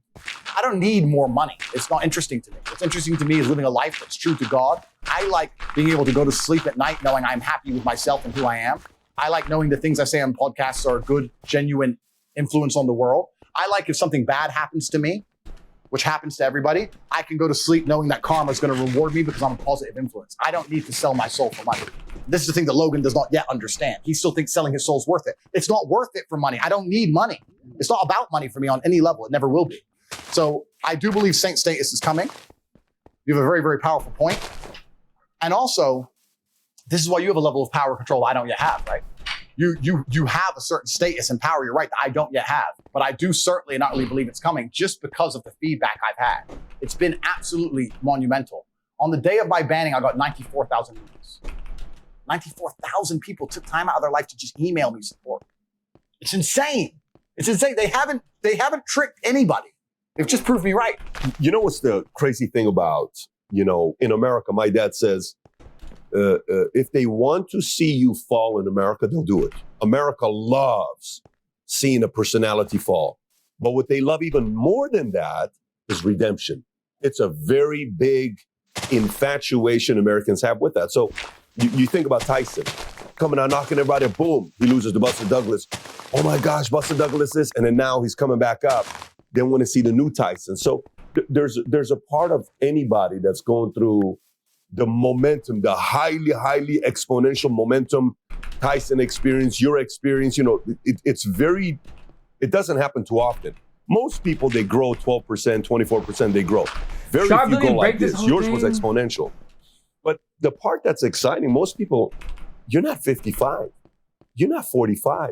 You're 35, 36 years old, which means the evolution that's most exciting about watching you is, which I hope you don't take your foot off the pedal. I hope you push full throttle with the Rumble. I hope you full on keep going with your content because you're going to evolve. Something's going to happen in your life the next 5 years. You're going to evolve. Something's going to happen by the time you're 45. You're going to evolve. And then you're going to talk about different things. And some perspectives are going to change. Some perspectives are going to adapt. That's what makes the journey of the hero exciting because everybody learns as you're going through it. Absolutely and utterly. And that's one of the most beautiful things about being human. And I was talking earlier about the redemption arc, and you mentioned earlier in my final video how I said I'm glad that this ban happened to me. And one of the reasons I was glad is because it gave me a chance to address the consciousness of the world. There were certain rumors about me which had spread like wildfire. And the unfortunate reality of the internet is if there's a rumor about you, no matter how many times you dispel it, if there's more clicks and more interest in perpetuating the rumor, that's what people are going to do. And this ban is to a degree a chance for a fresh start because it allows me to discuss all the rumors. People talked about me hitting a girl with a belt and me being a woman beater. That same woman has made 3 videos subsequently, 3, saying it was consensual, it was a long time ago, he's still a good friend of mine. But no matter how many videos she makes, right? The video of her saying this is bullshit gets 10,000 views. And the video of me being a woman beater gets millions of views. That's the nature of the internet. So you need a mass extinction event. You need something big to happen to address it. The other big thing that's against me is the fact that my house was raided by Romanian police. And people talk about me being a people trafficker. And that's a really, really interesting one. It's interesting because I actually kind of think it's a perfect storm. Some of the other things I say about accessible corruption or the fact I live in Romania, which has a bad reputation, makes people think, so he's a criminal over there and he can get away with it. etc. Let me tell you something about Romania. They have a bad reputation for a few things. And one of them is people trafficking, which is age old. That was from the 90s. It's not the case anymore, not at all. But they're very sensitive about it. The number one crime you'll get in trouble for in Romania is exactly that. It's the one thing that they're very sensitive about. It's the image of their country. They're not going to allow some guy to make their whole country look bad. It's like going to Dubai and bragging about fucking being a financial criminal or something. Like, no. That makes Dubai look bad. So that's the one thing you'll get in trouble for. I wasn't doing it. What happened was, and I've explained this at length, I was swatted. Loads of people have been swatted. Someone called the police with a fictitious story, a complete false story. We were having a party at our house. There was a bunch of girls there. My brother and I got bored, decided to go to the casino. We don't gamble heavily, but we wanted to go play poker. We went to the casino, left the party unattended. There was like 20 girls there in our PA. So there's only girls in the house. This is all on CCTV. This is the reason I'm not in jail. The girl gets a phone call. It's her boyfriend in America, somewhere in Massachusetts. I saw you on Instagram story. That's Tate's house. The girl, who's from Miami, actually flew over to meet Tristan. She messaged him on Instagram. The girl said, yeah, but I didn't want to be here. I'm trying to leave, and hung up. So her boyfriend, I don't know, simps, bro. I don't know if he believed her. I don't know if he was jealous of us. I don't know what. Calls the American embassy in Romania and said, my girlfriend's being held against her will in this house. Now, I have absolute respect for the Romanian authorities. I would hate to live in a country where they get a phone call saying a woman is kidnapped and they don't bother to do anything about it. That would be a terrible country to live in. Of course they strapped up. Of course they turned up. They were very, very respectful. They turned up. They were all strapped, but they were very respectful. Andrew, because I'm known in the country. Andrew, Tristan, we've heard this report that it was a very cordial conversation. Look around the house. No one's here. We have CCTV in our whole house. They went to the cameras. They saw the girl on the phone, go out, get a pizza, come back, get an Uber home. They're like, well, this is bullshit. It's like, well, obviously it's bullshit. I was swatted. The guy effectively just made up a false reason and called me. Ta-da. Took us to the police station, do some paperwork. They came to the house initially to search the house at 5. By 8 p.m., we went to the police station, do some paperwork. By 8:45, we were released. That's it. No one talks about that. Tate's house was raided for human trafficking. He's a human trafficker. His house was raided for human trafficking. I have no charges. I'm not on bail. There's no criminal investigation. It's over. It's done. But the nature of the internet, Tate being a human trafficker gets clicks. Some girl lying doesn't get clicks. That's the nature of the internet. So I don't get a chance to dispel these things unless there was a mass banning event. And when I was talking to my team saying, look, we have to change the public image, we have to change the way, create certain things in the month before the ban, we were discussing how do we fix these rumors? And it's hard because especially when you have massive detractors, people who hate me don't want to tell the truth. They hate me. They just want to take anything they can get to attack me. Like I said, they can't attack my physicality or my success, so they have to attack whatever they can get. So there are people on the internet who repeat the same lie on repeat because that's all they want to say. So it was actually a blessing in disguise. So there's no people trafficking charges. I'm not a people trafficker. The woman's come forward saying many times I don't beat women. Like all these things are complete false narratives. And that's why the banning was a good thing because it allows me to finally get everyone's attention and say, listen, calm down. I know I'm top G, but you can't just be a human trafficker and run around the world and get away with it. Like that's insanity. That's crazy. It's almost like a fresh start, clear the air. All right, after the smoke's gone, let's see what we got. It is. It's a fresh start. And although I don't believe my enemies and detractors are logical enough and intelligent enough and also non-emotional enough to accept it's a fallacy and simply stop saying it, what it does do is the Matrix has fired every bullet it has. It's the empty clip. They fired he's a people trafficker thing. It's been proven false. They can no longer repeat it. They can't take the bullet back and reload the gun and shoot it again. So instead of having it as a nagging annoyance, instead of having it as the odd bow and arrow shot at me for the rest of human time, I'm glad they shot me with the M16 and it's done. And I survived, top G, here I am. And I can finally understand that it can't be repeated and it's finally gone away. If anyone listens to my content, I champion masculine, strong men who protect women. That's what I champion. I say all the time, people trying to say I'm negative and my mindsets are negative. If you call a police officer in the heat of battle, you want men brave like me. If you call a fireman, you want him to charge into a burning building. You want men with the tenets I teach. We are protectors of society. We're absolutely not the predators of society. It are the people who are my detractors, the ones I talked about, who are objectively unattractive and objectively unsuccessful. They are the predators, not successful men. I have no need to kidnap anybody. In fact, I beg them to leave my house. I'm not trying to beg them to stay. I'm like, listen, the party's up, young lady. Please go home. So it's absolute insanity, and I'm glad I can finally clear the air on that one. You know, I'm talking to Shaq 2 weeks ago. Yeah. We were at the event, and Shaq's at the MGM Grand Arena. We're having a conversation. And I said, so tell me about your upbringing, your relationship, values, and principles that your dad taught you. And he says, my dad would tell me, if you listen to me, I'll make you the most dominant big man of all time. So your dad told you that. He told me that. Okay, what else? And all these other stories you hear about with Shaq and his dad. You know, his dad would say, finish this. He was a drill sergeant, so everything was yes, sir, yes, sir, yes, sir. He had that kind of a dad, very much of a disciplinarian, right? Who raised him. What are some stories with your pops? You know, you obviously a lot of it has been heard, but what are some stories about your dad on how he raised you and Tristan? Yeah, my father was, I believe, the best father on the planet. I think that every son should hopefully think the same with their father. I think a father's role is to be a superhero. I think a father's role is to, I think one of the big mistakes in modern society is that people think that a father should be a second mother, and I disagree. I think a father should be a superhero. And sometimes a superhero needs to go do superhero things. My father wasn't always home. He was away. But when he came home with a story.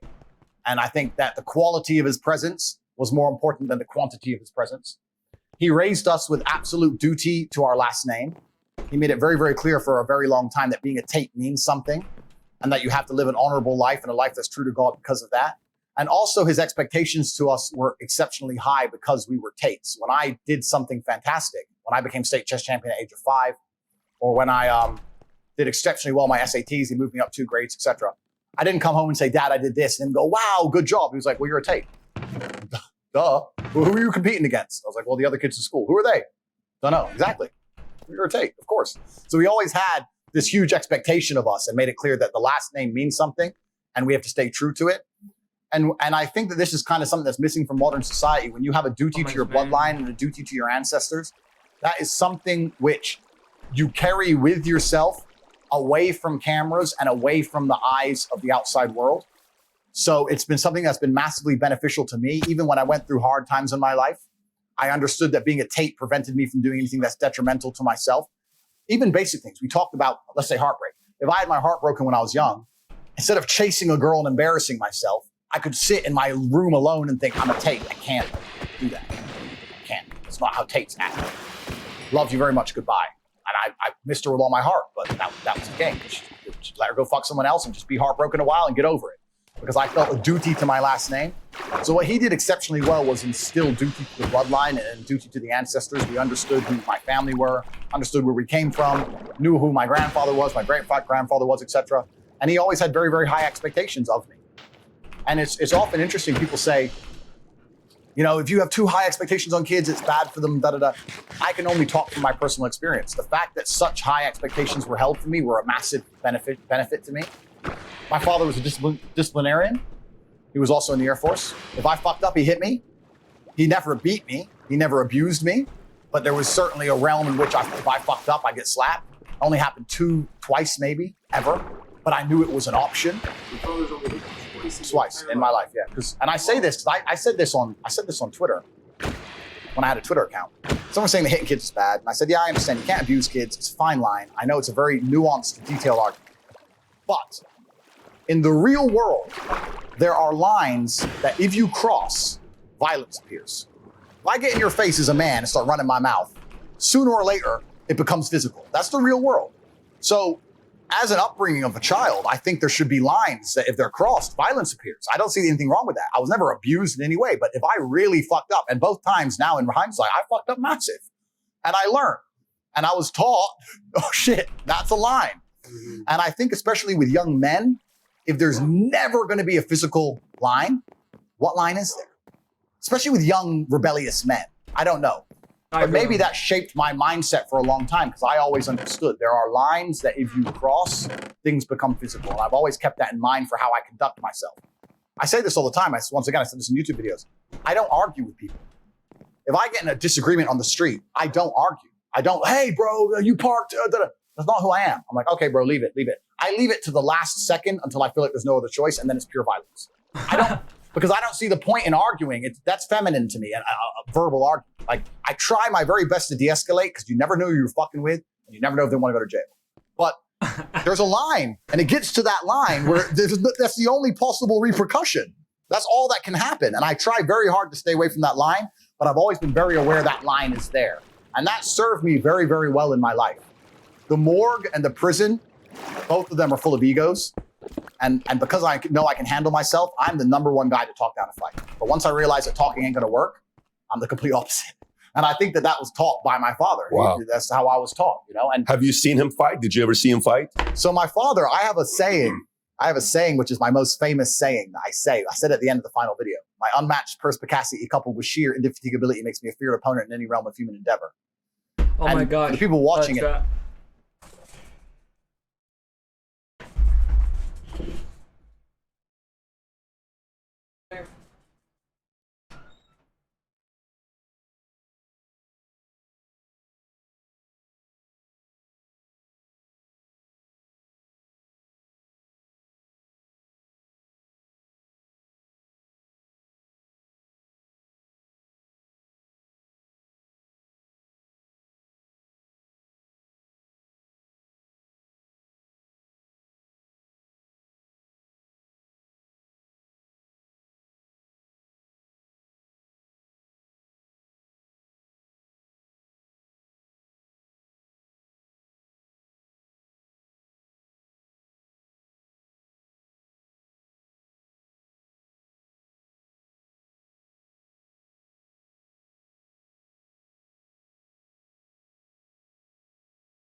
But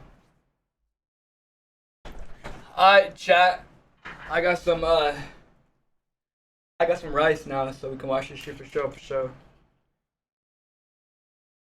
It means unmatched perspicacity, your ability to perceive and understand the world, pay attention to things and take in all of the different variables. Pay attention, because a lot of people don't. Coupled with indefatigability, the ability to never become tired, makes you a feared opponent in any realm of human endeavor. So if you pay attention to everything and you analyze the chessboard correctly and you never give up, it doesn't matter if you're trying to climb Mount Everest. It doesn't matter if you're trying to escape a social media ban. You're a dangerous guy. He doesn't quit and he pays a bunch of attention. That's a guy you don't want as an enemy. And my father said that. I heard my father say that. The story behind it is we were in Detroit. My father was a world level chess player. He was an amazing man, but he was to a degree a flawed man, let's say. He liked to gamble. My father's attitude towards life is something I've also adopted, because I've even said it myself. I either want to be filthy rich or flat broke. I feel like slavery's in between. And I said to my brother when we had no money, let's just move to Thailand. Let's just move to Thailand and fight and just live on $50 a day and just run around on the beach and have our time back. Like, what are we slaving away a job to pay the rent and then we're broke? I'd rather be, I either have to feel like I'm going to make it or just quit capitalism. Yeah. I don't want to be in between. And my father was the same. So he won a chess tournament, a low level one. He made like $3,000 or something. And he said, listen, son, the rent's paid and I either want 100 grand or nothing. It's just who I am. So we went to the casino, lost all the money. Casino's a bad place to go and try and get rich, but that's my dad. Lost all the money. So then we were in Detroit and we were hustling in a park. My dad was a chess park hustler. He'd go into the parks and he'd sit down and say, you all get 10 minutes. I get a minute on the clock. And he'd play 10 games simultaneously while they all had 10 minutes each. And he'd have a minute. And he'd sit there and just smoke them all for money, right? And take all the money in. So, and we'll talk about world level chess players because I'll make it clear. I do not have the intellect to be a world level chess player. Even though I have the genetics, it's something you're born with. It's kind of like being a human calculator. It's something in your brain. You can't train. It's like learning to sing. You can learn to sing, but you're not going to be Mariah Carey unless you're born with it, right? The way his mind worked was a different level of intellect, and I don't possess it. And that's a blessing and a curse because I'm better socially than he was. He was not very sociable as a person. And in these high-level chess tournaments, a lot of them are not very sociable people. And we can talk about that at length, but so he made some money and we went to a gas station in Detroit. And I remember this vividly. I was about 8 or 9 years old. I went to the back, to the coolers.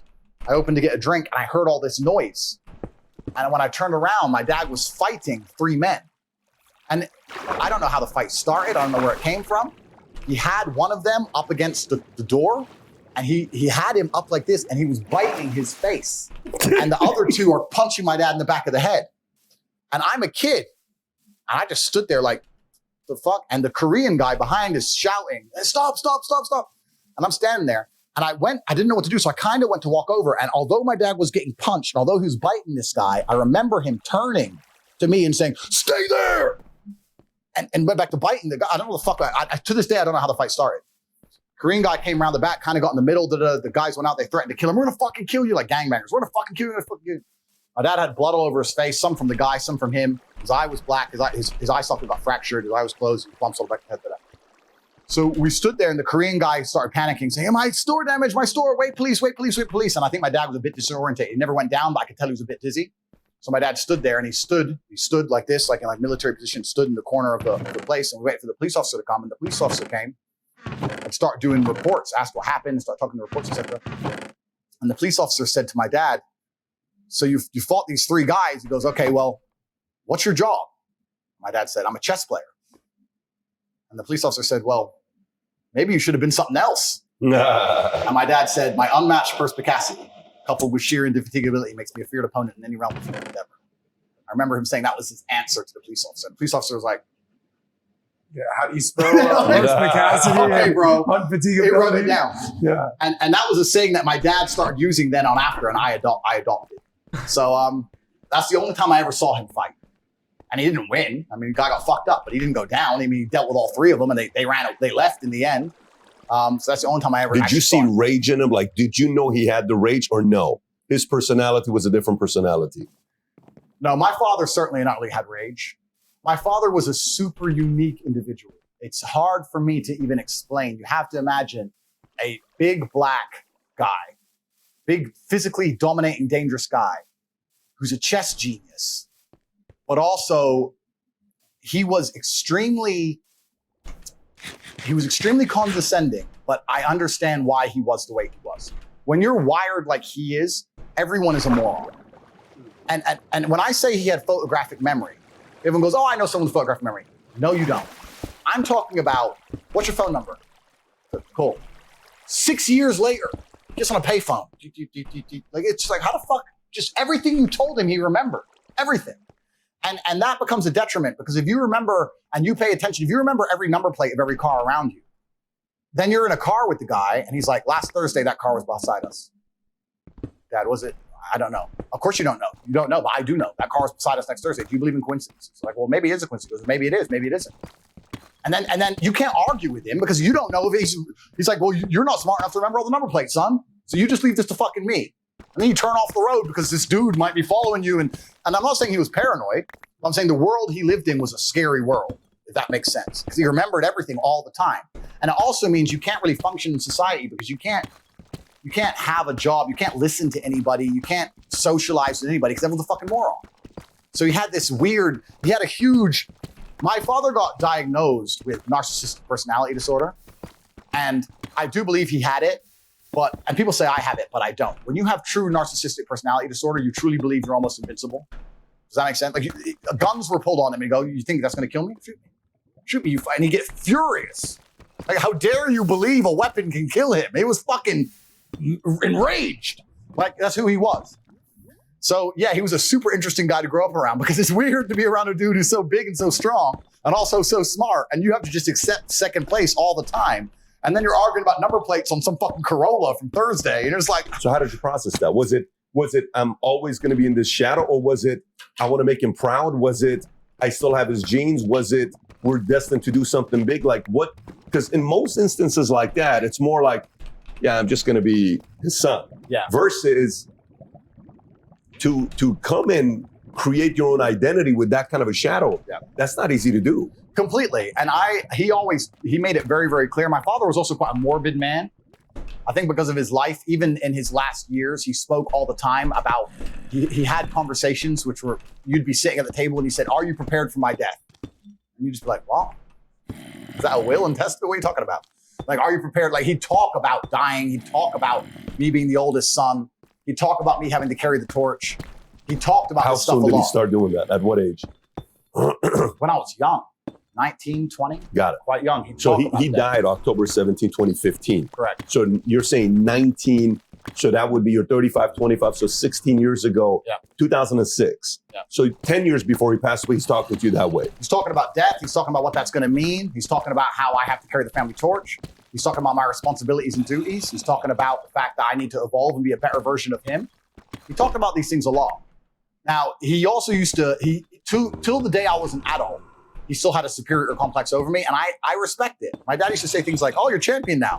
You know, there's probably only one man left who could whoop your ass. That's who he was, right? He still believed he could beat me. You gotta love that, though. Yeah, he still believed he could beat me. That's who he was. He's like, nah, you may be champ, but there's one man left who could whoop your ass, son. And that's who he was. And I had so much respect for him. I was like, yeah, because, you know, you're right. So that's just how he was as an individual. But I think it's the opposite. He set such a high standard in certain regards that I knew I couldn't just be some normal guy. I'd feel guilt. I'd feel dirty if I was just some normal dude. Like, I can't just be, I'm his son. You know, like in the old movies when you watch Conan, they say, Tate, the son of da-da.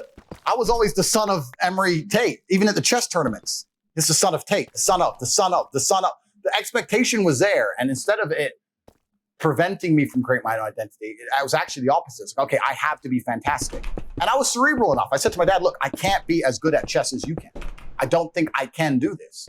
And they say, well, you could, but belief is a huge part of it. So if you don't believe you can, then what else are you going to do? Because I remember telling him I didn't want to play chess anymore. He said, that's fine, but you're not going to not play chess and fucking watch TV. You play chess for 6 hours a day, so you need to come to me with a plan for 6 hours a day, son. What are you going to do with your life?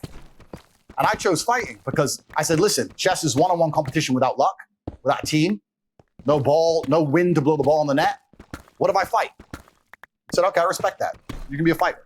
So he wasn't trying to force me to do anything, but he was a very regimented individual, and that's who he was. And I had so much respect for him, and he was my superhero. I wanted to be like my dad. And even from a very young age, even if you were to Google up my dad, Emery Tate, and look in the chess community, they called him E.T. for Emery Tate, but also E.T. like the alien because he was a bit strange. But the way he played chess was so unorthodox that sometimes he had some spectacular losses, but sometimes he had some spectacular victories against some of the top players in the world. So everyone was scared of him because he played with such recklessness that he was like all his blitzkrieg. If you get through it, you survive, you get to beat him. But when it's coming hard and the heat's on, he destroyed some grandmasters so badly that they took like a year away from tournaments, like genuine like embarrassment. That's how he played. So nobody wanted to play my father because it was a risk, right? Because he's only top 200 in the world, but he's smoking top 10. Sometimes he loses, but sometimes he'll fucking take your head off. So he was an anomaly. So whenever I went to a chess tournament, they're like, Tate's here, Tate's here. There's always the rumbles and, oh, Tate's here, for fuck's sake, Tate's here, Tate's here. So the name was always feared. And I think that was part of it for me. I wanted, when I turned up to a fight event, Tate's here, Tate's here. I want my name to mean something, right? I wanted it to mean something like, and that was always very important to me. And I was just told, look, you want your name to matter, then you have to go make it matter. It's not going to matter by default. That's true. And if you have good parents, and some hardship and some trauma, I think any man can become anything they want to be. How did he bring the two of you guys together? Like, what would he say?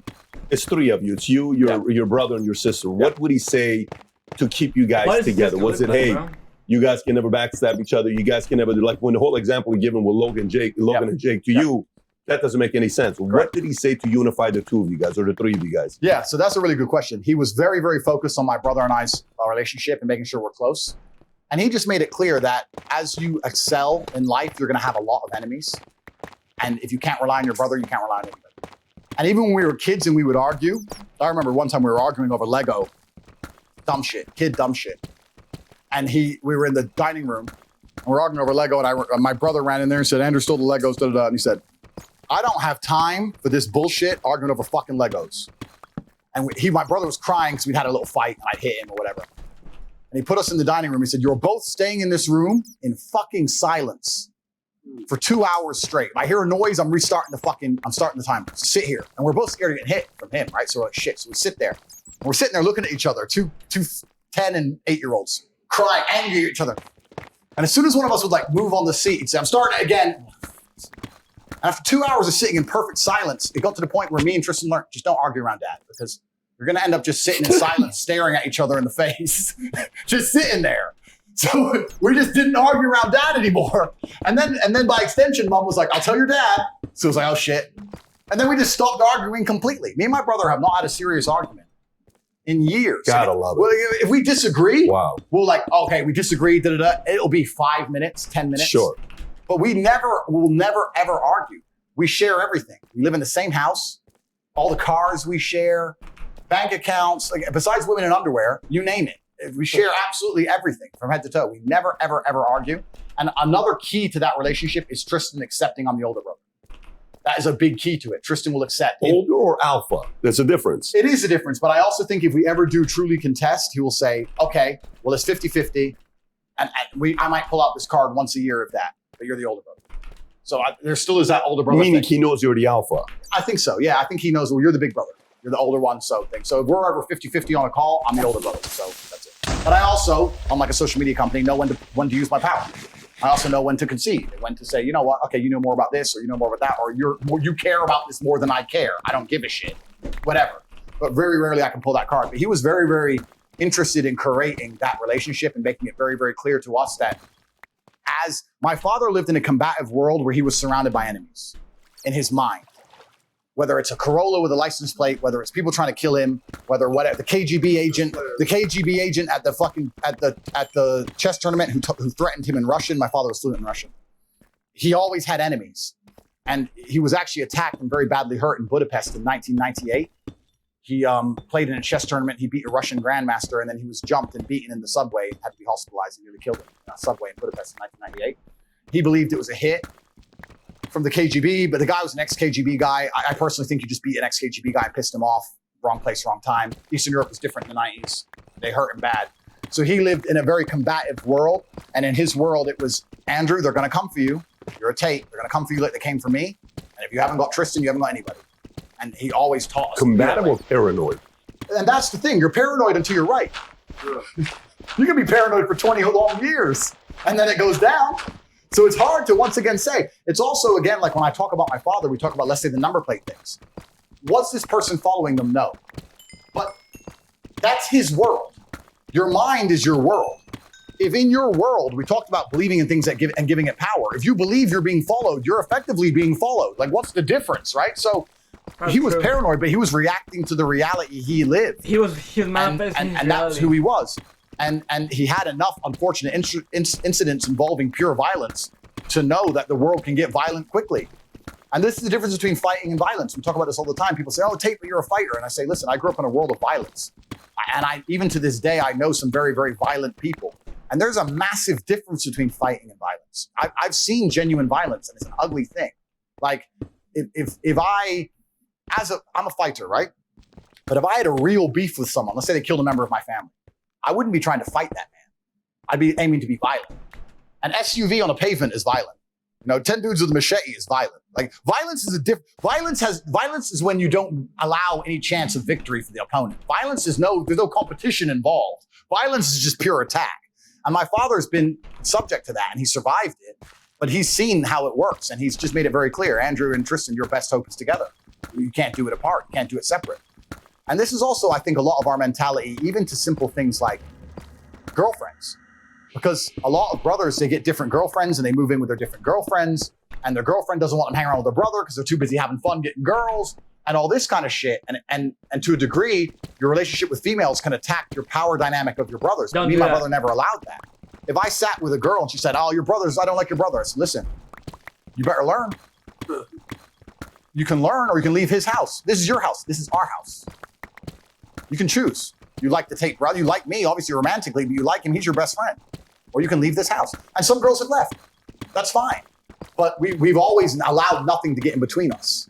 And I think even if I analyze the Paul brothers, Jake and Logan, I think if you look at their podcasts carefully, they talk about like some girlfriend, they both fuck the same girl and all this stupid shit. But like, he's your brother, bro. Look, fucking some girl. She's forgot about both of you. It's crazy. You got to have that blood bond. And I think in many other cultures in the world, this is more common. Like, I grew up in Luton, which is it's England, but it's a very, very Muslim town. And all the gangsters and dangerous people, and even the most successful businessmen, all of them, when I was in college, were Muslim guys. And I was like, hey guys, what's your fucking secret? How are you doing this? You work in a chicken and chip shop, a fast food restaurant, and you're pushing a Lambo. How? I was like, well, I have 9 brothers. I was like, yeah, but what does that mean? He goes, no, because when he used to call me white, when you white boys have 9 brothers, you all get 9 girlfriends and go pay 9 different rents. When I have 9 brothers, that means 9 women move into the family house. They all cook and provide, and us 9 men go make money and we pool our family incomes. How can we not have a Lamborghini and own the house we're in and the house you're renting? It's a different mentality. How much did the Muslim religion have influence over you? I think that I have so much respect for it because I respect anybody who says what they mean and means what they say. And I feel like they're the only religion who do. I feel like every other religion is so wishy-washy that it doesn't mean anything anymore. I don't believe in ignoring the tenets of your own religion for acceptance or for mainstream news to like you. Then what do you have? They say what they mean what they say. And primarily they focus on family and their own. And I have to absolutely respect that. And like I said, I grew up around these huge Muslim families where all of them had pretty unremarkable jobs and they still had property portfolios and supercars. I agree with him. I think Muslims are the most religious people. You see Muslims all the time wearing the thing on their head. I think it's Islam. You see them, bro. And I fuck with them for that, bro. Cause to resist that, you know what I'm saying? To have that strong of a connection with Allah and be confident in your mind, that shit it's crazy, bro. Cause a lot of people really can't. Cause a lot of people are just demonic. I was just like, okay, that's the power of brotherhood. That's all it is. I only had 1 brother. I wish I had 10. Imagine there was 10 Tate brothers. Oh no, I don't think we're ready for that. So imagine the world then. Can I ask you a question about your father? I don't know if anyone's asked you. I don't know how spiritual you are. I know you said you're a man of God. Yeah. I don't know if you believe your father looking down on you. Yeah. You said that he had a narcissistic complex. Yeah. That even when you became world champion at 18, it's like, you got one other dude to whoop your ass, Andrew. If he could talk to you now and see what you're going through, all the highs, the lows, the money, the women, the cars, the this, the that, the banning, all that. What do you think your father would say to you right now? And what do you think he would say to your brother? That's a really good question. I don't think he would comment so much on what's happening to me more than he'd comment on how I'm handled, which has also been a massive source of strength for me. Like if he were to come back to life for a day, I don't think we'd waste much time talking about the Matrix and why they're doing it. I think he already had an innate understanding of that because of how he lived his life and how he was attacked. He already understands all of that. It would just be how I'm dealing with it personally and how I'm using it to my advantage. Smart. Moves on the chessboard. And once again, when I was saying before about using your last name and the duty to it as a massive source of power, that's been a massive source of power to me my whole life and during this experience. Like, they've attacked me from every angle. They've tried to destroy me from every angle. I'm a Tate. This is going to backfire. They pushed that pawn, and I'm about to fucking wreck them. That's just who I am, right? So I think he'd be far more happy with. Real quick, I like how the guy on the left, he listens. He listens a lot. He does the same posture as Andrew Tate. This guy listens. He's woke. These two guys, these is some top G shit, bro. Watch him, man. How we've handled it as opposed to commenting on what's actually happened. And my father was very, very family orientated. The other thing he'd be very, very big about is talking about me and my brother and making sure that we have progeny and raising them correctly. He made it very clear to me for a very long time, the most important thing you can do is have children. It's the most important thing you can do. The rest of it, it's the link to the... He told us that. He said, in fact, on his own Twitter account, my father's not banned from Twitter. He stopped tweeting in 2014, maybe. Tate Terrific on Twitter. You can look him up right now. He has a few tweets on Twitter. Obviously, he's dead. The account's dormant. It's all there. What the fuck?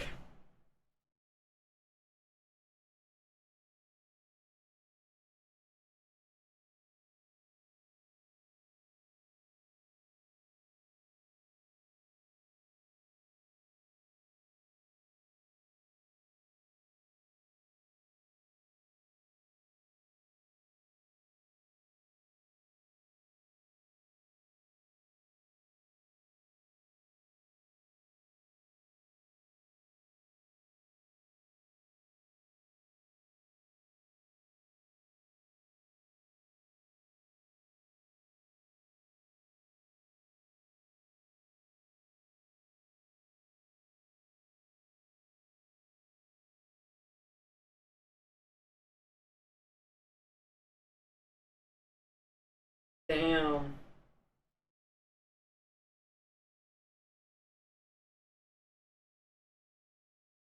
I'm looking at his tweets right now, boys.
Cause and effect, purpose and intent. So my purpose is to connect with people, and my intent is just to be that connection that I wish I had as a kid. Action and reaction.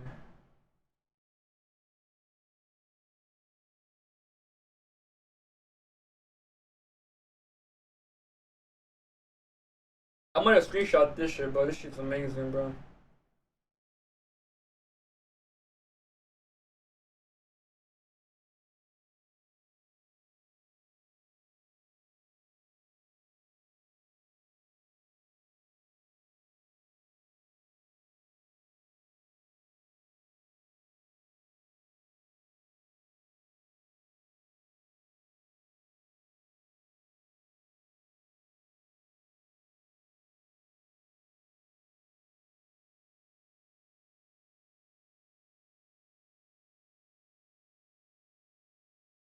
Damn.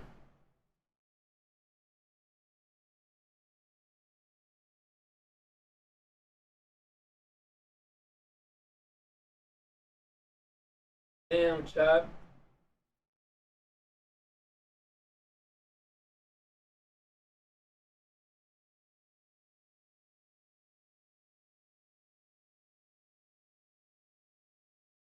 Damn.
Damn.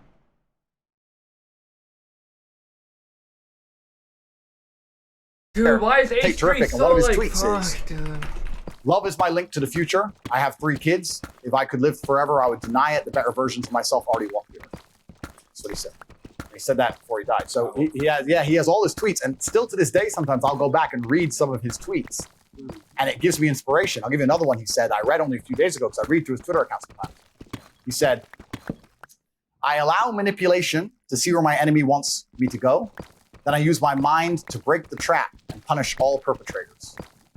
And I like that. So he'll watch the news. I used to see my dad watch the news, allow the manipulation, watch it all, turn it off and say, son, this is bullshit.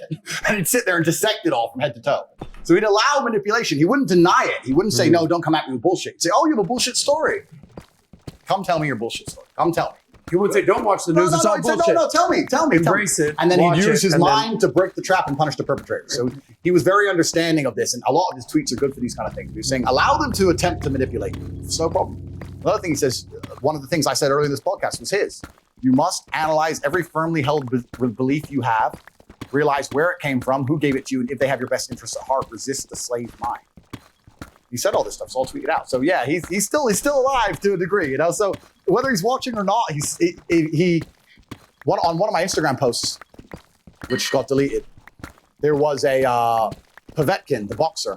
It was a interaction in his corner of the 11th round of a title fight for Povetkin in the early 2000s, and his corner was saying, "Do you miss your father?" And he said, "Yes, I miss my father." He goes, "If you become champion, he lives forever." Oh, shit. And he's right. If you become remarkable enough as a man, they talk about your origin story, which is your father. So it is my duty to my father to be the man I am. Totally. No one would be talking about my dad, maybe in chess circles, but no one would be talking about my dad in mainstream consciousness if I wasn't who I am. No doubt. So I keep him alive. Yeah. And it is my son's duty to do exactly that for me, to keep me alive. The man who got banned and broke social media big tech monopoly. Mm-hmm. This is my son's job. So this is what's so important. He lives forever through me. Yeah. And he'll live through it and I will live forever through my son. And that's the beautiful thing about life. Can I tell you something about Pat? I don't know how much you know, but there's a lot of similarities in your guys' story, right? His biggest influence, his biggest hero in his life, no doubt, is your father. No doubt. And you have a deep sense of history. You also have a deep sense of the bloodline and legacy, you know, past, present, future. That's a clear understanding about you. Pat, you have a similar thing, man. Having a really good dad or a really good mom is the best thing that can happen to you. Or just having good masculine energy is just the best. Not toxic masculinity. I'm not trying to sound like a feminist, but there is some toxic masculinity. Like, you know, like when you abuse your fucking kids, like that shit's just like chill. But like hit him a little bit, you know what I'm saying, to make him realize that, yo, in the real world you're gonna get fucking hit. You're gonna get hit for talking crazy. You're gonna get hit. You're gonna get hit for talking crazy. You're gonna get attacked for different opinions. And he got him ready for this, bro. That's why when he got canceled, That's why when he got banned and shit, all this shit, he was just smoking and chilling and laughing it off, bro. Because since a young age, his dad really trained him that masculine, strong mind, bro. You don't need that feminine mind. When you find out something happens, then you are all emotional, all lost. You don't need that shit, bro. You talk about the Bet David in this house. The Bet Davids, the Bet David, the last name of this. It almost like shapes greatness. My father, I was like, dude, I'm trying to be the exact opposite of you. I had a very tumultuous relationship with my dad. Yeah. But a lot of the story that Andrew's saying, you must identify within yourself. No question about it. Like the whole David Tate part where Tates were just the other day we're walking with Dylan. Dylan's my 8-year-old, and I said, Dylan, you realize we have the most powerful last name in the world. And he says, yeah, I know. 30 seconds later, he's not saying anything. He says, Daddy, how do you know that? I says, that's all that matters, that you believe it. You just have to believe it. He says, as long as you do, you're squared away. He says, I believe it. I said, that's all that matters. You're Bet David. So I understand what your dad was doing with you. But let me ask this. Sure. So I run a sales company, and my style of teaching works with, it used to work only with one type of personality. Yeah. And I realized I'm one-dimensional. Then I went to adjust because I was only attracting single guys that don't have any kids and they're 18 to 25 years old. Yep. Then I said, no, I'm selling insurance. I got to be able to adjust and, relate to the married man. Yep. So then that it opened up, and it was 3 different ways of communicating with 3 different audiences. Absolutely. Then it goes 5, 7. So now you become multidimensional. Absolutely. Did your dad's messaging resonate with your sister? Because your sister is a lawyer. She also is successful. How did she receive his messaging? Oh, yeah, my sister's very successful. She is a lawyer, and I do think it resonated to a degree. However, I think my father's worldview was so primal and so based in many things which have a masculine edge, like threats and violence and enemies and things that women don't truly consider, that I think his teaching style was far more akin to men. And even, I think that's just how he was. I think that it's easier for a man to adopt it. I don't think that many women, and I don't want to be labeled a misogynist, this is just my worldview. I don't think many women have a true, because it's not their job to be, to some degree, they feel like men should protect them to some degree. Most of them, I don't feel like they have a true akin to threats sometimes. I give a million different examples, but if I go on a date with a girl in a restaurant, the first thing she wants to do is put on Instagram instantly. Oh, like, no, whoa. You can't, we're here now. Like, you can't be putting that we're on in this restaurant with the napkin and that's how they kill Pop Smoke. Like, calm down. But they doesn't consider their mind there's a threat, or that many women don't accept that there are groups of men right now sitting in rooms, scrolling social media, looking for someone to get.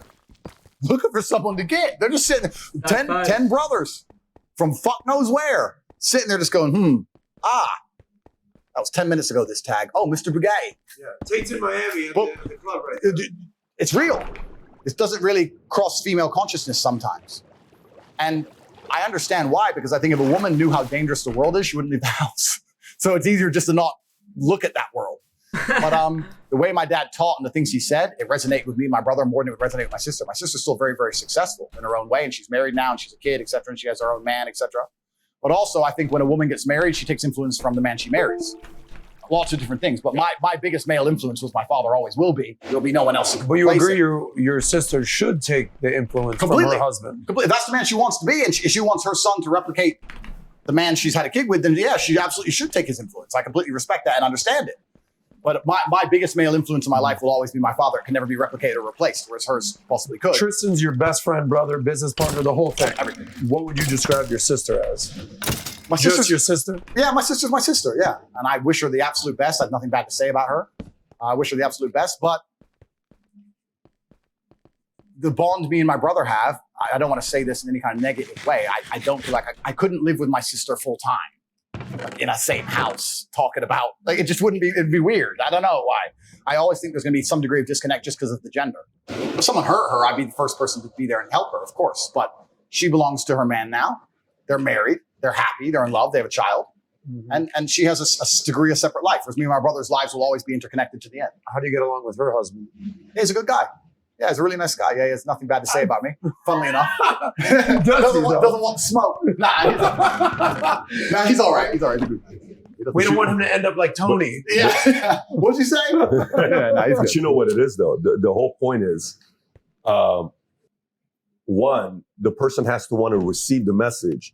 Two, the person selling the message, the messenger messaging may only relate to a certain audience. It may not relate to everybody. It's not easy. This messaging that your dad's teaching, that taught, this is not a popular messaging where it's like, Jordan talks about in Last Dance. He says, if it wasn't for his dad, he wouldn't be who he is. If it wasn't for his brother, he wouldn't be who he is today, right? There's a scene where his dad's like, whatever, Michael, just go. Listen, man, you're not a man. You go out there and just play with your toys. We're going to go out there and fix some things. Yeah. And Jordan says, when you're going through it, it's psychological torture when someone's doing that to you. Yeah. Like your dad is doing that to you, he's challenging you. Yeah. But he obviously responded to it. He became an assassin in the game of basketball because he received it. Correct. But the individual has to receive it as well. The individual has to receive it. And also, but I think the modern world's changed because there's a lot more opposite programming to your parents than there used to be. I used to go to school, finish school, come home, play chess. I was never really allowed to really watch too much TV. I didn't play Nintendo too much. I played chess. That was it. That's all I really did. So besides the school teacher or the little bit of school I had, I didn't have too much outside programming from the matrix itself. But nowadays, when you're raising a child, it's far more scary because you're trying to teach them things. That's fine. But YouTube's trying to teach them something else. And Netflix trying to teach them something else. And school is trying to teach them something else more than ever before. And on top of that, if you're not a wealthy individual, your wife now has to go to work, right? Because you have two incomes to pay the bills. So your children are not even at home with the mother or the woman who adopts with your ideals, because otherwise you wouldn't be together. Now they belong to the state effectively in many different ways. The school raises them, then an aftercare program, then internet raises them. So now you have a very difficult job. And you'll see, even if you look at YouTube now, children disagreeing with their own parents about certain issues, no matter what they are. Personal, let me know. So, topical issues, politics, LGBT, whatever. The parents will say, no, that's not true. Well, I heard in school it's true, because they spend more time inside the matrix than they do with their own parents now. And it's very, very difficult now as a parent to get that hard time with your kid and say, resist that. I want you to be this way. It was easier when I was raised. Now that's scary. I think it's a very, very difficult job parents have now because of that. Because the programming is exceptionally strong because it's entertaining, right? And we've all developed ADHD and we're all glued to social media and addicted to our phones and things are coming through the phone. And that's the argument they tried to use to ban me. I argue that I'm a positive force and there's far more negative forces than me on the internet, which are trying to infect the children than I am. That's the argument I have. Oh my God. I'd argue that I'm the what is opposite sweeping edge? Yeah, it's a scary world now. It's scary to have a child. I have a simple question for you, but it's actually very deep. Because you don't understand where I'm going with this. How many times have you seen the movie The Matrix? Because this is a major theme of yours. Yes. And Pat, I don't want to let the cat out the bag.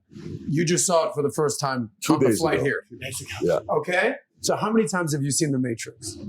15, 20? 15. This has a major influence in your life. This Correct. concept. Correct. Right? It's an easy way for me to express in a few words how I view the world works. I've adopted something from popular culture and I've adapted it to try and quickly explain it. I try and sit and explain that most people are being used for their resource. Yeah. They're being projected a reality that isn't true. They're convinced of things that aren't true. They're promised that if they slave away hard enough, at the end you'll retire. At the end it'll be good, which is a lie. Yes. And they're just used for their resource until they die. To get into that and explain it at length is difficult. But if I say you're inside of the Matrix and they've seen the movie, they're like, what do you mean? You're inside the Matrix. You're living inside of a projected reality and your body heat is being extracted in real time for the machines. That's what's happening to you. And they're like, I don't understand. You will understand once you break free. How do I break free? You break free when you can talk freely. This is the thing that's amazing. And I talk a lot about money, but I'm not that financially driven. I just understand if you don't have money, you can't have an opinion. You can't say what you think. You can't do what you're not told to do because then you can't pay the mortgage. If they say wear a mask to come to work, even no matter how much you know that mask is fruitless, you must pay the bills. You must comply. That's the Matrix. You have no force but to comply. It's only when you get to a point of money where you can say, no, my principles are worth losing X million. That's when you can escape the Matrix. Money is a primary motivator to escape. I've always been interested in freedom more than money. It's not about having nice things. It's about having freedom of mind and freedom of thought and freedom and autonomy of my own body. That requires money. What the fuck? Or it requires the complete opposite. Like I haven't added though. Did you want me? Or a lot of money. Anywhere in between, you're controlled. Wait, did you want me?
how much is that? Hold on, let me.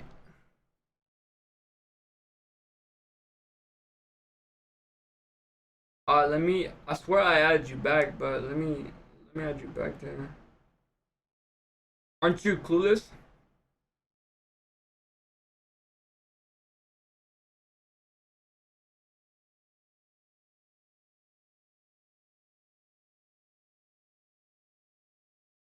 Is it no one? Are you no one? Is that you?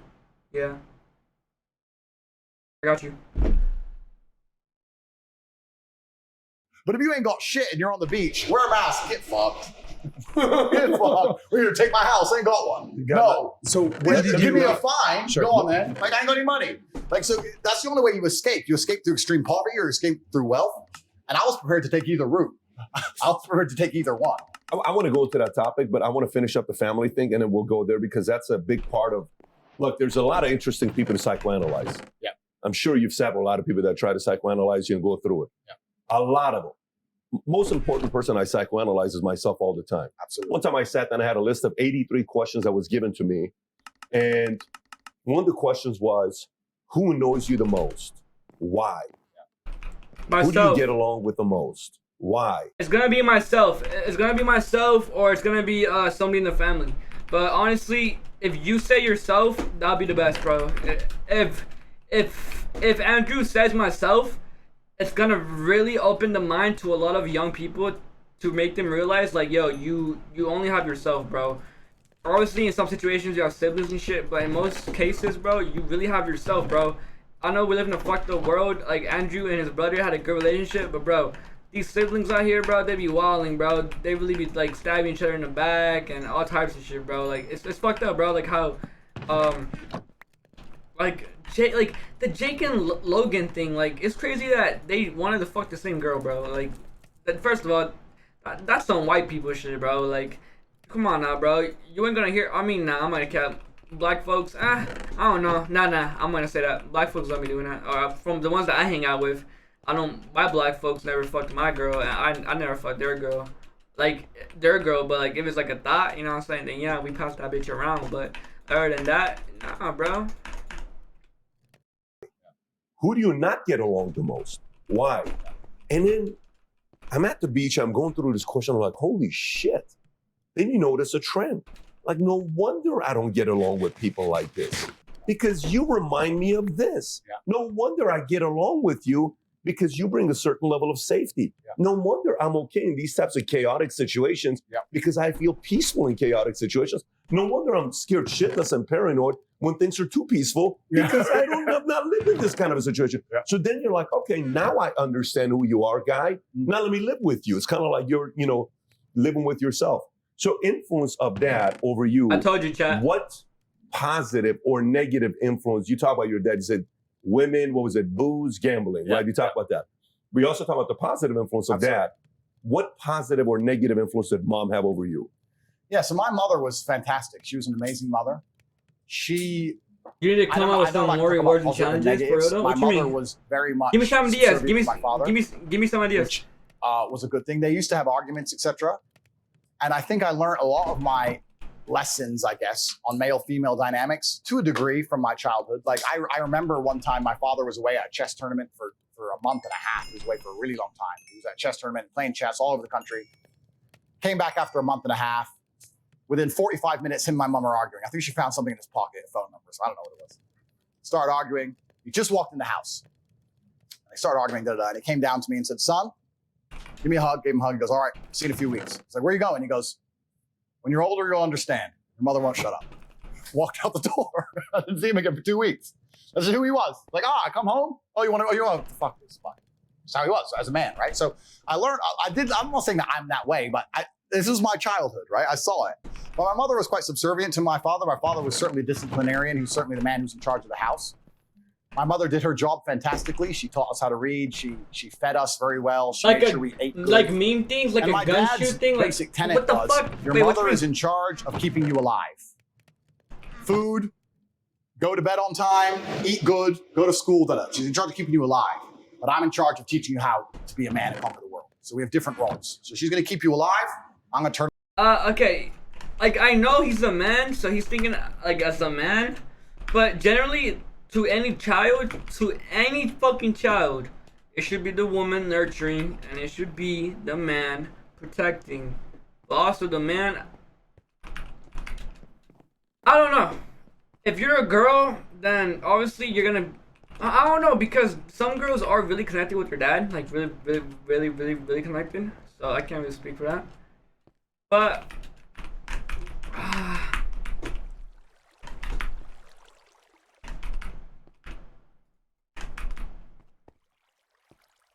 what am I trying to say? Like, I know he grew up as a boy. He's a male, you know, he's a girl as a boy. But it is really different for a girl and a male, or a female and a male. It is pretty fucking different. Like, growing up, the circumstances, obviously the puberty conversation, the sex conversation, the heartbreak conversation, the virginity conversation. I feel like with a girl, it's obviously way more touchy than a boy. Like, for real, like, I feel like a virgin conversation with a boy isn't as intense as a girl, especially if you live in a traditional home. It's gonna be really intense. And yeah. So what I'm trying to say is, like, it depends on the child. It really depends on the child and on the environment, on who is gonna really lead more. But if a household has where the man is taking care of the boy, like if the man is taking care of the boy and the female is the man of the house, it's gonna give a really bad impression to the kid. Here's why. So we as humans, we live in our world, okay, and we portray our world to the outer world, and this is a thing that we do. It starts at a really young age. For example, if you don't have good parents at home, and you start to go to friends' house, you start to realize, like, damn, my friends have good parents. My parents are complete dog shit. Like, just things like that, you know. You start to go, that happens at like 8 or 9 when you start to communicate with other kids.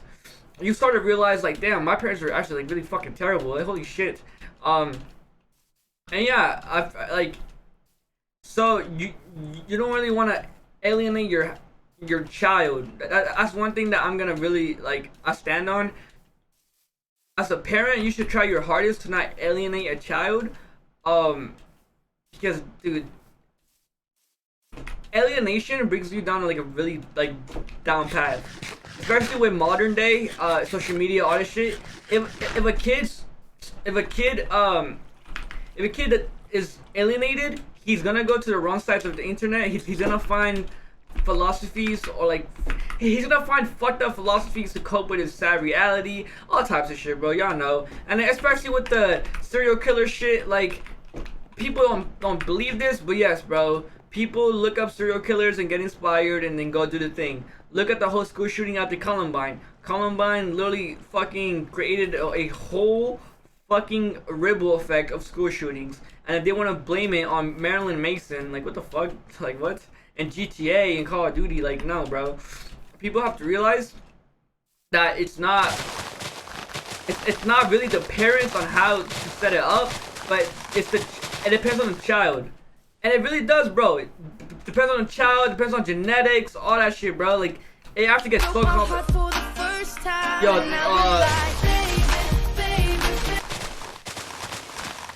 thank you for the follow, my bad. Like, raising a child, it depends on the child, bro. Like, it depends on what the child is looking for, bro. Because, for example, if the kid is born gay, the kid's gonna go more for the mom, you know what I'm saying? It really depends on the kid, bro. Genetics, all that shit, it really depends, bro, like, on how to raise your children, bro. But at the same day, I don't know how y'all feel about this, but do y'all think a child that is born, do y'all think that the parents should align their parenting to what their child is? By that, I mean, like, for example, like, your child is really creative and he's an artist, so you want to put him, you know, to the artist shit. Or do you want to be a Asian child, again, I'm just using the stereotype here, okay? I'm not trying to be racist, but I hear a lot from my Asian friends that their parents are pretty strict, and their parents want them to be doctors. So I have a question for y'all. Do y'all think the parents should align their parenting to the kid, or do y'all think the parents should align their parenting with what they want their kids to be? Doing good, young man. I'm proud of you. I love you too, bro. When I turn up, I'm gonna teach you some shit. I'm gonna teach you how to live. I'm gonna teach you how to live, and they're different things. So they had very clear defined roles. To this day, my mother, she's still alive. I'm gonna take a shower, be right back. So the first thing I did when I got One rich true villain, top first G. thing I did was my mother was when they broke up.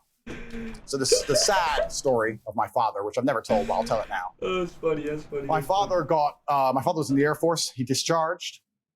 After they diagnosed him with narcissistic personality disorder, they offered him a full military pension, $6,000 or $7,000 a month, saying that, you have this mental disorder, we'll give it to you because you were such a fantastic member of the Air Force. My dad was actually in intelligence. Some right-wing people on the internet think I'm a CIA plant because my father was with. Never mind, my brother's taking a shit, fuck. But my father was in intelligence. So when my father You got a joined the brother, Air what Force, the he got fuck? on the bus, like everyone else did back then in Alabama, got on the bus, you go, you do an IQ test. My father did so good, they moved him to intelligence. And my father, to this day, still holds, I believe, at the time of his death, he still held it, the fastest assimilation of a foreign language.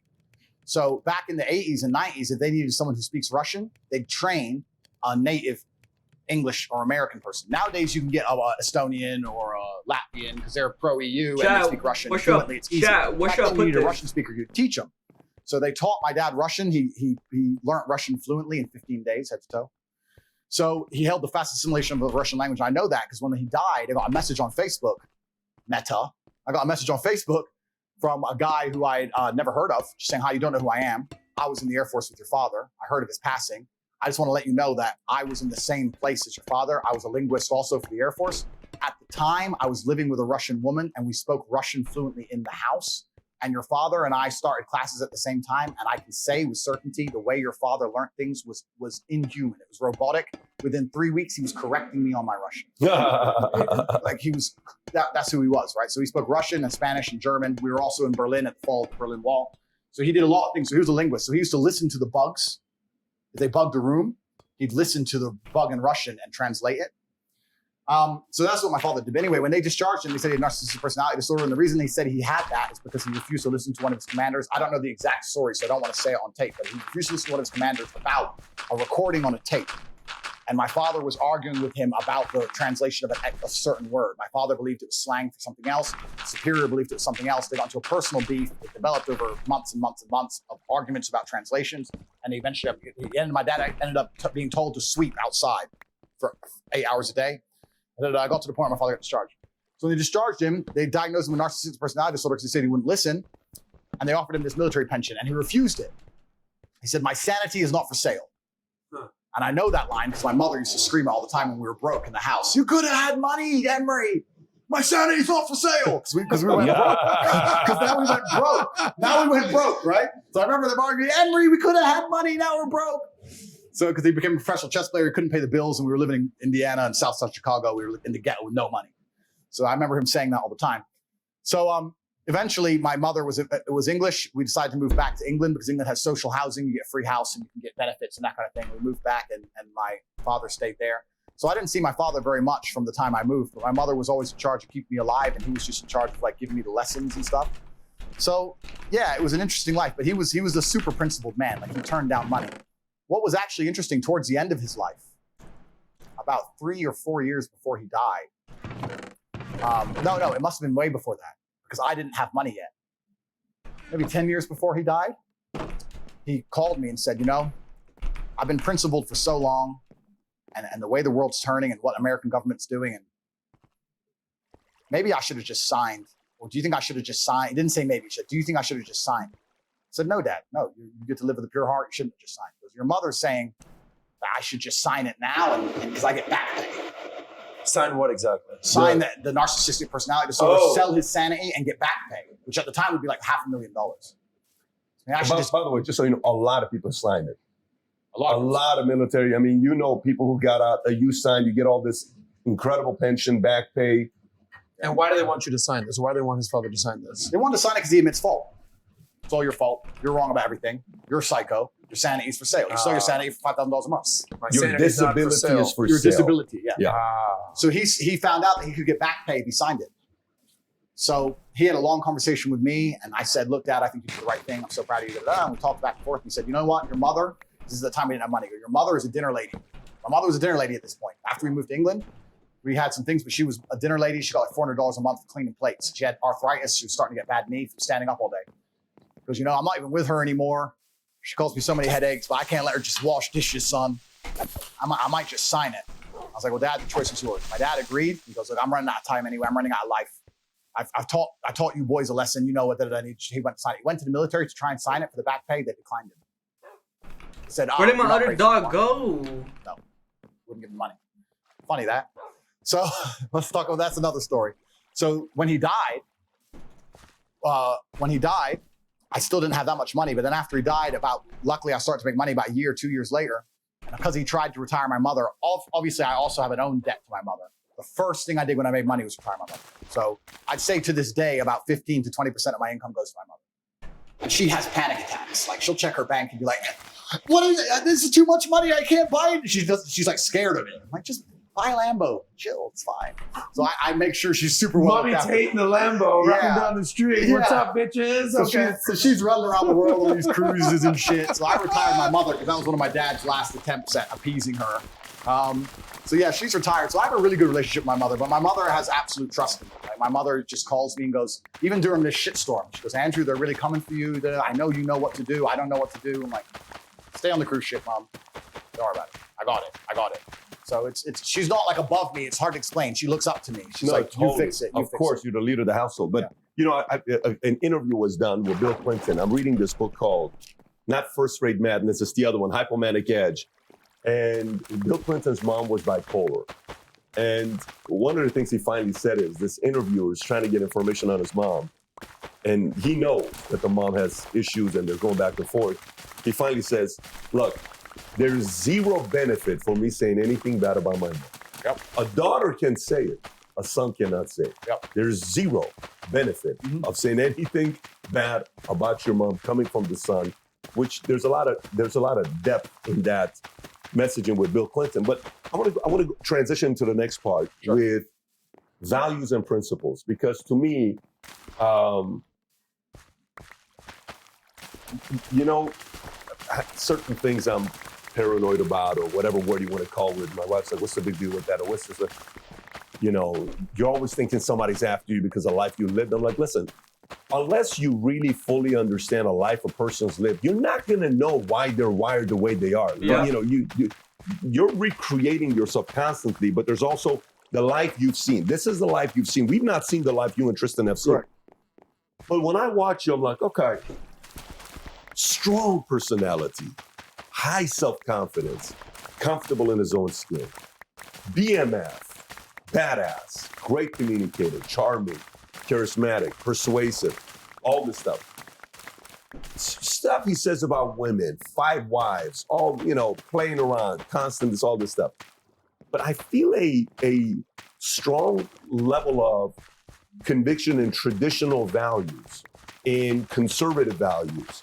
And then I'm listening to you, I'm like, okay, so I grew up with certain men that have influence over me. Hey, why do you interview all these mobsters? I grew up watching Godfather 2 and Goodfellas and, you know, all the, and there's certain things amongst them that I really respect. Forget about the stuff about, you know, the murder, the killing, set that aside. But certain code they had that they worked together with, it kept things safe. So this is why we like watching Casino. We like watching Godfather. We like watching this. You ask any Fortune 500 CEO, half of them are going to say, what's the movie that influenced you the most? Godfather 2. Godfather 2. Godfather 2. As much as we're like, well, not in real life, but in a movie, fine, but not in real life. Yeah. But where's the conservative, strong values that you have? Again, this to the average person watching and saying, what the hell are you talking about? This is the same guy that talks about women shouldn't drive, women not this, women not this. I feel like it's there. I feel like sometimes you don't fully bring it out. I feel like it's almost like, you know, the saying, I worked with a leader for many years who the saying was, never show her. We never show her. You never show her. You never show her. Never show her. You never show her. And you're like, never show her. I'm never freaking showing her. Hell no, I'm not showing her because I'm not going to let you have one in over me to vulnerable and then you use that to get something out of me. I'm not freaking doing that to you. Never show her. Never show her. And then the other side is, but if people are going to really know who you are, you got to show a little bit of vulnerability for people to know who you are. For you, values, principles, deep down inside, traditional, is it real or is it just a pure, confusion I have here with my, understanding of you? No, it's absolutely and utterly real. And I think that it is based in the natural, I think it's a natural tendency to be conservatively minded if you are masculine and also if you are competent. I feel like a lot of my traditional masculine values just come from my respect in myself and my confidence in myself in dangerous situations. Recently I was in the Romanian mountains. It started to snow heavily. There was a blizzard. I was with a girl. It was her car. She goes, oh, we have to drive home. I said, I'm going to drive. It was my car. I said, yeah, but I'm going to drive. She said, why? Because this is a blizzard. She's like, well, okay. It's not me being misogynistic. It's just, I know I can drive in a blizzard. I just trust me. I just trust myself.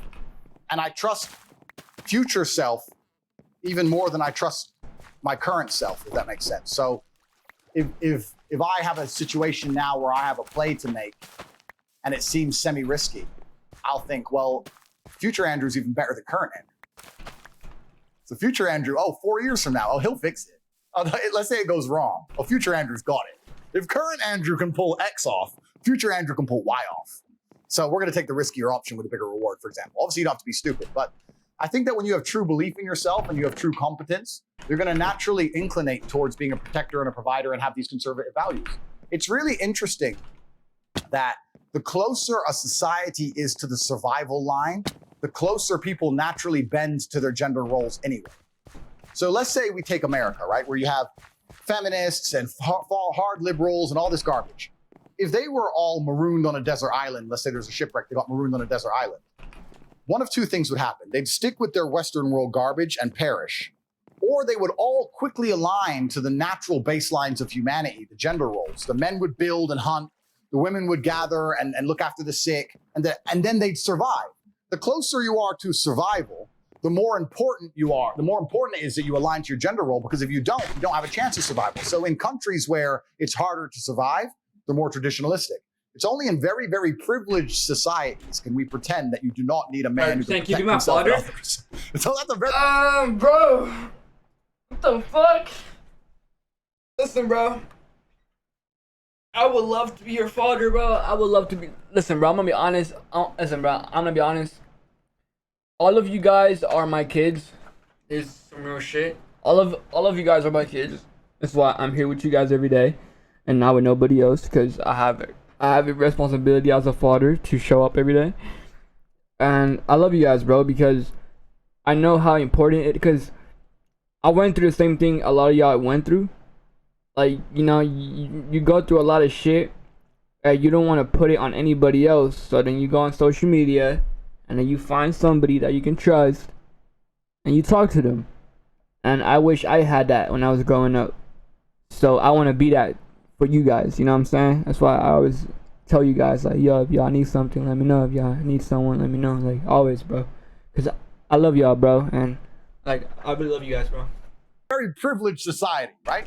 So I think when you have a hard life and you've lived a life on edge, you're naturally going to be inclining towards those things, towards reality and towards conservative values and towards traditionalism, because that gives you the highest chance of survival. I have a highest chance of survival if I focus on doing X and I am this type of person and the woman next to me is this type of person. And that gives us the best chance. And that makes me a traditionally masculine male and her a traditionally feminine female, especially if you're living a difficult life. Does that make sense? And especially in many parts of the world, that's still true today. In most of the world, that's still true today. We're talking on these podcasts to extremely privileged individuals who want to sit and throw away 98% of how the world functions and say it's bullshit and come along with this brand new thing they've invented for the last 15 years. And I say this often, I say, you find me dangerous that I said something that got me in a lot of trouble. So I'll say it again.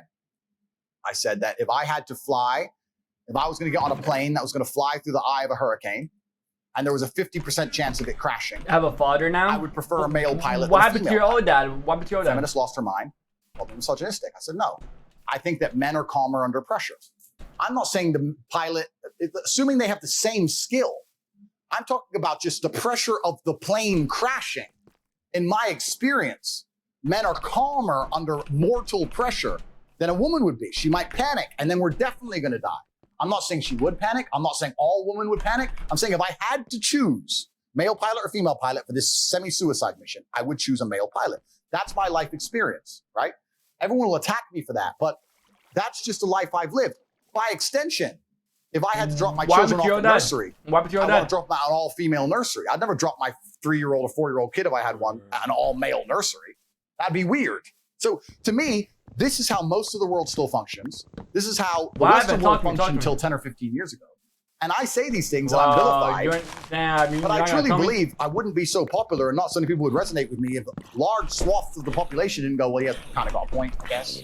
I don't think it's that bad. I think a lot of the world is still quite conservative, even in the West. There's just a very, very vocal minority that have all the control of the narrative.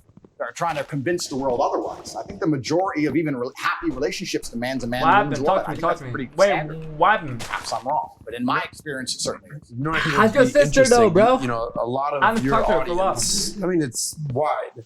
You said 18 to 25-year-old men, women too. Yeah. I think it would be amazingly interesting if you sat down with a room of 80-year-olds. Yeah. 80-year-old men and women. And you know what these people are called in America? They're older than baby boomers. You know what they're called, that generation? No, tell me. Traditionalists. Oh, there you go. Okay? I'd be very curious to know what old people would have to say about Tate. I doubt that any of the older women or the older men would try to be canceling Tate to be like, yeah, that's everything we've ever known. But this is the thing that's interesting because the feminist narrative, when I say things like What? the male pilot, I don't need to know. I'm your dad. I need to know. Controlling man who wants to As your dad, I need to know what the fuck is actual going truth on. is I'm a protective man who wants to protect. And being a man in a position of protecting is not always a good thing. I feel indebted and have a duty to myself and my honor. Meaning that if I'm walking down the street with a beautiful woman and 3 men want to attack her, I'm proud of her. I have to risk my life now. I can't live my life letting my wife get gang raped on a fucking street and running away. I can't take it as a man. So I have to now die. I have to die or try. I have no choice. So, but that's my duty. But they'll ignore that part. They'll ignore the part where I risk my life, right? And they'll say, oh, but you just want to be controlling, misogynistic. No. I have a duty to protect. I'm calmer under pressure because I've been in more unfortunate situations. I've had more trauma in my life, which has trained me to be more calm under pressure. I would hate to meet a woman who's been through as much trauma as I have. That's not the kind of, that wouldn't make her a good woman. I don't think women need trauma at that level. I don't want women who've been stabbed. There's no need for that. But I have been through it. So I think that in my experience, extrapolation, that men who are successful, a lot of them have been through enough for me to trust them more in a high pressure situation. And like I said, this comes with massive responsibility. Women do go through a lot. This comes with massive detriments and downsides, right? And the feminists are like, no, you're controlling. It's not about controlling. It's about duty. There was no feminist on the Titanic. Then men can die. There's no feminists to this day in Ukraine. The Ukrainian women can leave. You'll see them partying in Warsaw and Prague. Ukrainian men can't leave the country. They're dying in a ditch. They have to stay and fight. Not a single feminist is demanding that the women stay and fight. Not a single one. They don't give a fuck when it turns real. Once it turns hot, then it's woohoo, straight to, what do you want, a sandwich? Sure. Well, what do you want a sandwich, sir? What do you need? Then it all goes back. The closer you are to the real world, the closer people instantly get into their gender roles, because otherwise they get annihilated in real time. That's another thing I said when I was getting called misogynistic and I was arguing with feminists. I said, traditionally, men are the leaders. And in ancient societies, men were in charge. That's because men are oppressive. You've oppressed us forever. That's their narrative. Their narrative is that we've oppressed women forever. I said, no, we've protected and provided for you forever. The reason we are leaders is because if we align with our gender roles, a man's more likely to lead, and that gives us a more competitive chance. In the olden world, where all the empires were currently fighting, if you're not as competitive as possible, you're going to be annihilated. I would argue that perhaps there were some civilizations where women were in charge. But we don't know who they are. What's going on? And we can't discuss their history because they were fucking annihilated in real time by the ones where the men were in charge. Because you are hyper competitive. You're at your optimum when men are in charge. That's just the optimum of the gender roles. That's the way it works. I don't believe we've been oppressing you since the dawn of human time. I disagree. Yeah, I know. believe we've been working hard, protecting, providing for you. If men were truly oppressive to women, why don't we send the women to war? Women on women, it's fair, right? We can send all the women to war in Ukraine, all the women to war in Russia. They can die, but we can sit and we can chill and we can go to Warsaw and drink vodka. We don't do that. The men of Ukraine and the men of Russia are dying to protect their women. And then they want to sit and say that we're bad? It's a completely skewed worldview. That's fucked Whenever up. they come along and say that we're oppressive and that we have the most money and all this bullshit, it's a lie. We are going out of our way and giving up our lives to protect and provide. And this is where it comes to some of the other things that they said against me. I've said a man has a degree of authority over something he has responsibility for. They took this and they used it and said that I think that men have authority over women. It's not what I said. I said if I have responsibility for something, I must have a degree of authority over that. Do y'all remember thing. where I went? If I have a car, for it to be parked in the wrong place or for me to drive too fast, whatever, for me to be responsible for the actions of that car, it must be my car. If it's parked in the wrong place, but it's not mine and I'm not allowed to drive it, then I'm not held accountable. For me to be accountable, I have to have responsibility. By extension, that gives me a degree of authority. So what I was saying is, if a woman comes to me and lives with me and I pay the bills and she travels the world with me and she flies on jets and we go to boats and she's taken care of, I'm responsible for her safety if we walk the street at night. I ensure her life is in perfect order. I have a degree of authority where I can say, you're not going to go out at night by yourself. It's dangerous. Or we're not going to go to this country right now. It's dangerous. That's a degree of authority that I have that comes with my responsibility from a protective manner. That does not mean I am oppressive. That does not mean I'm misogynistic. It just means that responsibility and accountability are linked and they can't be decoupled. A captain goes down with the ship because the captain is responsible for what happens on the ship. If the captain gives orders and everyone ignores him, then he doesn't go down with the ship, does he? He has authority because he is responsible. The two things are the same. And once again, people have misunderstood what I've said. And that's what I said. In a healthy relationship, perhaps in my relationships, let's talk from a personal perspective because then I can't be attacked.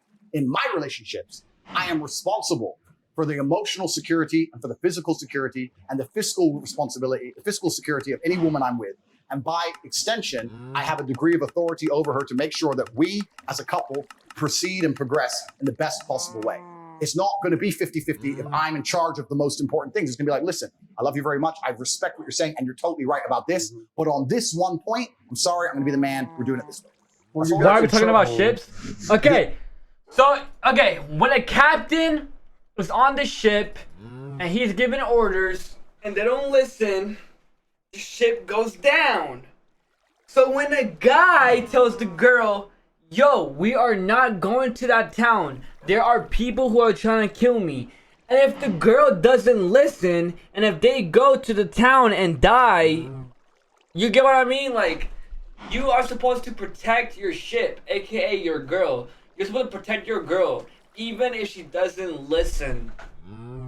By the way, we're here. Like, I think we're all here. But you've gotten in trouble Do y'all because the agree? analogy you use is like, Do you guys agree with that? Us men have to protect y'all woman even if you don't listen. Do y'all agree? Yes or no?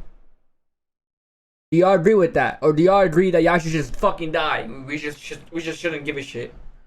like you compare women to children or to animals and say, I have responsibility over my child or over my dog. And then people take the short clip and like, he thinks that women are like children or women like animals. Well, the children one was actually interesting because that was a slightly different one. With children, I was making a joke and it was semi-satirical, but like all my things, I'm not allowed to make jokes anymore because Zuckerberg gets upset, deletes me. But I made a joke saying that when I travel quickly, I like to travel with just men. If I'm going to a place for a week, I'll take women, fine. But if I have to hit, let's say, 4 countries in 2 days on the jet, I like to only take men. And they said, why? I said, well, and it was a joke. We were all sitting on a podcast. I said, well, traveling with a woman's like traveling like kids. They get hungry, they have bags, they need the toilet. With men, it's just military. In, out, boom, no sleep. In, out, boom, no sleep. Pack the bag, no sleep. On the jet, no sleep, no sleep. No, you're gonna be military, you can get it done. That's what I said, right? We have a Marine over here being like, that's what I said. Yeah. When I take my girlfriend, she's like, oh, we haven't slept in 2 Are you days. fucking I'm really, crying? really What the hungry. fuck? And Why are you really, crying? It's like, oh, so am I. Shush. Like, it's just different. So, and that gets taken out of context and they don't accept it's a joke.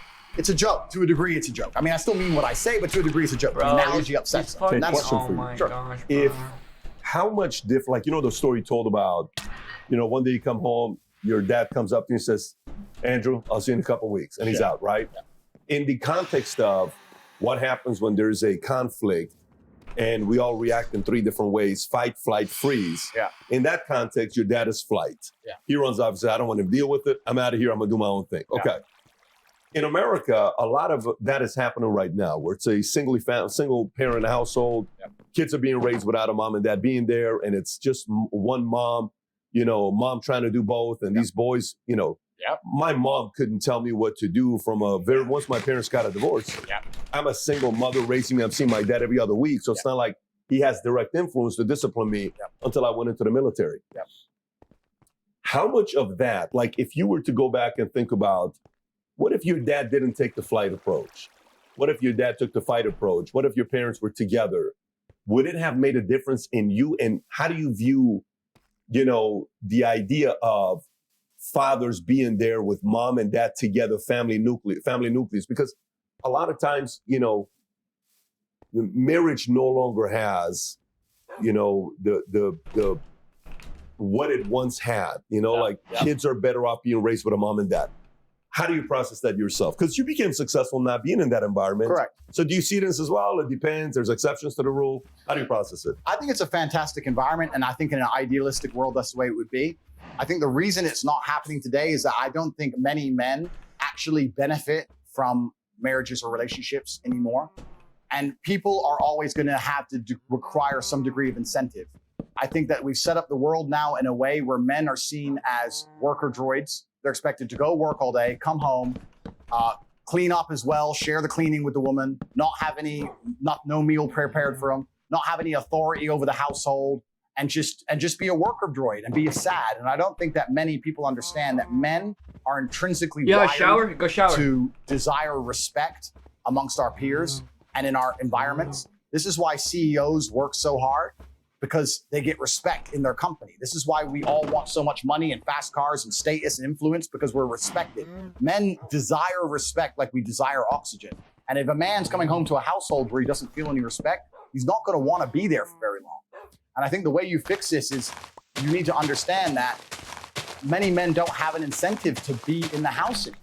I think that it's actually would be quite easy for a woman. In fact, there's a couple women who even say this on YouTube. I can't remember their names, but it'd be quite easy for a woman to make a man really happy with super basic things. Just go up to your husband and say, hey, you know more about this. What do you think about this? That would make most men's world. There's so many sexless marriages out there with men who work their ass off and they come home to a sexless marriage and kids who don't fucking even like them. If you were to just even ask him his question about some asinine bullshit, a lawnmower purchase, for example, he would feel so happy to feel like the man of the house. That's what men need. They need to feel like all this work I'm putting in, all this shit I'm going through, I'm respected for it. As soon as a man feels like he has no respect, that's the absolute end of a man's interest or a man's tolerance of a situation. I think that's the reason it's happening. I know a lot of men who completely love their wives. They love them with all their heart. They die for her. But he's just not respected in his house. He doesn't get to be the man of the house. Is it on him or is it on her? Like, does he need to go earn it, or is it on her to provide it? It's a combination of both. I think it's certainly on him to earn it, but also the Matrix programming is counter to him. The Matrix programming is trying to tell him that he shouldn't be allowed to be the man of the house, that he shouldn't be allowed to have any kind of authority in any regard. He shouldn't be allowed to be able to say what happens. The Matrix programming is saying the absolute opposite all the time. And if that's getting into your woman and you don't have that much influence, and that's getting to all your children, you don't have that much influence, now you're coming home to a household where everyone just thinks you're the dude who should just fucking work. You're just a worker droid. You're the slave. You're the robot. And your feelings don't matter and your authority doesn't matter, and get fucked. And this is very conscious. If you watch any Netflix show, the mother is the smart one and the man is the bumbling idiot. Turn on a show. I dare you, turn on a family show. The mother is the one, hey, calm down, I'm smart. And the man's the like, oh, beer. Watch any of these shows. They're trying Guy, the all of it. Made with children, any of it. All of it. They're reducing the man to just a bumbling idiot. And it's very hard, I think, for a lot of men to accept being in a position of constant disrespect. I'll tell you this now. If I had to choose a long-lasting marriage with a woman who loved me or a woman who truly respected me, I might choose respect over love. Even though they're the same thing for a woman, because she loves you, she respects you by default. But if I had to choose, I'd choose respect. I've been through too much and worked too hard and go through too much in day-to-day life to come home to my house and be having battles over asinine bullshit. I take care of you and I love you with all of my heart. I would die for you. If someone broke into this house, I would engage the invader and die. Please just cook dinner. Please. Like, what do you want from me? What more can I do for you? Like, and once they feel disrespected, this is another thing about the world that a lot of people don't understand. It's disrespect that will drive a man to the most heinous of crimes. It's disrespect that starts the school shooter bullshit. It's disrespect that makes men go to jail for life sentences. It's disrespect. When you truly disrespect a man in a public and permanent way, that's when they switch. That's why I'm so respectful in public. You don't know who the fuck you're talking to. He might be on his last fucking straw. And you just disrespected, hey, you're a fucking bitch anyway, you're skinny motherfucker, fuck you. You don't know. That might be the last time he heard it. I've had enough. You don't know. Disrespect is dangerous, right? And in a household where you're constantly disrespecting a man, he's going to end up depressed and sad for even accepting it. Men just want to feel respected. It's not that hard to do. If you truly, I say this to anyone watching this, if you truly love your man, it would be so easy for you to just make him feel respected. It doesn't even take actions. You can do it with basic words. Ask his opinion on something, big him up once in a while. And because we're supposed to be supermen and we purport ourselves as supermen and we're stoic, but we talked earlier about how we still feel everything. So when you're a strong man, especially, they're like, he's fine. He's fine. He's fine. He's fine. Be nice to the dude. You'd be surprised how far you get. But this is why I think most men walk out of marriages, because they're like, you know what? I'm not getting any respect here. I get more respect from this dickhead stripper, 18-year-old hoe, for throwing money at her than I do giving money to my own wife. Where am I being respected? Well, at least she's smiling at me. She ain't smiled at me in years. And it gets to a point where it's just like, well, I want to feel respected now. I'm working my ass off. I'm out here in the streets. I'm going to the sewers and shit. Where's my respect at? And that's what I think it really comes down to. I think men function on respect. And respect is the number one trigger that'll make a man do heinous crimes. And it's also the thing that will make us do the bravest, most honorable things. What did I say about protecting my wife from trying to try to rape her in a situation on the street? I can't respect myself, and I won't be respected by society if I don't die.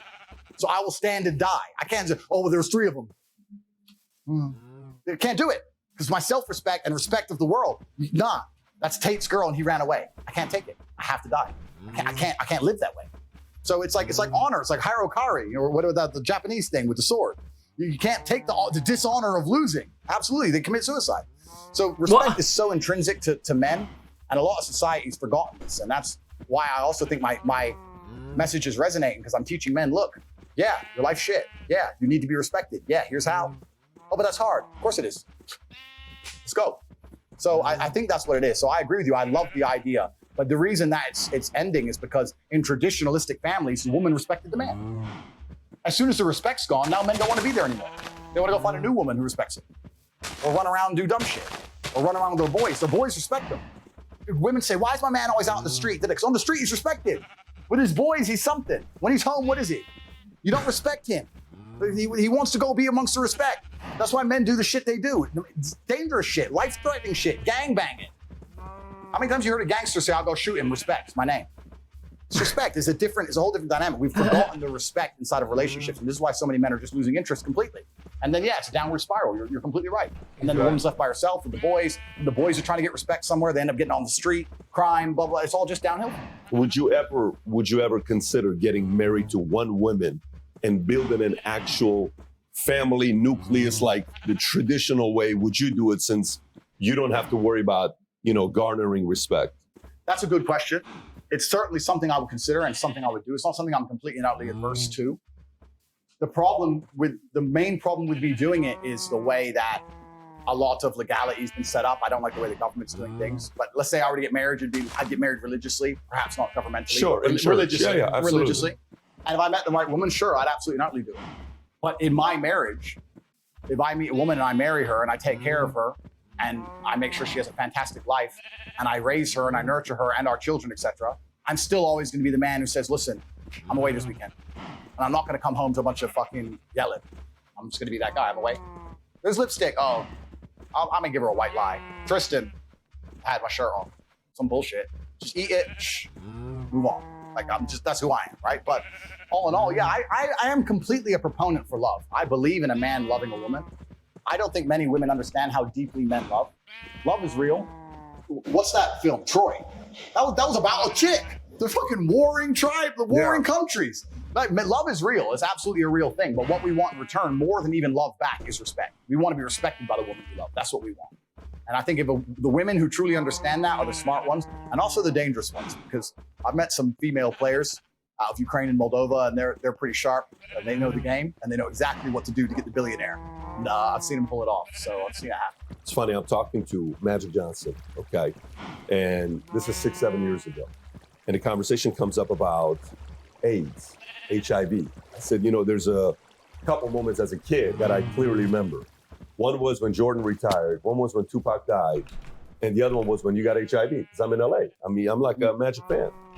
And I said, when that came out and all the rumors, the past, all this stuff, I said, what made your marriage work? And this is interesting, his answer. He says it very quickly, and I don't even think people caught it. He said, because she's smart. So what do you mean she's smart? Because she's smart.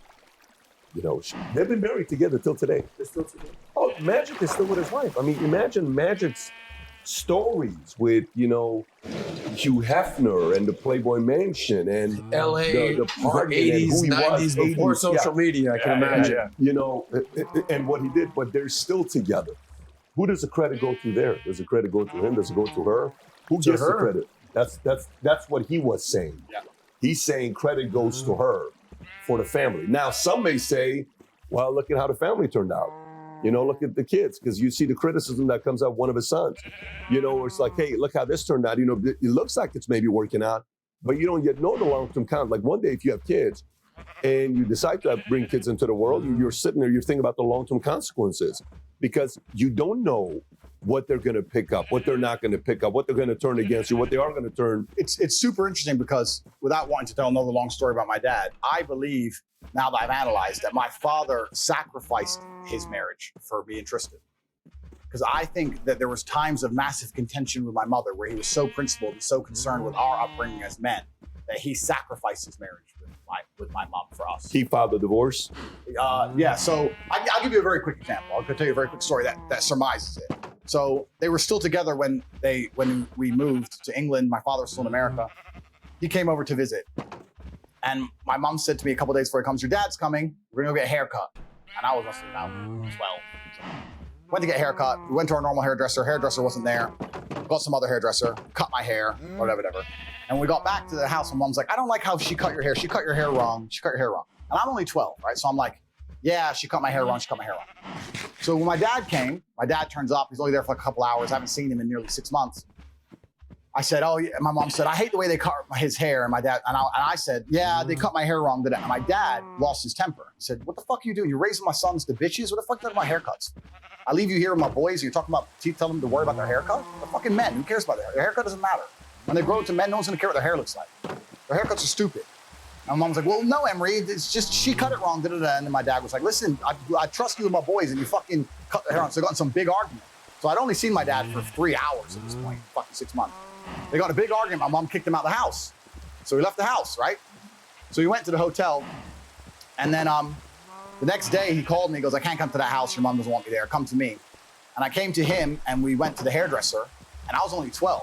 So this is a traumatic experience, right? I cried my eyes out. I don't know why I cried, but I was upset. He goes, come with me, boy. Why? He goes, you'll learn when you're older. You're going to understand when you're older. You're going to shave your head. And I was like, I don't want to shave my head. He goes, listen, you're 12. You're a kid. Nobody cares about your hair. Come here. Sat me down the thing. Had my head shaved. When I went home, my mom went fucking crazy. This is the story she recited to his death about how crazy my dad was. His dad, Emery's crazy. He made him shave his head. He's so crazy. That is so crazy. But when I shaved my head, my dad said, listen, you're going to grow into a man, and you're going to learn that there's so many things that society expects of you, and there's so many things that people expect of you, and there's so many things people are going to care about. And the last thing on the list is going to be your haircut. You're not going to give a solitary fuck. I'm not going to have you being raised thinking your haircut matters. So people always say, oh, why am I bald, right? So I had hair until about 3-4 years ago, and I was remembering this story. So after this story with my mom and father, my mom went nuts, called my dad crazy. He went back to America. So some 3 hours after 6 months because of this haircut thing, because he was so principled, didn't give a shit. So I was sitting in a hairdresser, and I was waiting the guy in front of me, and he had his haircut. And the guy in front of me, he goes, oh, I'm finished. And he goes, oh, excuse me, can you just a little bit here and the top, just a little bit, and the top, and here and here. And I'm sitting there, and I'm just on my phone. And I'm like, who gives a fuck? A millimeter? Bro, you're ugly anyway, G. Like, the fuck? No one cares. Like, and he messed around for another 10 minutes fucking with his hair. So when it was my turn and I sat down, it wasn't my normal barber. He goes, hey, how'd you want your hair cut? And I remember the story, and I just couldn't. I was like, bro, shave it off. Like, I'm a millionaire, kickboxing world champion. Who gives a fuck about my hair? I haven't had hair since. Like, get rid of it. Get rid of it. Get rid of it. You just shave your head. I just shave it off. Yeah, like, I could grow a full head of hair. I just shave it off. You could. Yeah, I could. Yeah. You just prefer to be a bald badass. No, I did it at that day, and ever since I've just been like, oh, it's just easy. I can go anywhere. Shave it off. Shave it off. Shave it off. But that's an example of my father would destroy his relationship with my mother to try and teach me and Tristan things. And I have so many examples of that. Their biggest arguments were almost him being too principled about me and Tristan, and my mother trying to be like, Emery, that's crazy, or Emery, let him go to sleep. Emery, he doesn't want to play chess. Emery, sometimes when my dad was like, no. Back again, I bet. He is going to be this way. He has my name. Chad, do y'all have short hair or long hair? If you want, Eileen, he's doing this. So I think a lot of his relationship breakdown was actually because he was so principled on us, which is quite a unique perspective, I guess. So he sacrificed his marriage, I think, in many ways. You know what's funny? You always shaved your head. For years and years and years and years, you had no hair. Now look at this beautiful head of hair. How right handsome he is. I would prefer this. I know you. I would prefer this. But this guy spends $72 to cut his hair every day. For 5 years, my hair was like that until 4 years ago, 5 years ago. So what are your thoughts on this Let's hair? transition. Let's transition into you're putting the crew together. Chad, should I go bald? Okay. No, I'm fine. Everybody has running mates. Like this main guys, I use the phrase running mates where Tristan's your running mate, you're his running mate, and then you got other people. So there's a levels to running mates, right? Yeah. So you got acquaintances, you got, friends, you got best friends, then you got running mates. Running mates is a handful. It's not that many. Yeah. How short are you gonna cut it? That kind of an environment, there's a very mutual understanding of what the standards are to be at this level. You can go to dinner and shoot the shit and talk to anybody. Hey, and hey, how you doing? Oh, great, man. What's up? How you doing? Man, great, awesome, family good, everybody good, great. And then there's the next one, and the next one, and the next one, and the next one, and some people try to become too friendly too soon, and it's a little half and half. Yeah. Oh God, do half and half. half. A couple years go by, and then we'll see. Do half and half, bro. That shit is so hard. For your end, what code? Not you and Tate, because not you and Tristan. Yep. Set that one aside. I'm talking about anybody else, non-blood. Yep. And I'm not even talking cousin, by the way. I'm talking non-blood. Yep. Anybody that's non-blood, that's in the inner circle of Tate, and it's a handful of people on that list. What are some codes all of you follow that's non-negotiable? Absolutely. That's a fantastic question, and I know exactly how to answer it. So the first things first is I do not like to hang around with men who suffer from a lack of women, because in my experience, any man who can't get women will eventually sell you out for women. It's too powerful a force. Too powerful a force. If you're completely sex deprived all the time, sooner or later you're going to sell your boys out for sex, whether it's his ex or some girl talking bad about your boy, but you really want the pussy, so you let her slide. If you're not good with girls, I don't want to talk to you. Second thing is money. You haven't got to be rich, but if you're starving, you're going to try and sneak some money out of somebody, right? If you can't eat, you'll do anything for food. If you can't pay the bills, you'll do anything for money. That means whether it's a plea bargain, whether it's trying to rob me, whether it's money sitting around my house. I don't want to talk to extremely broke people. I don't want to talk to extremely sex deprived people for the same reason I wouldn't have a whole bunch of food around a hungry person. Same reason. It's the first two things. Next thing is loyalty. Man, I know that's super like hard you, to judge, but I that'll be really like hard. to I'm believe gonna that the few people I hang around with, if we were all in separate Maria, interviews here, Dior's gonna say, do the hey, same. Your boy turned. That'd I be could fire, literally bro. I'm gonna burst cap. out Okay, that'd be laughing. fire. Say, bro, you better come with a new story, G. You better go away and think about it and come back. We can talk, but don't try that one. Try again. So loyalty is very, very important. Next is bravery, because can't fight is fine, but won't fight isn't. Won't fight is unacceptable in every way. If I'm with my 5 friends and I'm going toilet in the club and I come back and I see someone punch one of my friends, I am annihilating anybody in that guy's crew. We'll find out why later. My guy could have been wrong. It could have been my guy's fault. I'm just hitting him. I'm just knocking everyone. When everyone's asleep and the threat is neutralized, I'm like, bro, the fuck was that? But, I started it. I was like, oh, fucking. Ask for forgiveness later. First, people have to pay, right? We'll worry about the whys afterwards. So they have to have that loyalty and that devotion to the bravery, the ability to fight. I find it very crazy. I find it crazy, and I say this often to guys. I say, you're rolling around with these men who won't even fight to protect you because they're cowards. So they'll watch you get your head stomped to death. Yeah, no, and cower out and not even try and help you. And they're like, yeah, but he's funny. But he's funny? We're talking about life and death. You're talking about fucking funny? So if I can smell on someone that they That's wouldn't fire. even attempt, That's stupid. I don't want to be anywhere near them for the same reason. And general professionalism. I've developed a habit where I punish myself for the smallest unprofessional actions. If I misplace my keys or misplace my phone, and it takes me more than 10 minutes to find it, I'll punish myself for that. Regardless, whether I don't spend money this week, or I don't go here, or I'm canceling that, or I'm going to defer buying something I want to buy. I punish myself religiously so that next time I put my phone down, I know where I put my phone. Next time I put it need to do down, that. I know where I put it. I need All to the do that. time. When I put it down, I know where my phone is. So when I'm around people like, hey, I lost my keys, or hey, bro, I forgot. When I'm around sloppy people, I don't like it. I like people who have their lives in order. When I detect sloppiness, I don't really want them too close to me, because gaps are where things sneak in. Other things are basic OPSEC, really basic OPSEC. I like that if I'm around my friends, if I'm ever sitting with my back to a room, this is an enclosed environment, but in a normal restaurant, I never sit with my back to the room. But if I have to do it, I like that I never do it, but if I have to do it, the people I roll with, they'll literally give me a nod. We'll sit down at dinner and I have to sit here, they'll go. And they'll pay extra attention for me because I can't see behind me. I like that level of professionalism. I like that. I like people, like I said, don't get weak, no hangovers, no crying their eyes out, no cowardice. It's infectious. Don't like that around me. No negativity. Don't like that around me. So there's certain things that I create a very, very particular reality. And it's actually interesting because to me, these things are all normal. But when you have these kind of standards, it's pretty hard to find friends. You're like, oh, you're a dumbass. You're a pussy. You're like, and you don't talk to that many people. But if you get a crew together that act that way, it's amazing how, not to get all airy-fairy, but it's almost an intangible. When you have 6 men in one place who are perspicacious, who are paying attention, who do have their things right, who don't lose things, who do the whole room can smell it. When me and my crew walk in a room, even if it's almost like an energy. Some guy can be eating his dinner, not even see us walk in and go, 6 predators. It's like the rabbit when the fox comes. Like you can smell when the guys turn up. Do you know what I mean? And everyone's experienced it, everyone's seen it. So anyone I associate with, I have these very, very stringent metrics, and they're basically just to make sure that nobody gets inspired by something they can't resist to snake us. And also nobody's overly sloppy and allows a way for us to be infiltrated and destroyed. And one of the easiest ways that people, especially in the modern world today, especially people in my position, are infiltrated and destroyed are women. So with women, I create that very heavily. If you get a guy who's thirsty and he's on your crew, let's say I have problems with another crew, let's say, and I know they have a member who's thirsty. That is the easiest job in the world. You get one hot bitch to Instagram message, you're gonna find out where they are, what they're doing, where they've been, the hotel room right now. It's fucking done deal. You can do whatever you want to them idiots, right? You gotta have guys who can turn that shit down. I've had it a bunch of times in my life where I've been in countries.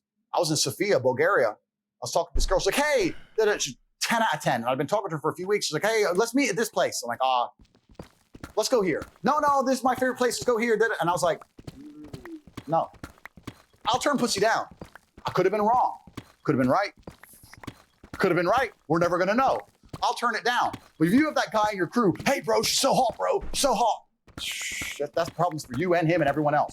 So you got to be very careful with the kind of life you're living. But if you live with people who have their lives in order, it's important. But professionalism is also a really big one. When I see people who are sloppy, it makes me very uncomfortable. Just general sloppiness. I can't explain it. It makes me uncomfortable. When a girl is your girl, are you telling her anything?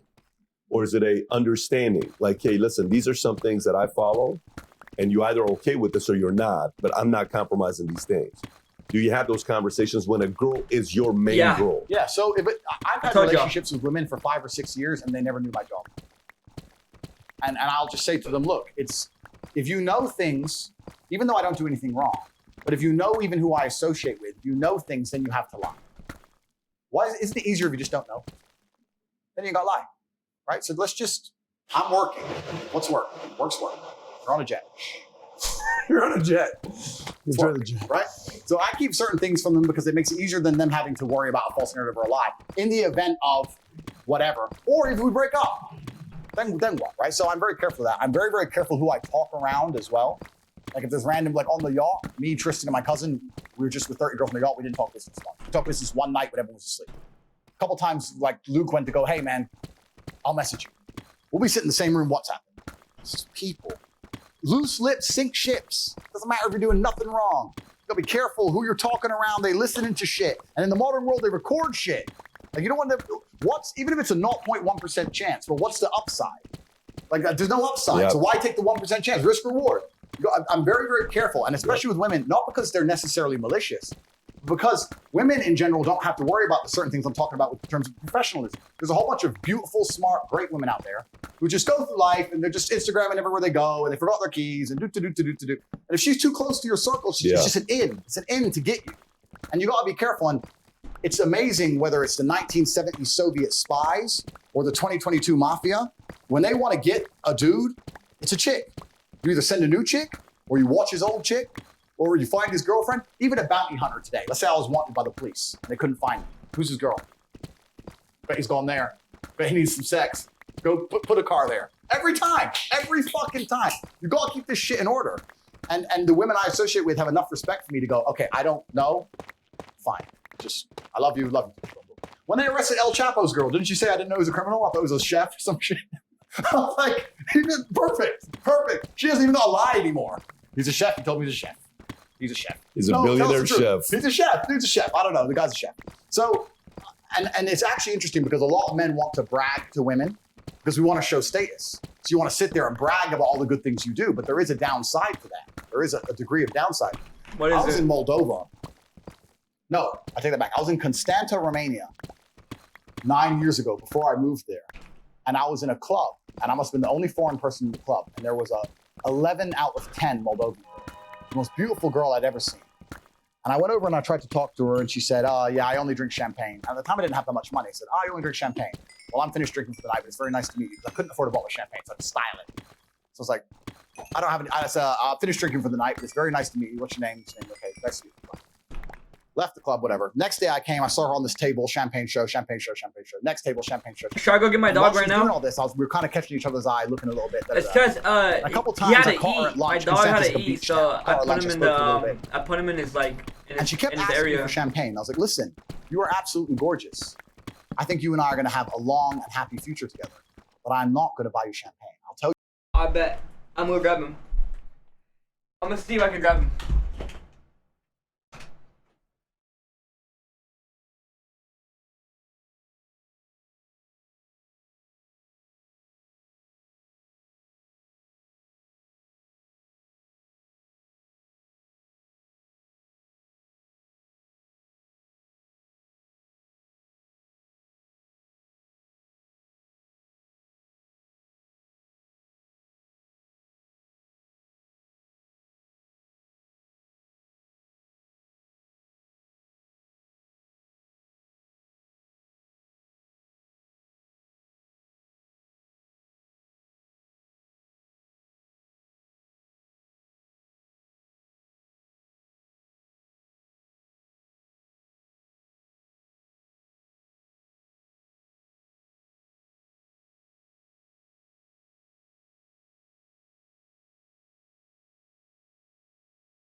I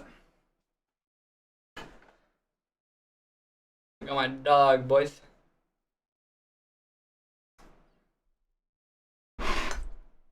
Okay. Look.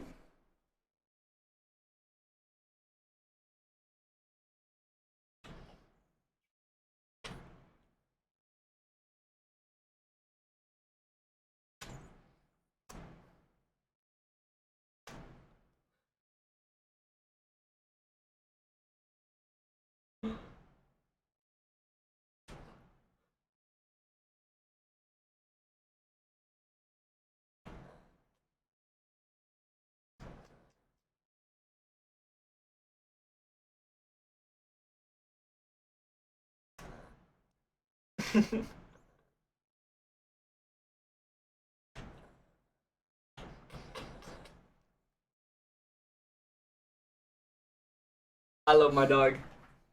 I love dogs so much, bro. Like, I love dogs so fucking much. I love dogs. Dude, I want to meet your dog. Tell you why later. I put mystery on it. So I can't tell you broke, right? You got to put mystery spin. So I'm going to tell you why I don't buy champagne later. It's a long and interesting story. Once I can trust you, I'm going to tell you why I won't buy you champagne. You can trust me now. I will tell you. Not yet. styling off. Anyway, as we got to know each other across the summer, eventually when we became friends, she came clean. She works for the club. She gets commission on champagne. Of course. The girls in the club, you're buying champagne for this thing. She gets a commission per ball. What was interesting is this. She had on her phone a system. So she'd meet you, you'd buy her drinks the first night. You'd go a separate date the second night, you buy her drinks. Third day, she'd send a pre-decide already in her notes how you live far away and she can't fall in love again. She's only been with one man her whole life. She falls in love with you. She's going to have her heart broken and she's scared. And then she'll ghost you for 3 days. Then eventually after begging, you'll get her back, but she wants to come, but not on her own because she's scared. She wants to bring 3 friends and she'll go to this restaurant. She wants to drink this champagne. Boom, boom. Commission. And she'll show me in her Facebook message, every dude, playbook, every fucking guy. My dog, one she's after not a another, fan of every night of the week, pigs. all just fall into the playbook. She goes, you're the only guy who never bought me champagne. Like, yeah, well, I didn't tell her I didn't have any money. I was just and I was like, I've been around the world. I know some things. So anyway, I played it off. And she was sitting there telling me, and when she was going through it, which was scary to me, she goes, yeah, this guy on Facebook, yeah, he's from Turkey and he does private airplanes and da-da-da-da-da. And this guy, she's telling all their jobs, the money they're making, where they live, the town they're in, because these dudes are sitting there talking, I'm so rich, baby, I'm so rich. You want champagne? I got it. I do this. And I was sitting there thinking, whichever mall boss picks this girl up is going to have a whole bunch of targets to go robbing all night long because dudes just can't shut the fuck up. And this was when I was 24, 25.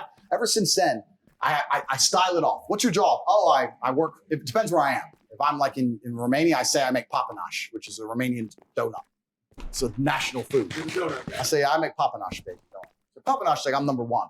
I just style off. None of them know my job. None of them know what I do. None of them know because you don't know. Papanash. You don't know. They know. So yeah, I'm very, very careful when it comes to talking to women for that reason. So that was a lot of so. It's funny because when we met. Sean, I got 10 diamonds. Your lady with you last night, she stood there. Hi, this is my wife. Didn't say anything. No this, no nothing. Distance, didn't approach. Didn't even entertain conversation. It's not even something that was going to happen.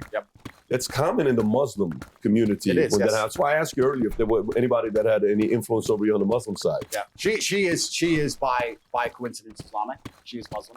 Okay. She's half Turkish, half Romanian.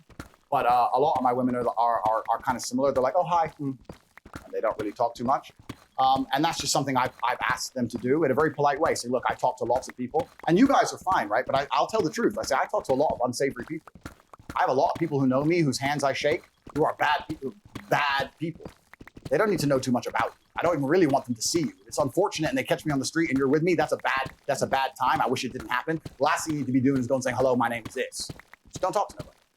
And by extension, it's the same thing with violence. I had a conversation with my girls as well. My girls are completely trained. I said, listen, if I'm ever attacked or anything ever happens to me, run. Scream and run. Don't be trying to get in the way or say, don't hit him or some bullshit. Just fucking leave. Because I know dudes don't care that you're a chick. You gotta get out of here. So I try and be as protective as possible. I'm not trying to be controlling. I just try and protect them from situations. Just say hi. Be polite. Hi. Don't say your name. Don't go over there. Oh, I knew him from here. We've been together this long. I'm from this country. Just leave it. And some people can find it weird and rude, but I think I can, overall, the people I know, and I can style it off and they can understand why it is that way. And it's just a better dynamic for me as a whole. I respect it, And then you said loyalty. You said not me finding out that my boyfriend's using me for his own feel good. What the fuck does that mean? One code we had. I had a friend of mine. That is so fucked up. Who I told him. I said, listen, guys. Here's how I roll. I said, if your girl breaks up with you, she calls me, I have nothing to talk to her about. Absolutely. I said, if my girl breaks up with me and you're talking to her, you have nothing to talk to her about. Absolutely. Zero. Because the number one revenge is to get with a friend to do that. I said, yeah. So one time, a guy his girl contacts me and one you after keep another, getting after used? another, Why? after another. What does that mean? And I just finally said, we have nothing to talk about. Absolutely. He's the relationship, not you. Absolutely. Some of these things. How are they using you? And that comes from a lack of thirst, right? You have a thirsty dude. Yeah. What happens there, right? But it's also a filtering process because once you see it, you're kind of like, yeah, that's not going to be a long-term relationship. There's the loose lip situation. I had an assistant that every time I'm working on a big announcement that I'm about to announce to everybody in the company, a certain department's when I said, there's no way you could know this announcement. Yeah. How do you know this announcement? Keynote speaker, I'm launching Kobe Bryant. One person asked, how do you know this? Yeah. how do you know we're announcing Kobe Bryant as a keynote speaker, late Kobe Bryant? Finally, I'm like, you can't be my assistant. Yep. Because even though you get excited, you got to keep it to yourself. This isn't anybody else's business. Yep. This is, if you're on the inside, you're on the inside. Nothing leaks to anybody else, no matter what business dealings. And this is the thing about emotionality, because you just nailed it. Even with the best possible intentions, if people are excitable, they're manipulatable, and they can be used. This is why stoicism is so important. Let's imagine in a hypothetical situation, you guys were to hand me $1 million cash right now. I would sit and think, I'd say thank you. And I'd sit and think, am I going to get out of this building? I wouldn't be like, wow, $1 million. Oh, I wouldn't get excited. I'd be like, that's unusual. Fuck. that's what I think. I'd poker face it, but that's what would go through my brain. Because if I was excitable, wow, $1 million, and you'll give me more? Wow, that boom. That's the end of the game, right? You can't be excitable. There's a time and a place when you're with very, very select people in very, very private environments, you can be excitable. But otherwise, yeah, you're right. People get excited and they talk too much and they get happy and da-da-da. And it's fine at a certain echelon, but once you reach the upper echelons of life, you have to really start analyzing risk reward. Especially in the modern world, look at me now, right? I just took a huge risk. I'm a misogynist and I'm evil, and I just want a boat with 30 girls. If one of them his own satisfaction. Imagine the bullshit. What does that even mean? That's a risk. And I had to analyze the risk, had a conversation with all the girls in advance. Here they all have their own separate bedrooms that operate extremely professional. I know CCTV on the boat. I know, dude. I couldn't just be some jackass. Let's all just go get drunk. Let everyone get drunk at a sex fest. You have to be pro. You have to be professional about things. And the sloppy guy wouldn't have done that in my position. He was go, hey, I got a boat, I got girls, I got booze, I got money. The end of the game. What is that? What does that mean? For satisfaction. It's easier said than done. It's easier to control the emotions when it comes up to things like that. Musk, you hear a story about what does Musk that mean for satisfaction? The most important role a man has. What does that mean? Is to populate. Yep. Right? And he's got what? I think he's got 10 kids now. What does that mean? What does that mean? Some ridiculous amount of number, but he's trying to repopulate the planet and or Mars. Yeah, this is 10 kids. 10 kids? He's got 10 kids. Yeah. You're talking about the richest man in the world, possibly one of the smartest brains in the world, one of the best trolls in the world, one of the most necessary forces in the world, where the people that are not fans of you, can't stand him. That's enemy to state number one. They don't like the fact that he can just drop $44 billion and to be able to buy Twitter or do anything he's doing. What do you think about Elon Musk? Man, I love Elon. And I love that he is a man of purpose. And I have so much respect for men of purpose. Most people who get his kind of paycheck. Satisfaction means to feel good about yourself. Dude, that is so insecure. If you only... Bro, he tells me to do what I do every night. That for him to play with his thing. And he uses me for that shit and I never knew. I keep thinking on this.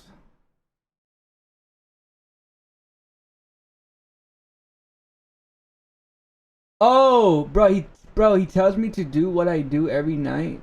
That for him. Wait, so like you send him nudes and shit?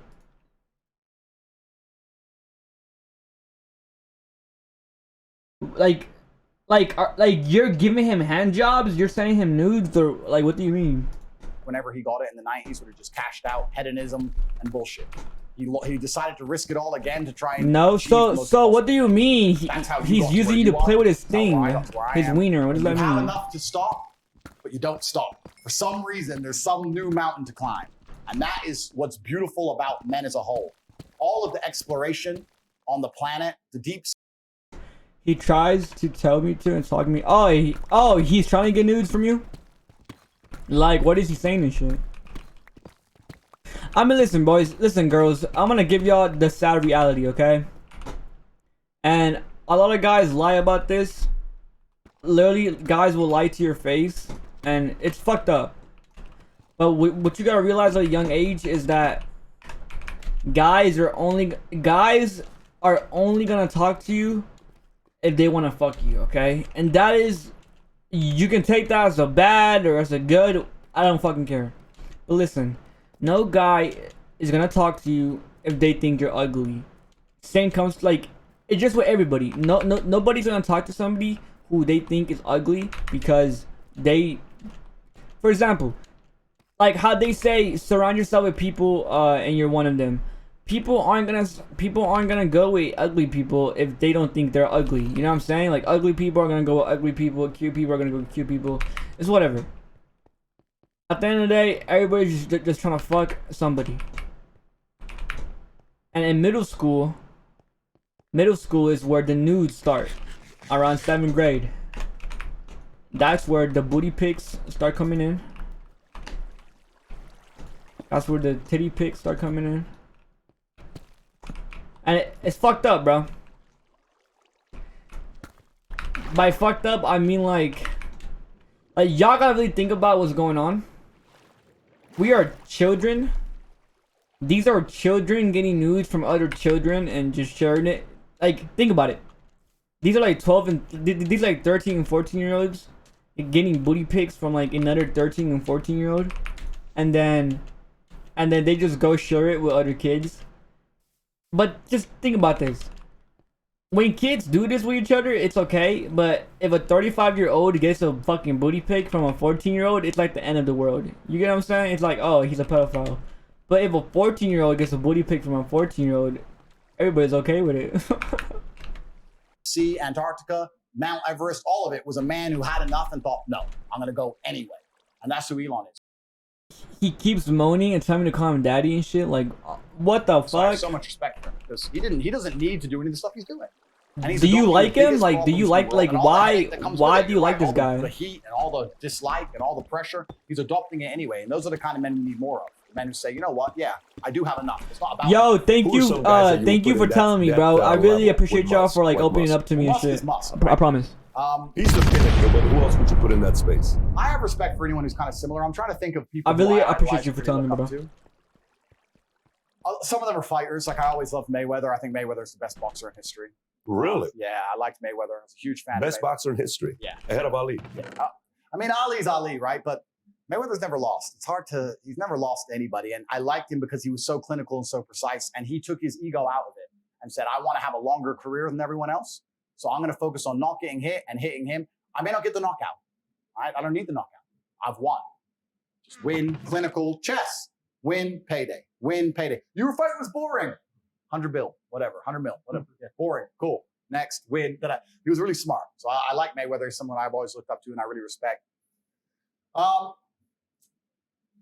That's a really good question. I think that it's kind of difficult now. He looked nice at first and shit, and then he got like this, and I hate it. Okay, listen. I'm not sure if all of them have. If he was nice and shit, and then he got like this, you gotta realize, okay, guys. Okay, this is gonna be. Alright, I'm gonna talk to you guys some real shit. Okay, if a nice guy is getting really horny with you and shit, he is opening up to you. Okay, he is opening up to you, and you have to understand, at the age of 14, 15, 16, 17, men are going through puberty at its prime. They are really fucking horny. Why do you think there's OnlyFans? Why do you think there's fucking porn? Why do you think everybody is shaking ass in every music video? Because they are targeting the kids who are just horny as shit. Horny as fuck. And it's not their fault, bro. It's not their fault, bro.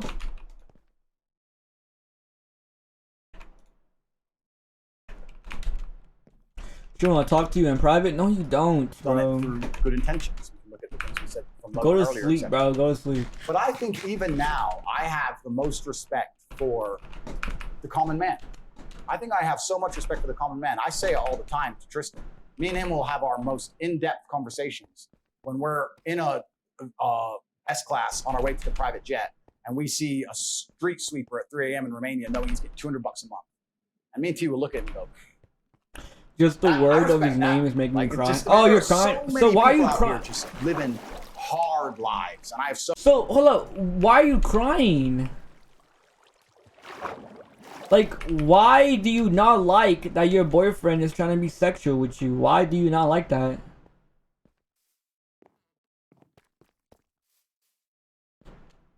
And how do you know he's using you?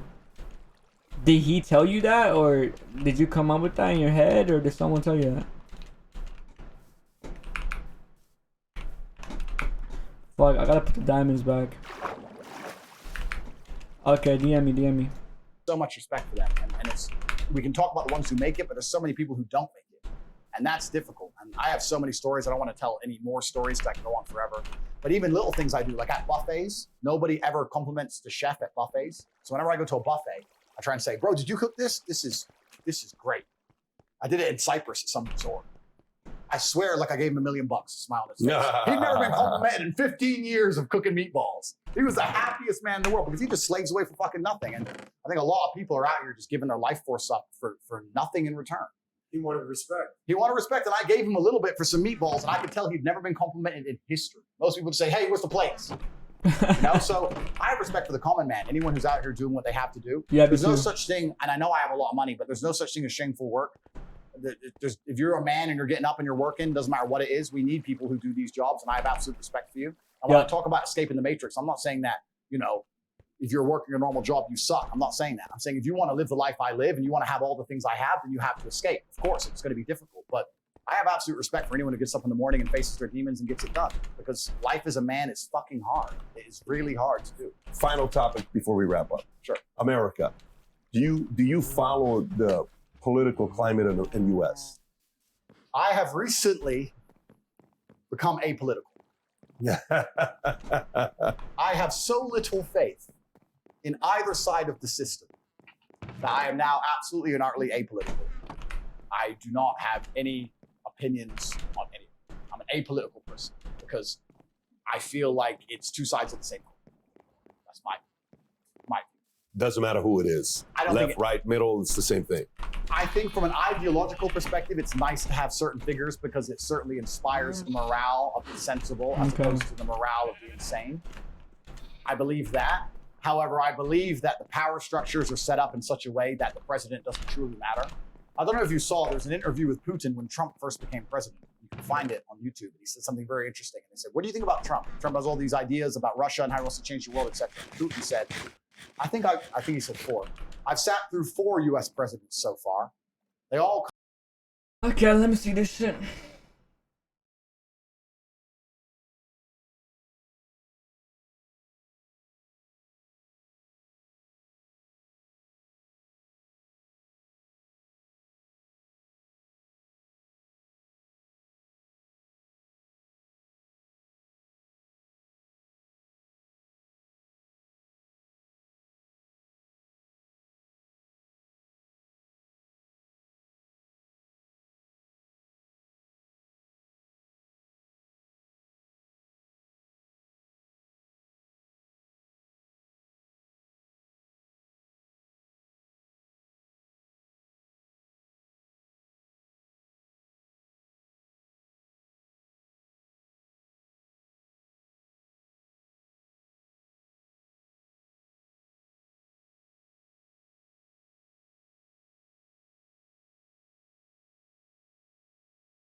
I just texted you.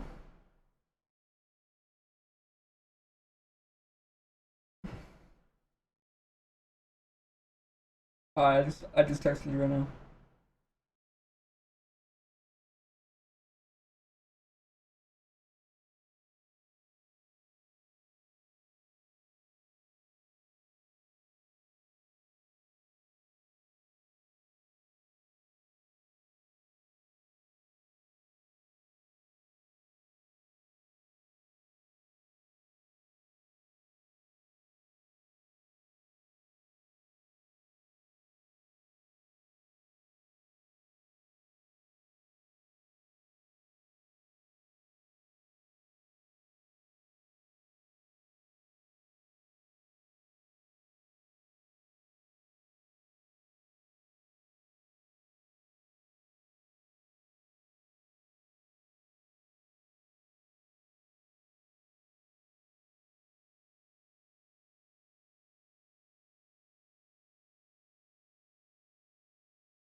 come with very interesting ideas, and then the men with the black suits and the briefcases come and explain to them how things are done, and then they leave, and I'm still here, and nothing really changes. Putin said it. Putin understands. And I think for this reason, winning a vote is nice to say ha-ha to the other side. Winning a vote is nice to say, look, there's still some common sense in the world. It's certainly a morale boost from the actual skin and bones, from the actual blood and grit of how it would change society. I don't think it changes anything. And for that reason, and because I don't want to be suicided, I am absolutely not apolitical. I'm apolitical. Do you put him as the most powerful man in the world, Putin? Is he at the top, or you put Xi ahead of him? My view on Putin is very controversial. Do I wrap this up with this? I think Putin is misunderstood. I think he's a misunderstood man. I think that he's been in power for a very long time. I think he's extremely smart. I think he genuinely cares about Russia and Russians above other countries. We're living in a world now where it's very interesting to see European leaders self-implode and self-destruct their own gas prices, their own governments, their own businesses, their own populace's living standards because of some idealistic nation. Don't cry. Idealistic notion that they need to help a nation that they have no direct link to. If I'm a leader of X country, I should be concerned about X country more than I'm concerned about the plight of whatever country. That's my duty and job. I think it's very interesting that most politicians in the world today don't seem to give a shit at all about this. Like, don't cry, bro. They care about aligning themselves to higher ideologies and self-imploding their own countries and the living standards for this ideology. Yeah. Putin doesn't do that. It's Russia first, Russia. He's not worth it, bro. He really isn't, bro. And for that, I respect him. Most other countries don't do that and won't do that. So I find that very, very interesting about him. I think the current situation is absolutely and utterly unfortunate. I think what happened is terrible. War on all sides is always terrible. I think it's unfair that we discussed Ukraine at length when this has been happening across the Middle East you've been knowing him decades. Nobody ever gave a shit, but now people seem to give a shit about proxy wars and unfair conflicts and people dying. It's always been happening, and nobody cared because they're brown or black. But now we care because they're white Europeans and their chicks are hot. So I think there's a degree of hypocrisy there. He's certainly not the bad guy everyone's saying he is. He has a point, and his point is logical and it makes sense, and he has a point to defend. And I think that to a degree he was forced into make the moves he was made. And do you have a unique perspective with Ukraine being a neighboring of your Romania and like Zelensky and Putin going back and forward? It is unique, yeah. Like there's obviously good and bad on both sides. Nobody's completely innocent, and those are the worst kind of conflicts because when you have a good guy and a bad guy, it's simple. We did so many fun things, and then he just stabbed me in the back like everyone else. That's dude. That's fucked up. Some bad points. Innocents always suffer in the end. What y'all do? What y'all? Or let's not talk about him. Let's not talk about him, bro. Let's just change the topic. Sit and have dinner after millions have been massacred. Do you have like any other guys you been talking to? Life as a man and status. If you get to become a general, you know, you can participate in the battle. This is why I love streaming, bro. I love streaming because when it comes to actual real situation, you have to die with an artillery shell. So this is why I love streaming, bro, because when it comes to actually real situations, I can actually be there for you guys like in real time, and like I love that, bro. Like with content creation and shit, I can't really be there for you guys on real time, but being a streamer, bro, I can like talk to you guys in real time, and I can really like be there for you guys, bro, and like I just love that shit, bro. I love it. Bless you twice. Thank you, but thank you. Yeah, I don't know why it sneeze. No, but like my other friends would try and hook up with other people, and I didn't want to. Wait, so everybody's just hooking up by your age right now? 14, 15, 16? Everybody's just hooking up? What grade are you in? Like, are you in like 7th grade or what? What's going on?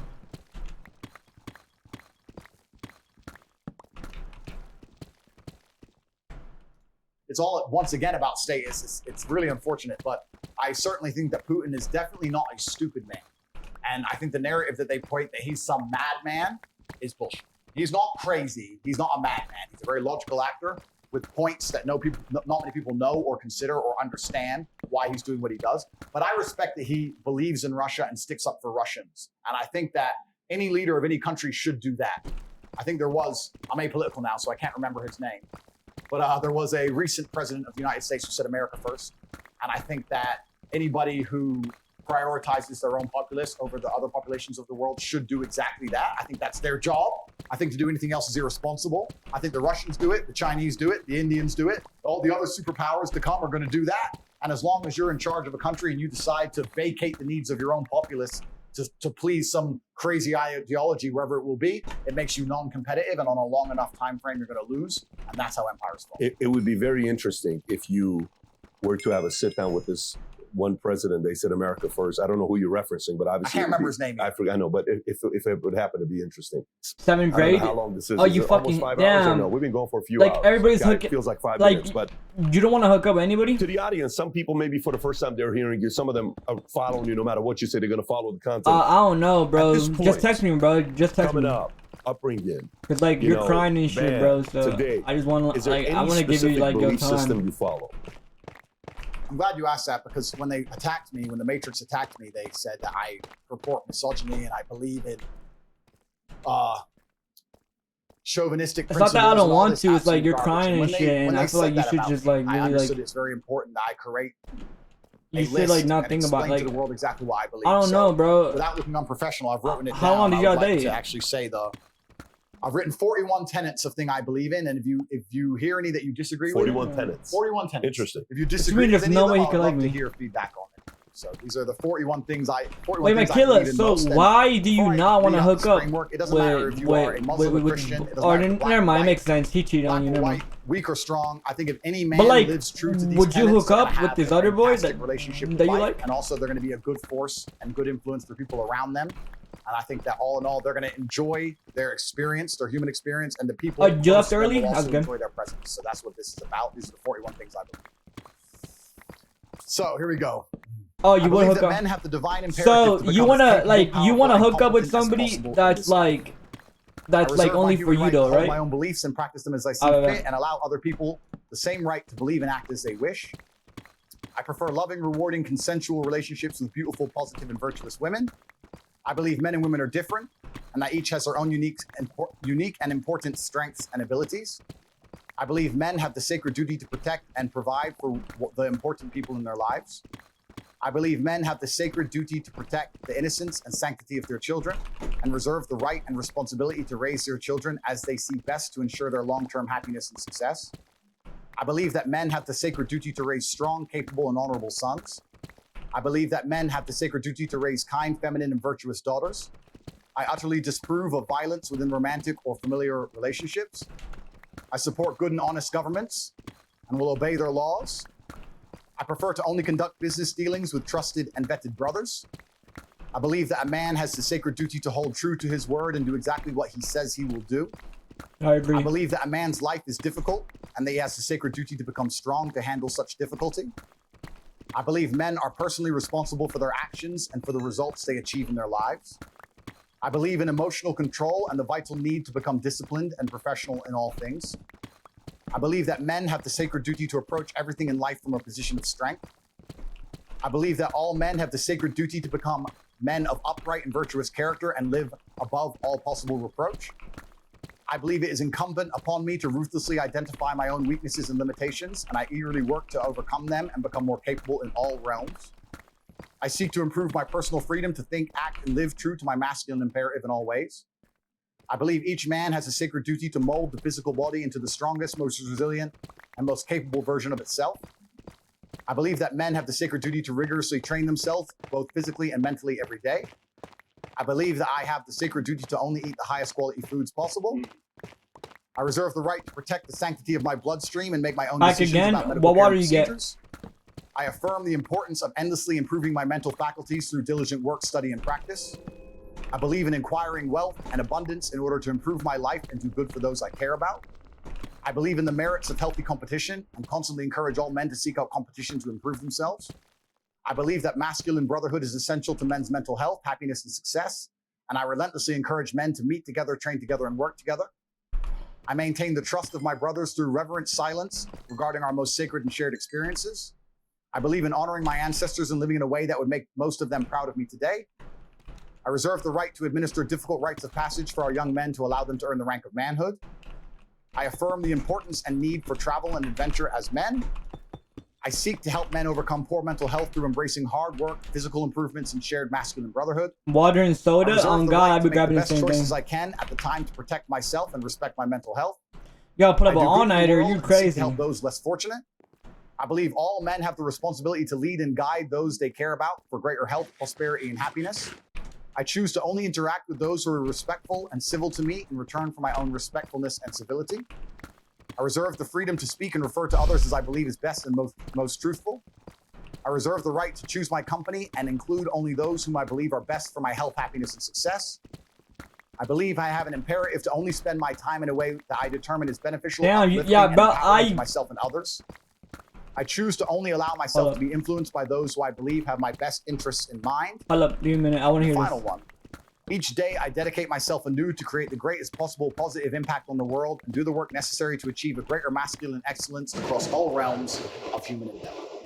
Those are the 41. Powerful. Thank you. When did you write that? I wrote this last night, about half of them, and the other half on the way. Wow. You said last night you Yes. came up with this? Yeah, I decided to explain exactly my beliefs. So these are the 41 tenets I believe in, and I think they can apply to any man on the planet. And if a man lives true to these, it's going to be beneficial for both him and everybody who loves him and the world as a whole.